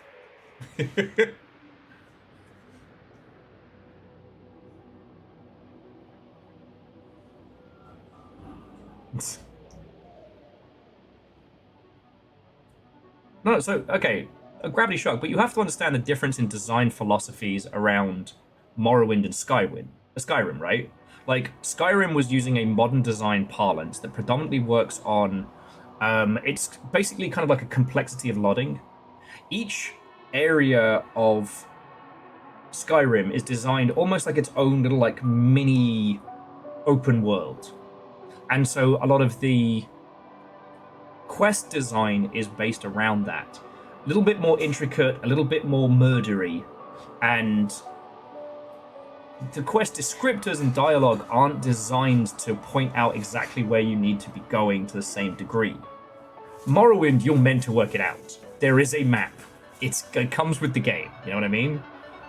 Characters will be a little bit more distinct with describing where you need to go and what's going down. So, like, you can turn the toggle off for Skyrim, but it's a very, very different experience than playing Morrowind.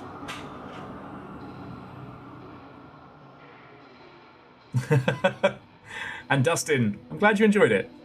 The chicken, the longship tendies was quite the adventure.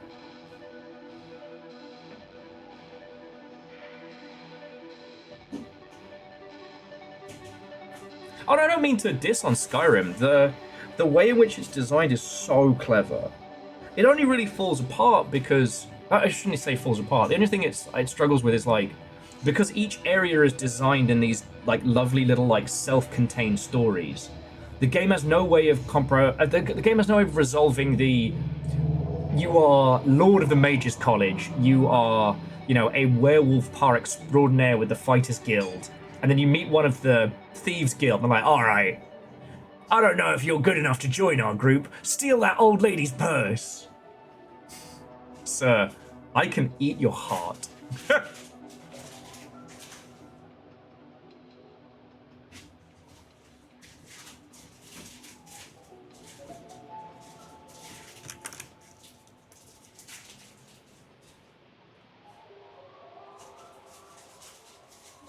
Well then, Gravity Shock, you must be misunderstanding me, because I just mean that Morrowind is a game that's designed to be played as a role-playing game. It is an arcing experience. You're supposed to walk around and talk to people and play the role.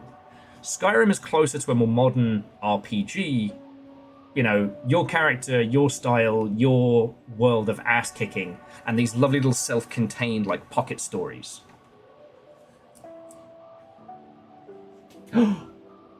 Skyrim is just where I store lots of cheese in my pockets. Oh yeah. Cheese for everyone! Can we just talk about how one of the best quest lines in Skyrim comes from getting fucking shithoused in a bar? The Wabberjack line. Wabberjack.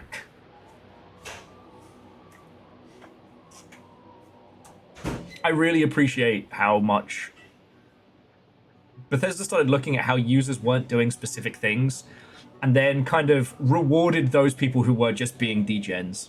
I love that. I am still, however, mad about the word bridge, which we just translated. For those of you who are avoiding spoilers, I'm not going to tell you what I am doing right now if you want to just hang and chill for a second. But to those of you who just joined us, so I'm playing Tunic.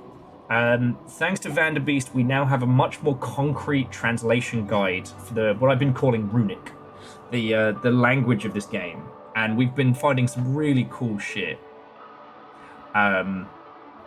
We have a list of puzzles that we're working through. I'm so mad about it. Chef, I literally told Little Fire on the way up here. Bridge. Spelt B-R-I-J. It's a bridge, innit, bruv? The one, air is the one that annoys me because it's dropping the H. It's from fucking London.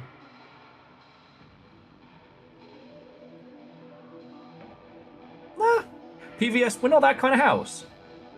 If anyone gives you shit for having not played Skyrim, send them to me. I'll find something to shame them about. Oh, don't worry, I've played Skyrim enough for at least 7 people. Yeah, exactly. PVS, Little Fire's played it at least enough for you, like, twice over. But I do think Skyrim is worth study because it is a great example of how to strike a wonderful balance between mainstream accessibility of a kind of game whilst also still feeling like it's core. Now, I'm a Morrowind fanatic. Unfortunately, I'm never going to shut up about Morrowind, which is why I loved Wobble Wobble Wobble, not Lunacid, Dread Delusion so much. It's here, Harry. He's left a syrup behind. God blimey, governor. And I will say, like PVS, should the mood ever strike you and you're like, you know what? I want to give Skyrim a go. It's great. Skyrim does a great job of not punishing you for exploring. Morrowind was merciless.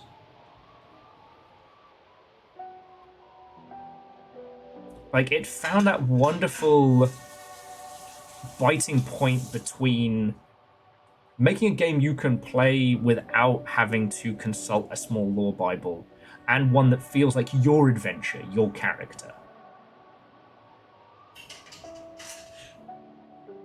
And Chef, I agree with you, but I don't know if that's just because folks like us have spent so much time with Bethesda titles and with the Fallout series and whatnot, you know?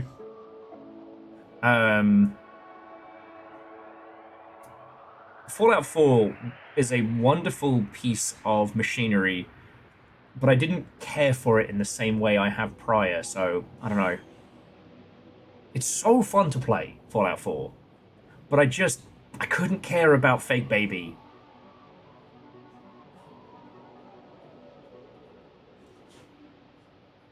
And yeah, DJ Coil, I was a Warcraft fanatic. And those early quests in World of Warcraft that actually had you exploring and talking to people and looking for stuff, I thought was so cool. And you can see in, like, pre-Burning Crusade, how the old world was kind of setting up for more stuff like it. They're dead now. But that's how MMOs used to be. MMOs used to be like, hey, what if those RPGs you've been playing were even more bullshit and hardcore? Okay, so we did Bridge in it. And I was trying to translate what was next. Okay. Just this weird little word here.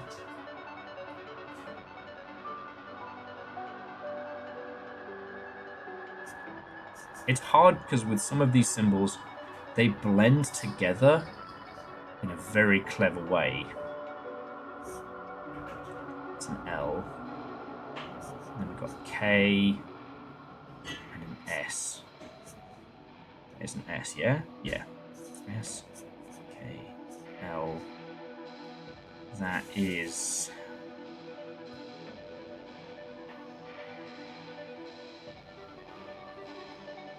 yeah, that's B. Bridge. A moonlit bridge blocks...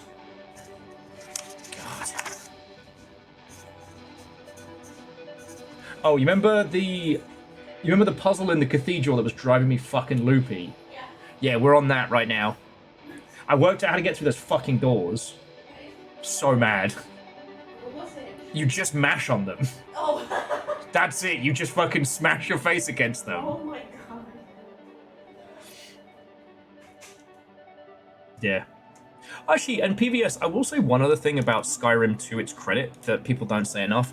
You can play it for 90 hours, but it's not like Dwarf Fortress or Kenshi or Factorio, that if you like, you can only binge it, and once you stop, you're like, I don't remember where I was. It's actually surprisingly bite-sized.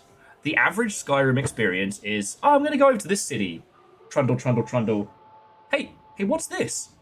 And then 2 hours of like adventures and fighting and stuff you never expected. Are you dead? Oh no. Oh. I mean, you made it to day 1 of spooky season. Well.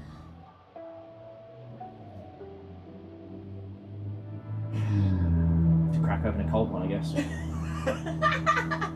I've revised my my policy.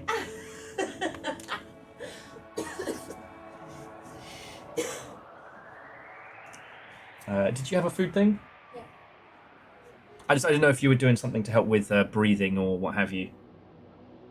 Okay, so we do know this. We know that a moonlit bridge blocks. Block spelt BL. Yeah, BL. You know what? No, I'm not even dignifying this. Okay, next incredibly complicated word. But this one is reversed.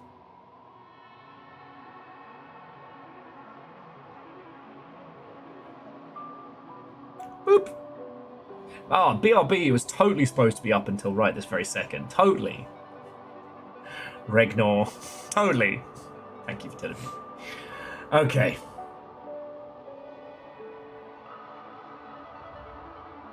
Yeah, small fox face rolls door wins. Man rages. More on this story at 11.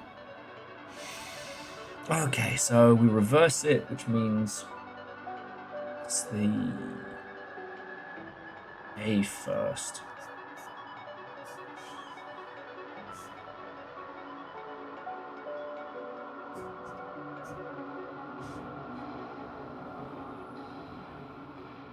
Oh, Jesus. Some of these are complicated as.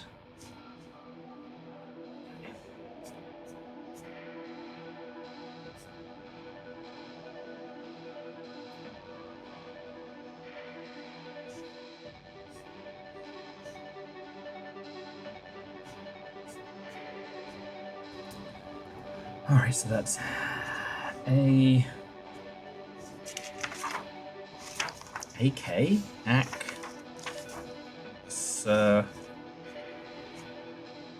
Oh, it's going to be access? Axes?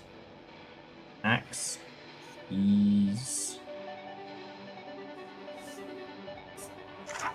Axes. 2. Blocks access to A, and that one's probably going to be like... Exactly, Aeon. I actually left the BRB needs tea up for you specifically, even though what you sent me was coffee.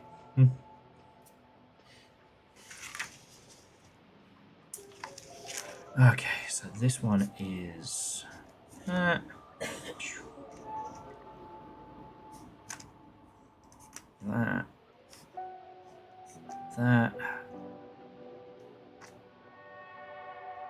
Little jumping dude.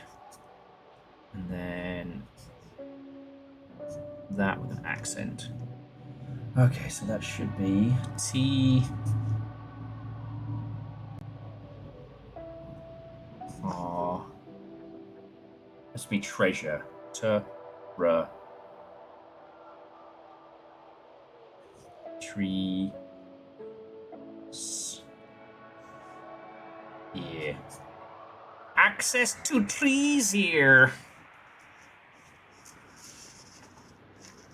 No, Scotty Doggy, I'm pretty sure it does not mean the Martians are invading. So Vanderbeest, it just says a moonlit bridge blocks access to treasure.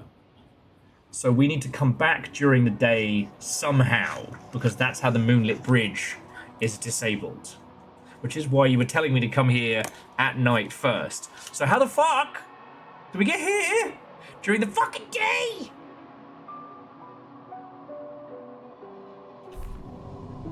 I will say though, Vanderbeest, is it worth translating the other stuff there? And I only ask because... Oh, that's why we can't get here.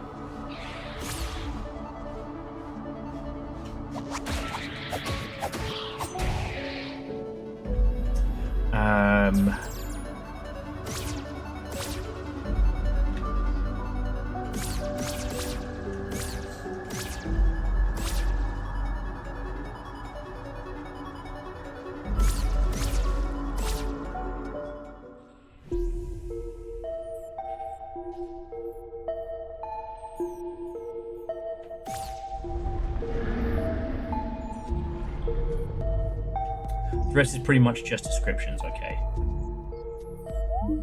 Yeah, we can afford some firebombs.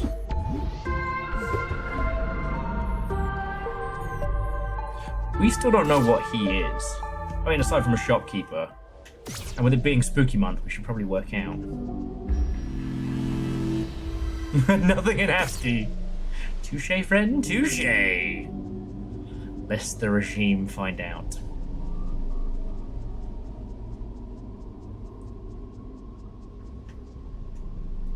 Big fight.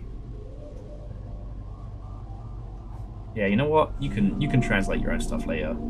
Not you, I'm talking to the little guy. Okay.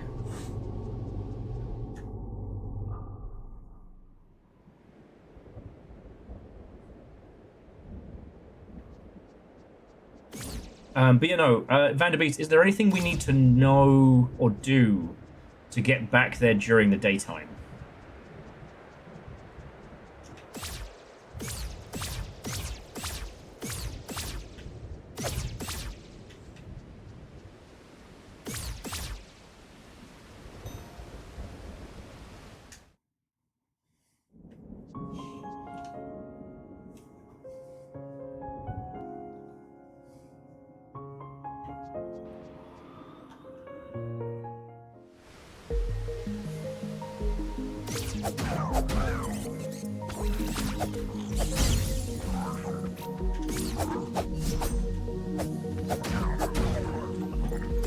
Okay, well, just because when I went through there earlier, I couldn't work it out.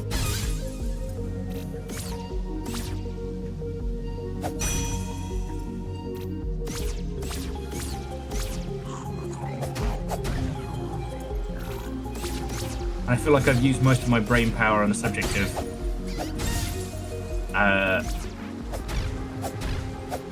cracking some of these things wide open.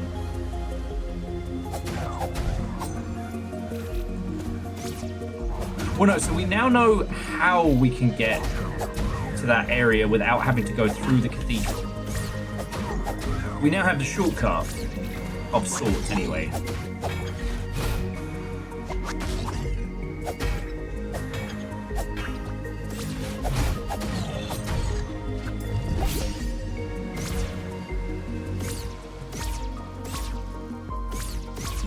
I'm just looking at, like, we've solved, okay, I've managed to crack a chunk of this puzzle.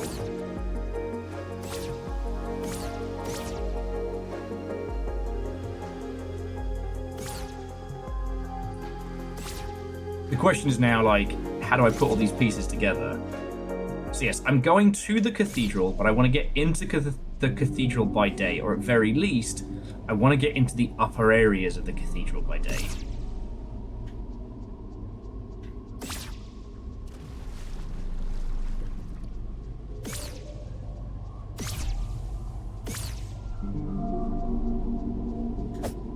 Okay, while peeps are giving me tips, I need you to talk to Mr. the Internet for me. And just tell him that I don't want people to spoil weapons for me before I haven't seen it. Oh.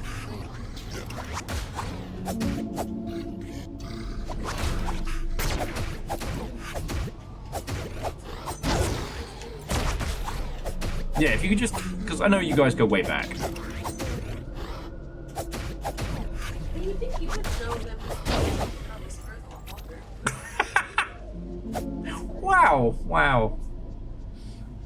If it wasn't for my ancient creaking bones, I'd get up and give you a piece of my mind. Aeon says hi. Joke. I'm gonna let it go. I'm gonna let it go. Let's hear. No, well, it wasn't gonna be that kind of joke, but Oh. that works too. Sounding creeps because of the angle. Sorry.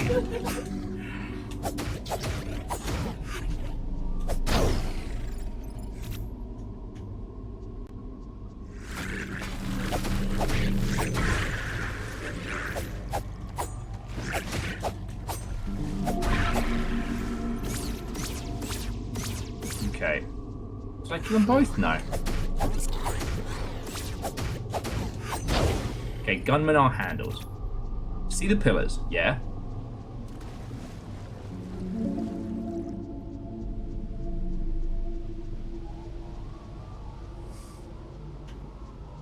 Ark of the Conclave says, as we all know, if the door is closed, look for a window. I mean, I would say if the door is closed, see... You know what, actually, that joke was way too dark. I'm gonna... Aha! Thank you, Vanderbeest!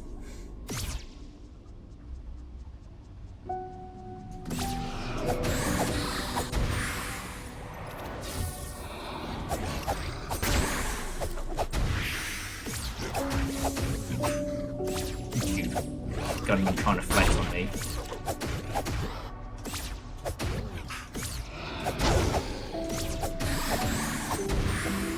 When these all used to give me trouble. Good times, good times. I think I still have to go up and round though. If there was another shortcut on the way up, I lost it. Oh yeah, so friends, I didn't get to tell you all because we've been talking about everything and nothing. Little Fire wins at finding movies. Oh yeah. So yesterday evening, we're trying to work out like what to watch. The irony being is that we initially both said like, we're not going to do anything like, you know, nothing heavy, right? Nothing major. It's been a long day, etc. Little Fire spied a movie just called Sleep, which was I want to say Korean? Something, I can look it up. Was it the Korean or Indonesian horror movie? And it was so good. It was so good. It's one of those ones where I want to say as little as possible to those of you who do enjoy horror movies, because I don't want to either accidentally overhype or, you know, do it a disservice of me.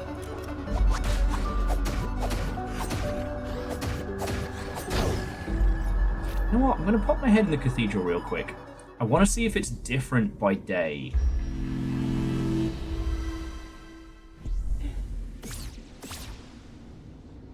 No.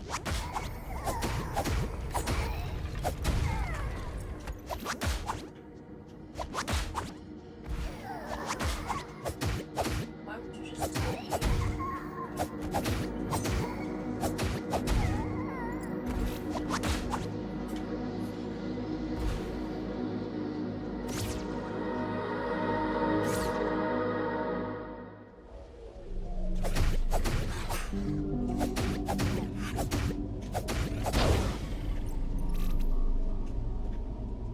South Korean. It was a South Korean horror movie, okay. It's dead to rights. Alright, but Bacon, like, joking aside, it's really good. It's just called Sleep. Yeah, and you know the thing about it too is it doesn't have any like unnecessary like nonsense.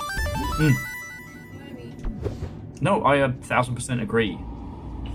It's just good psychological. Because I've been enjoying, like, when A24 decides to flex its muscles on spooky stuff. It's spooky. And sometimes it's, like, spooky and kind of sweet. Like, the one about a guy dressed in a sheep, but it's actually, like, he's an actual ghost. It was very, very cute.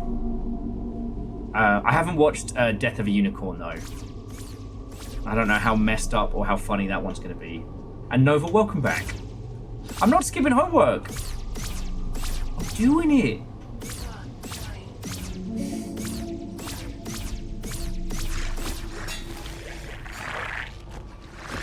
It's neither here nor there. I've done my homework.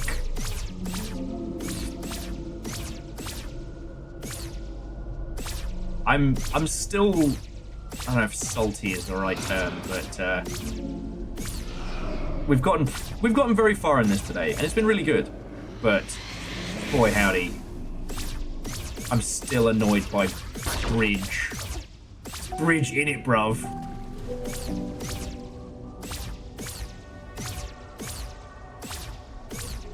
Still annoyed by that one. Oh, and finding out there's two different spellings of the and the. But not the as in the grand. It's not the as in, and would I compare thee to a summer's morn? It's the as there's chanting in the air. Right? My brain hurts.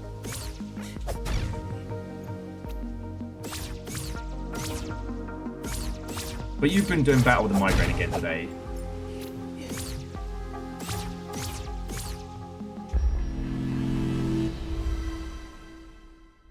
Ark of the Conclave, yes, this low poly fox is absolutely worth the hassle. Okay, and the cathedral puzzle is solved.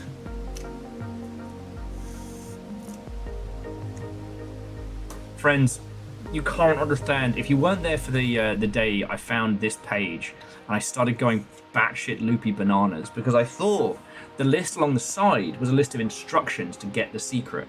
Nah. It's literally just a list of like all the different areas in the cathedral. But from some insane reason, it's from a side-on view.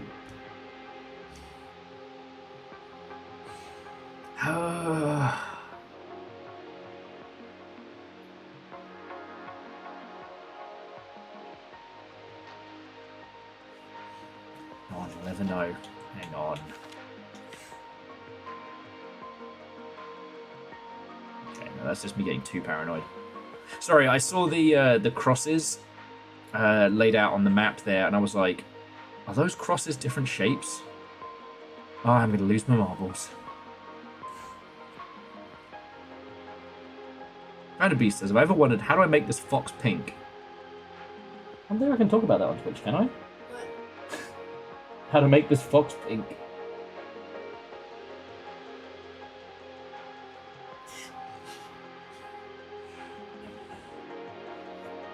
Oh yes, and Chef, we got the little treasure from under the boat.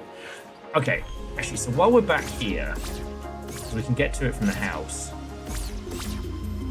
So we found this little hidden area early on in the game, which was really cool. But I didn't understand the significance until we started cracking open some of the puzzles. Now, obviously, the language translation leads to the light bridge. Fuck off. The language translation stuff leads to a lot of these. So there are 3 items I have yet to get. The main character of this game is so cool. Or as the kids say these days, he fox. Do they? Do they say he fox?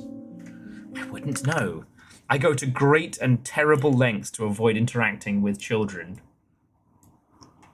Okay.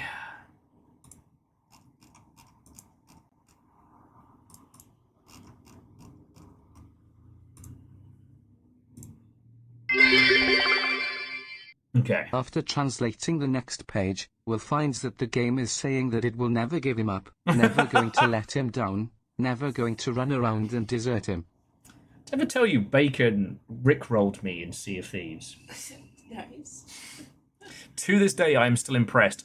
Bacon sat on that knowledge for weeks before unleashing it.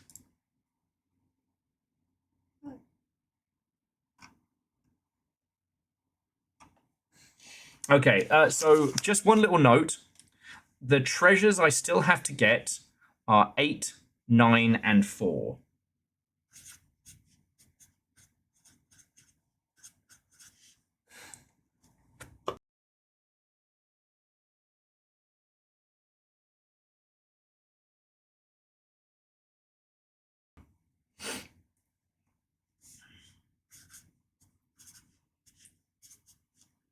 Sorry about that, friends.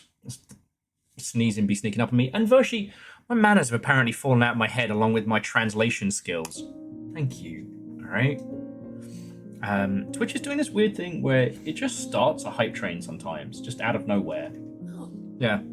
And everyone was lovely. Like, we had a proper hype train at the start of the day, and then this second one was weird. I just feel odd. Oh, I'll have you know, my manners are second to none.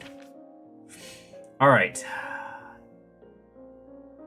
Flip to page 54. Right.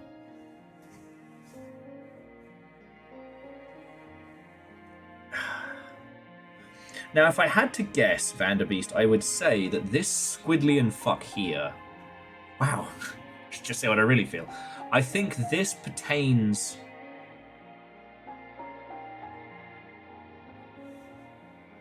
to the temple we've just been in. Hang on. 1, 2, 3, 4, 5, 6, 7, 8, 9, 10, 11, 12.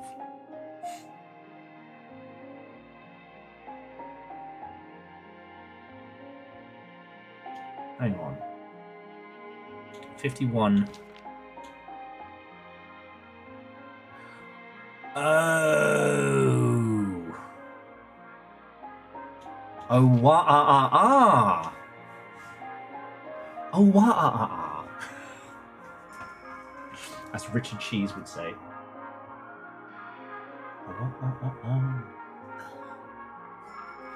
Look, I can't help being this funny all the time. I really wish you could. Wish you could. These numbers are the different pages as they pertain to the different treasures. So if we zoom in here, because this is the portal to the tentacle dimension. So 6. Hang on, so 1, 2, 3, 4, 5, 6, 7. Yeah, 3, 3, 3, 3. Okay, yeah. So there's 12. Whew.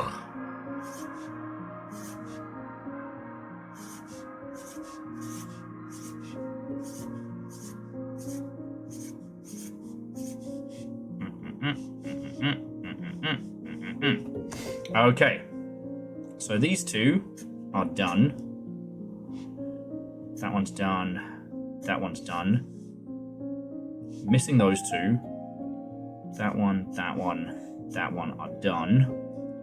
And that one are done. Okay, so if we come back here. Okay. 1, 2, 3. So 53. So page 53. And this one is 11. And this one is 28 and 34. Okay. Now, I thought this was going to end up being a number puzzle, but these are the pages.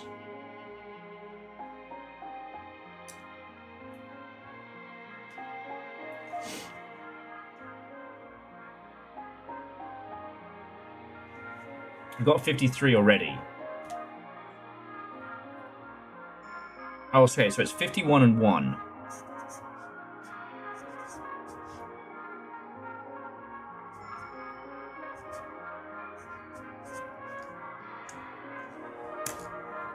Okay, but that is what we were working on earlier today.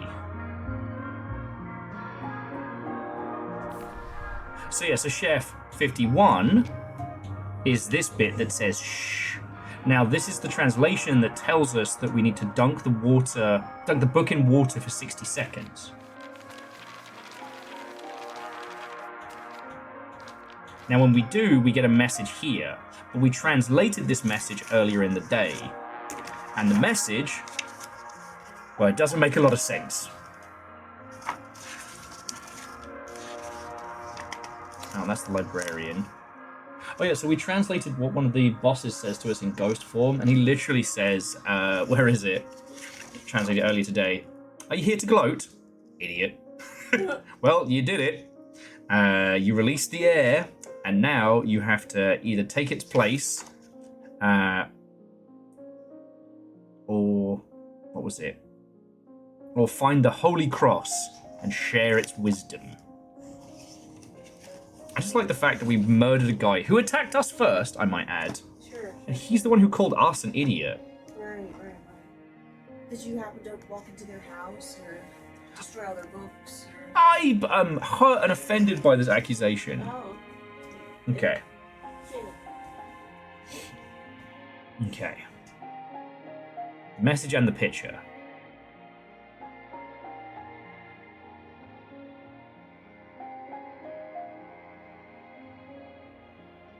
Anyway, the message says, the softest feather corrected 11 times, departed once more. I don't know where we've encountered feathers.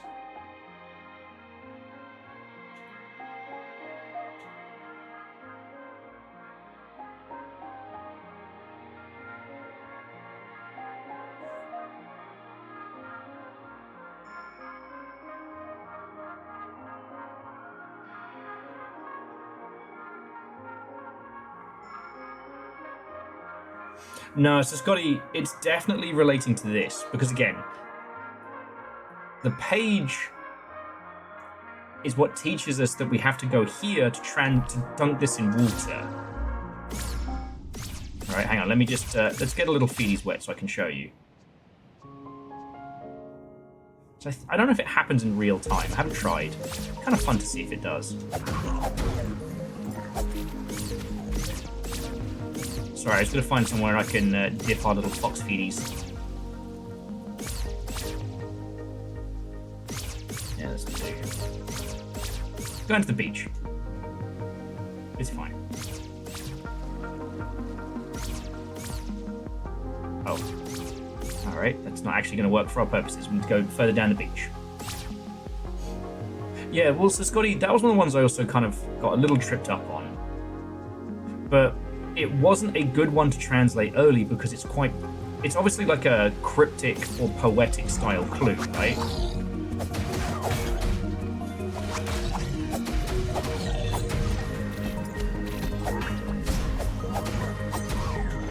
Here we go.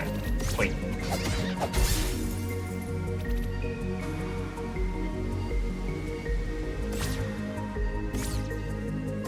So, I don't know if it pops up automatically, but we can leave it here for 60 seconds to see if it does. Because I can't remember if this bringing up the menu actually does pause it, but we'll find out in a second.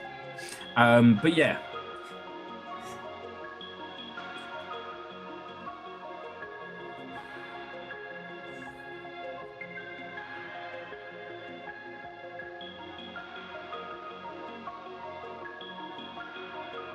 I'm finding the good stuff.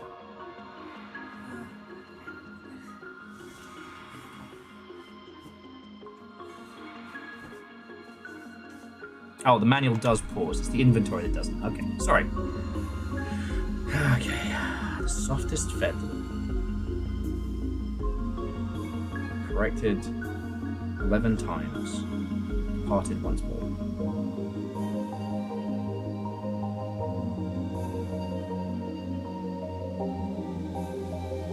Now, was it collected, not corrected?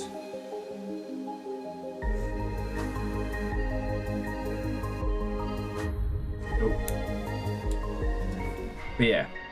Oh, come on. It's been a minute. Get down. No, we can't drop items. There's some that we can throw, but none of those are feathers.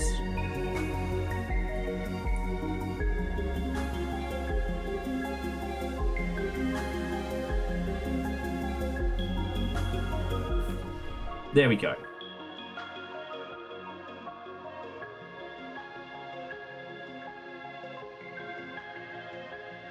Now, we are literally where it says on the picture. We're here.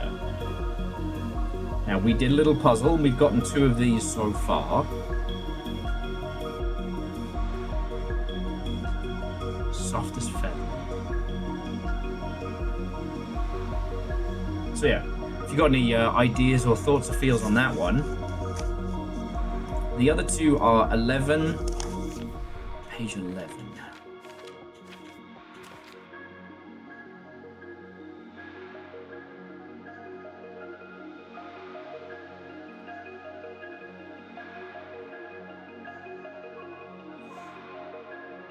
Oh, that's the Holy Cross to summon the treasure there. Okay. Oh yeah, and as Vanderbeest says, anyone who doesn't know can make suggestions. I'm gonna go get that one now. I know exactly where that is.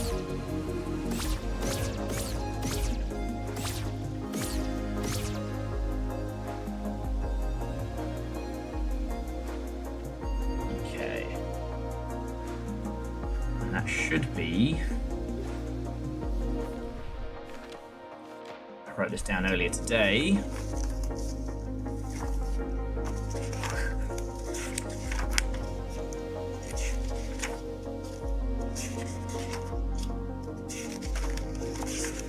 It's been ages since we did a Holy Cross.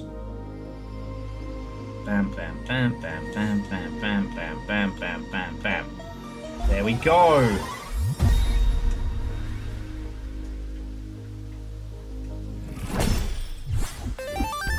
There we go. We got Tea and Bickies. Let's fucking go. Tea and Bickies.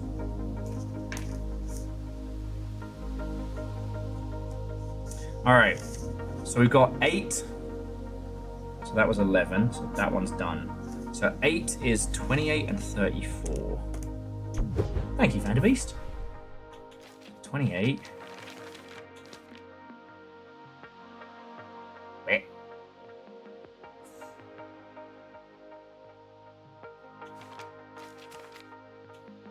Okay.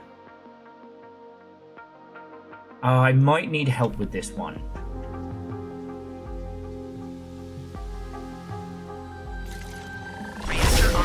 Sensors online. Weapons online. All systems nominal. No thanks on the tea, but I'll take the biscuits.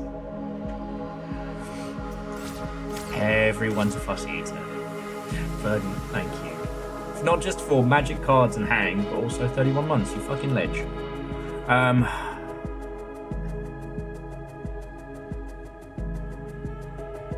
Did you just say congratulations?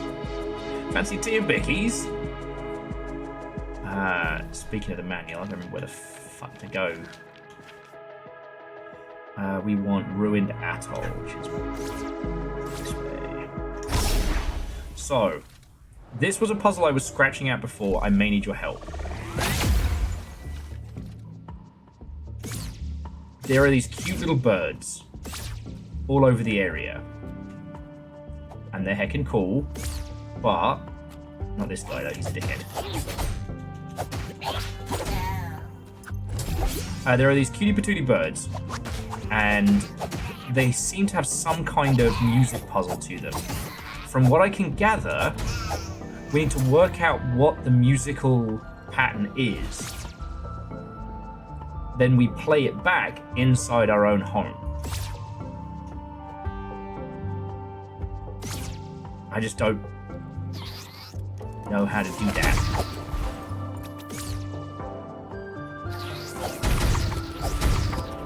And I'm not usually great.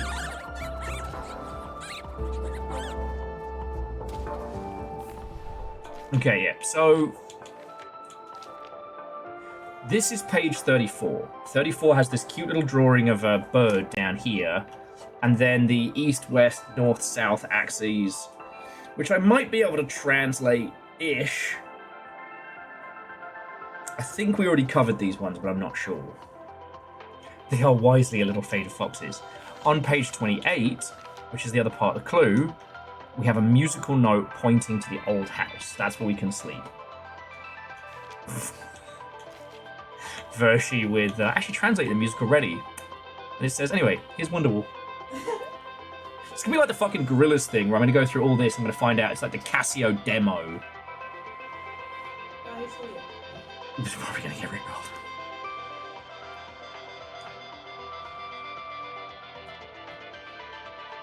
The thing is, when it comes to musical puzzles, I really do fall down.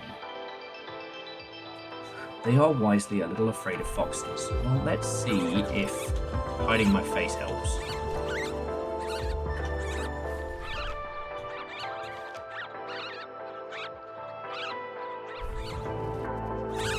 Nope, does not help.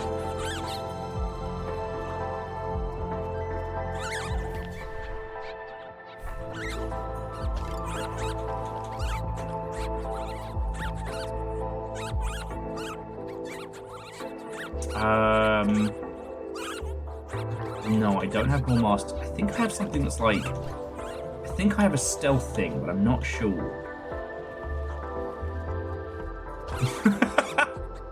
Hey, Vanderbeest, do you want to see my new chainsaw and hockey mask?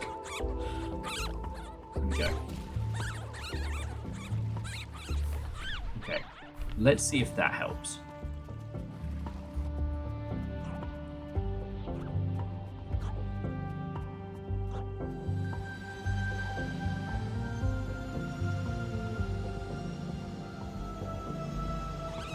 No. Get over here! If this was Hornet, she'd already have them singing. I don't know, Chef, have you got a flag? Sorry, Chef's like, you got a bell? I don't know, do we? I've got a shotgun, does that help us?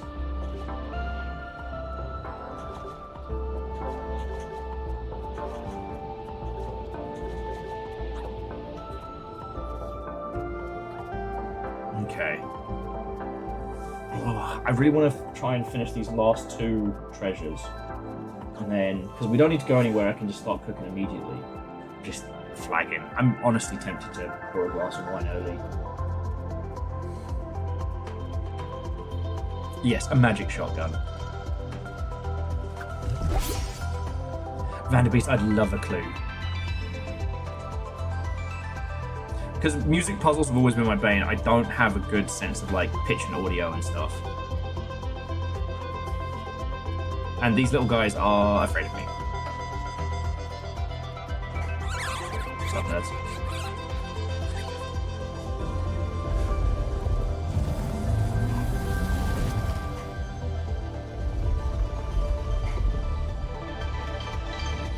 Crows watching them like food.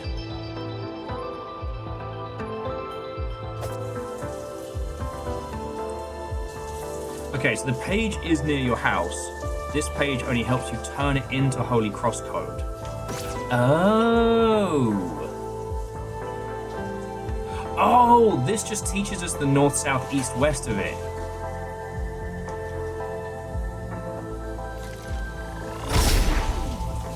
Okay.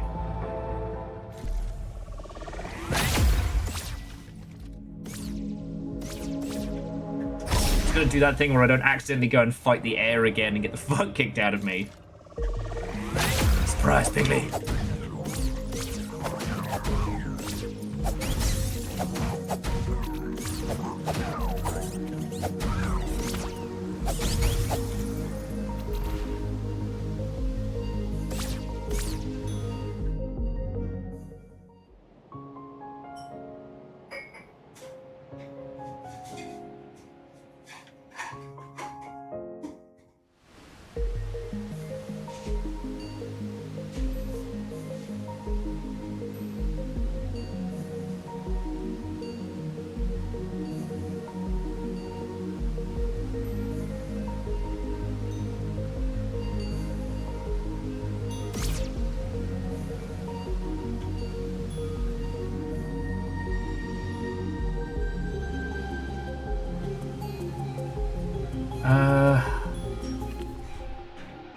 So it's the wind chimes on it.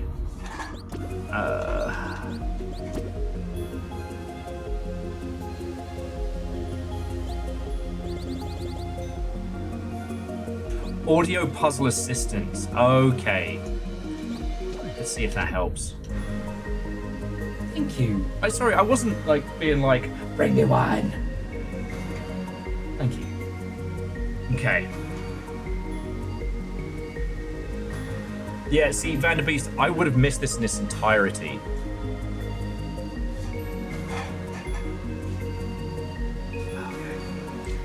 So...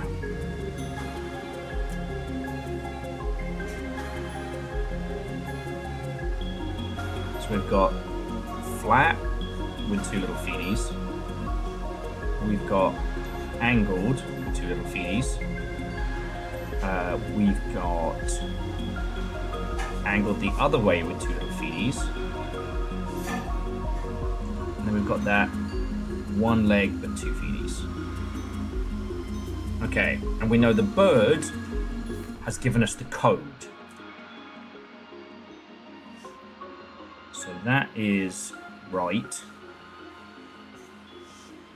That is down.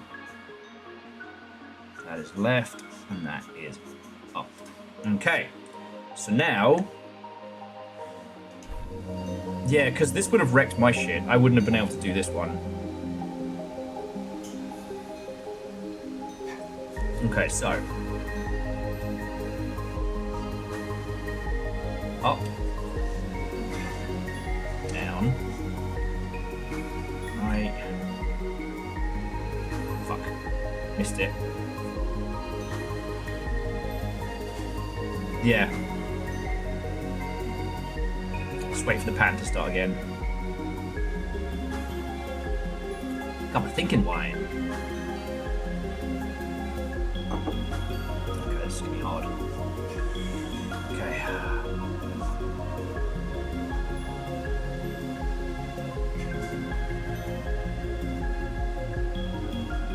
Fuck.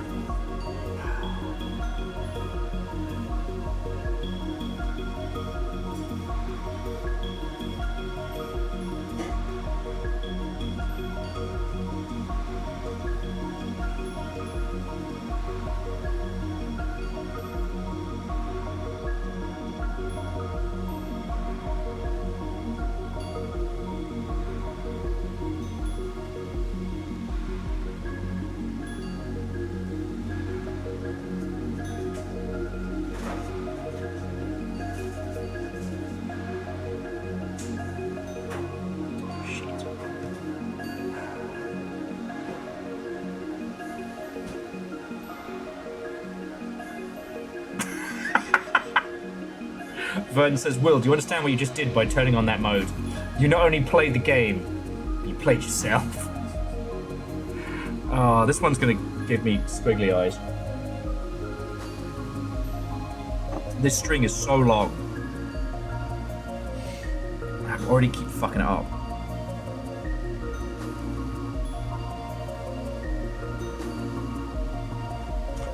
Yeah, no. Arc the Conclave, that's what I'm doing. I've got like a translation guide of notes. Why did Bacau leave the concert? I don't know. Too much music. Fuck off.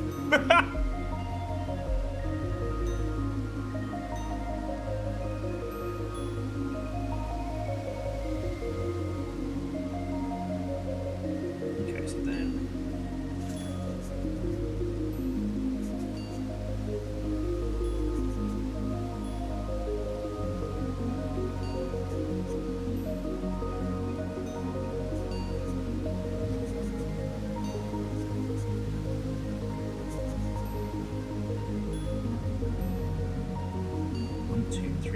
Five, 6, 7, 8, 9, 10, 11, 12, 13, 14. Alright, 14 inputs.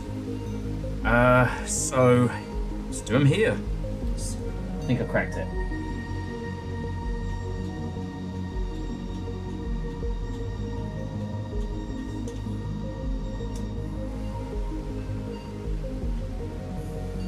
I hope I cracked it. Or I fucked it up.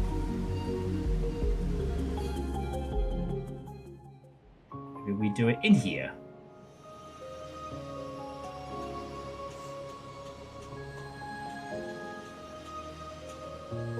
Nope.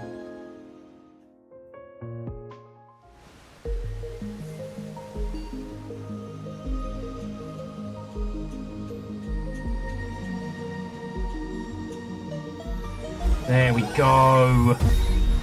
I was standing on top of it. Ah, the secret power up. All right, so that's 8. Vanderbeest, thank you so much for that. I would have been lost on that one. Because the way I thought it was going to be is we had to listen to the birds. The birds would teach us the pattern. But no, the birds are just cute.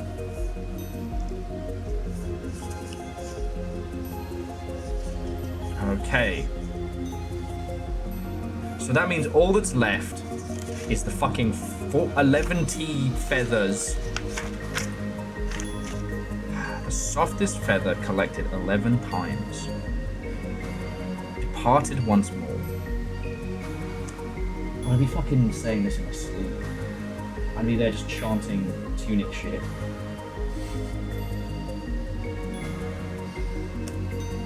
Okay. Open up your overworld map. Alright. And Vanderbeest, I'm accepting help on this one. Because then we've done all of the hidden items. And now with the translation guide and everything else, like, we've got a clear run through. I might frame the splash card, the flashcards that C2 made.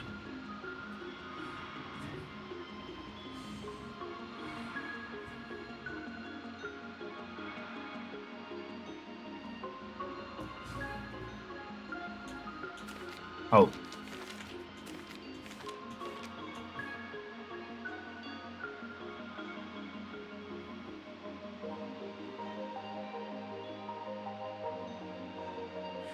The West Garden, the Bell Tower, the old house.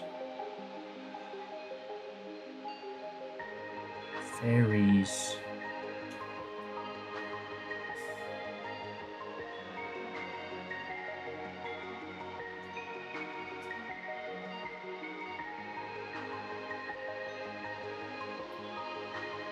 So, Chef, the pages for the last item is the last like hidden item / trophy, because I do believe it's going to have some significance. Was what we were working on earlier. So, just to recap, is one of the first things we kind of cracked ourselves was this bit here that says you have to submerge the book in water for 60 seconds. Then you go right to the beginning, and in this bit, beneath the note from the dev team, is this little star. The star then turns into a little clue, and the clue is softest feather, corrected 11 times, departed once more.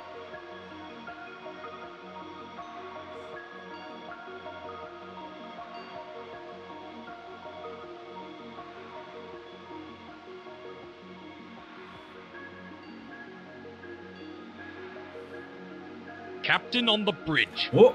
What ho? Early morning, for me, resub. Well, Mental Monk, cheers to you. We're doing our last little puzzle of the evening before I cook up a small sea of pasta.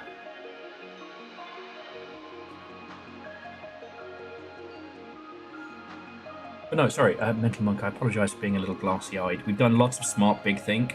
We've got one more treasure puzzle to work on.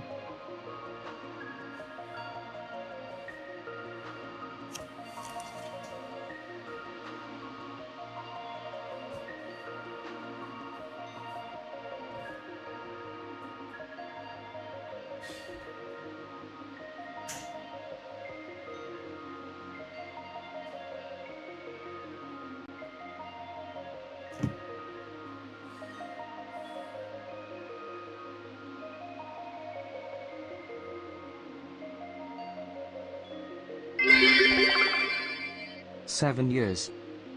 Shit. 7 years. Yeah. I think everyone's at sleepy o'clock. 7 years is almost a year. Okay. You know what? Maybe this is one to come back to next week. This is definitely not the time for hyper cryptic clues. So we shall. But we got next week, and we're not stopping us anytime soon. And that just means like we've made a note of where we are on it all. So No, Vanderbeest, I'm going to bring our adventures to a close.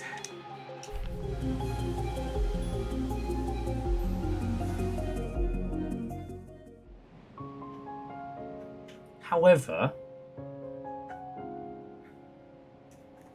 we cracked languages, we ate sandwiches, we shared laughs and cuss words and video game recommendations.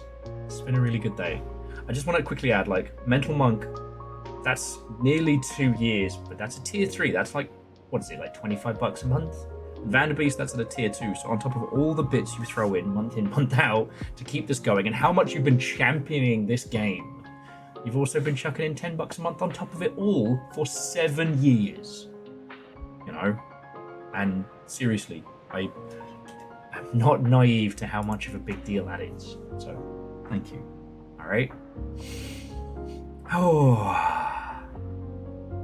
Right. Friends, miscreants, longshipians and legends, I'm going to find some lovely folks on Twitch to pass you over to.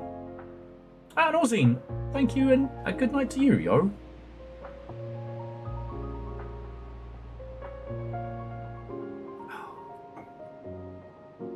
Aww. Monk, I hope and I try, friend. I hope and I try. But anyway, that is it from me. So, to all of you lot, thank you so much. Again, an extra special thank you to Wallosaurus and Simple Chaos for providing chicken tendy money and treats for guinea pigs money. Hopefully they'll stop being mad at me later when they get their favourite treats.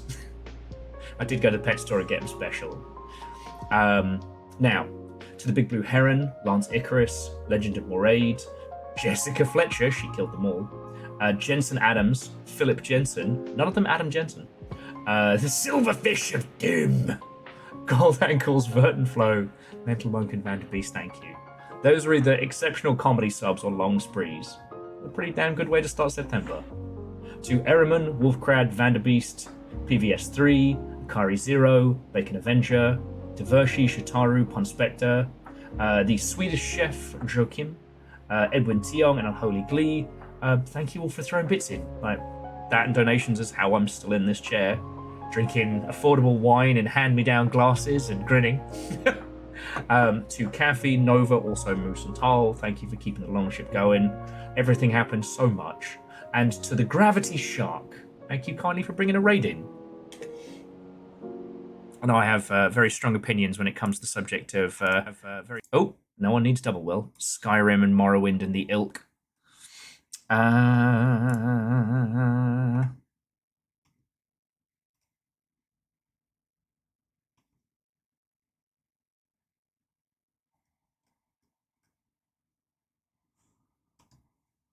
And I got 3 different friends all doing 3 different kinds of game dev right now.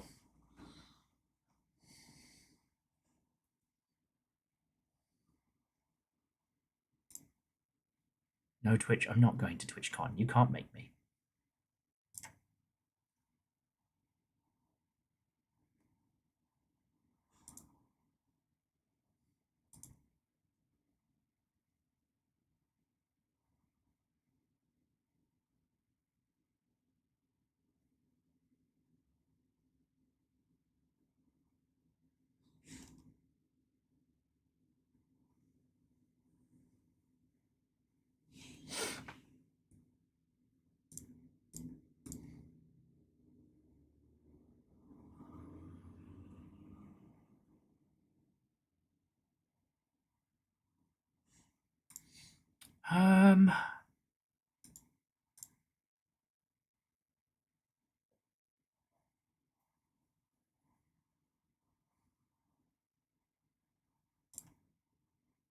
So do you want calm game dev or chaotic game dev?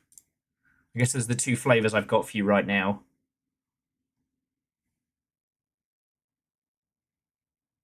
Oh, and Chef, we're drowning in good horror games. I meant, what I was talking about more is that, like, I'm not going to be shifting every day, every stream to horror games. That Longship After Dark is going to be a bunch of bangers.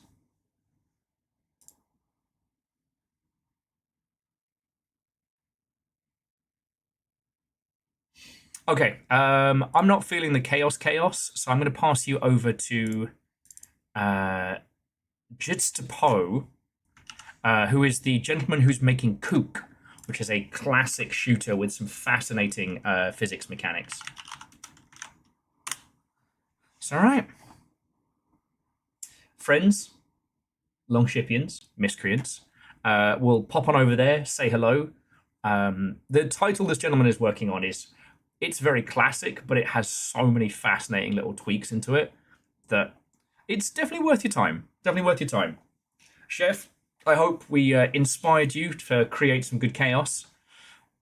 And to the rest of you, tomorrow, Hell is Us, the chipper, laugh-a-minute action hack-and-slash game. Which also has puzzles. God, there's so many puzzles. All right. Friends, have a lovely rest of your evening. Cheers to you. And yeah, to be continued. Let's go talk game dev. Sounds good. Shock you to know that's a thing I enjoy.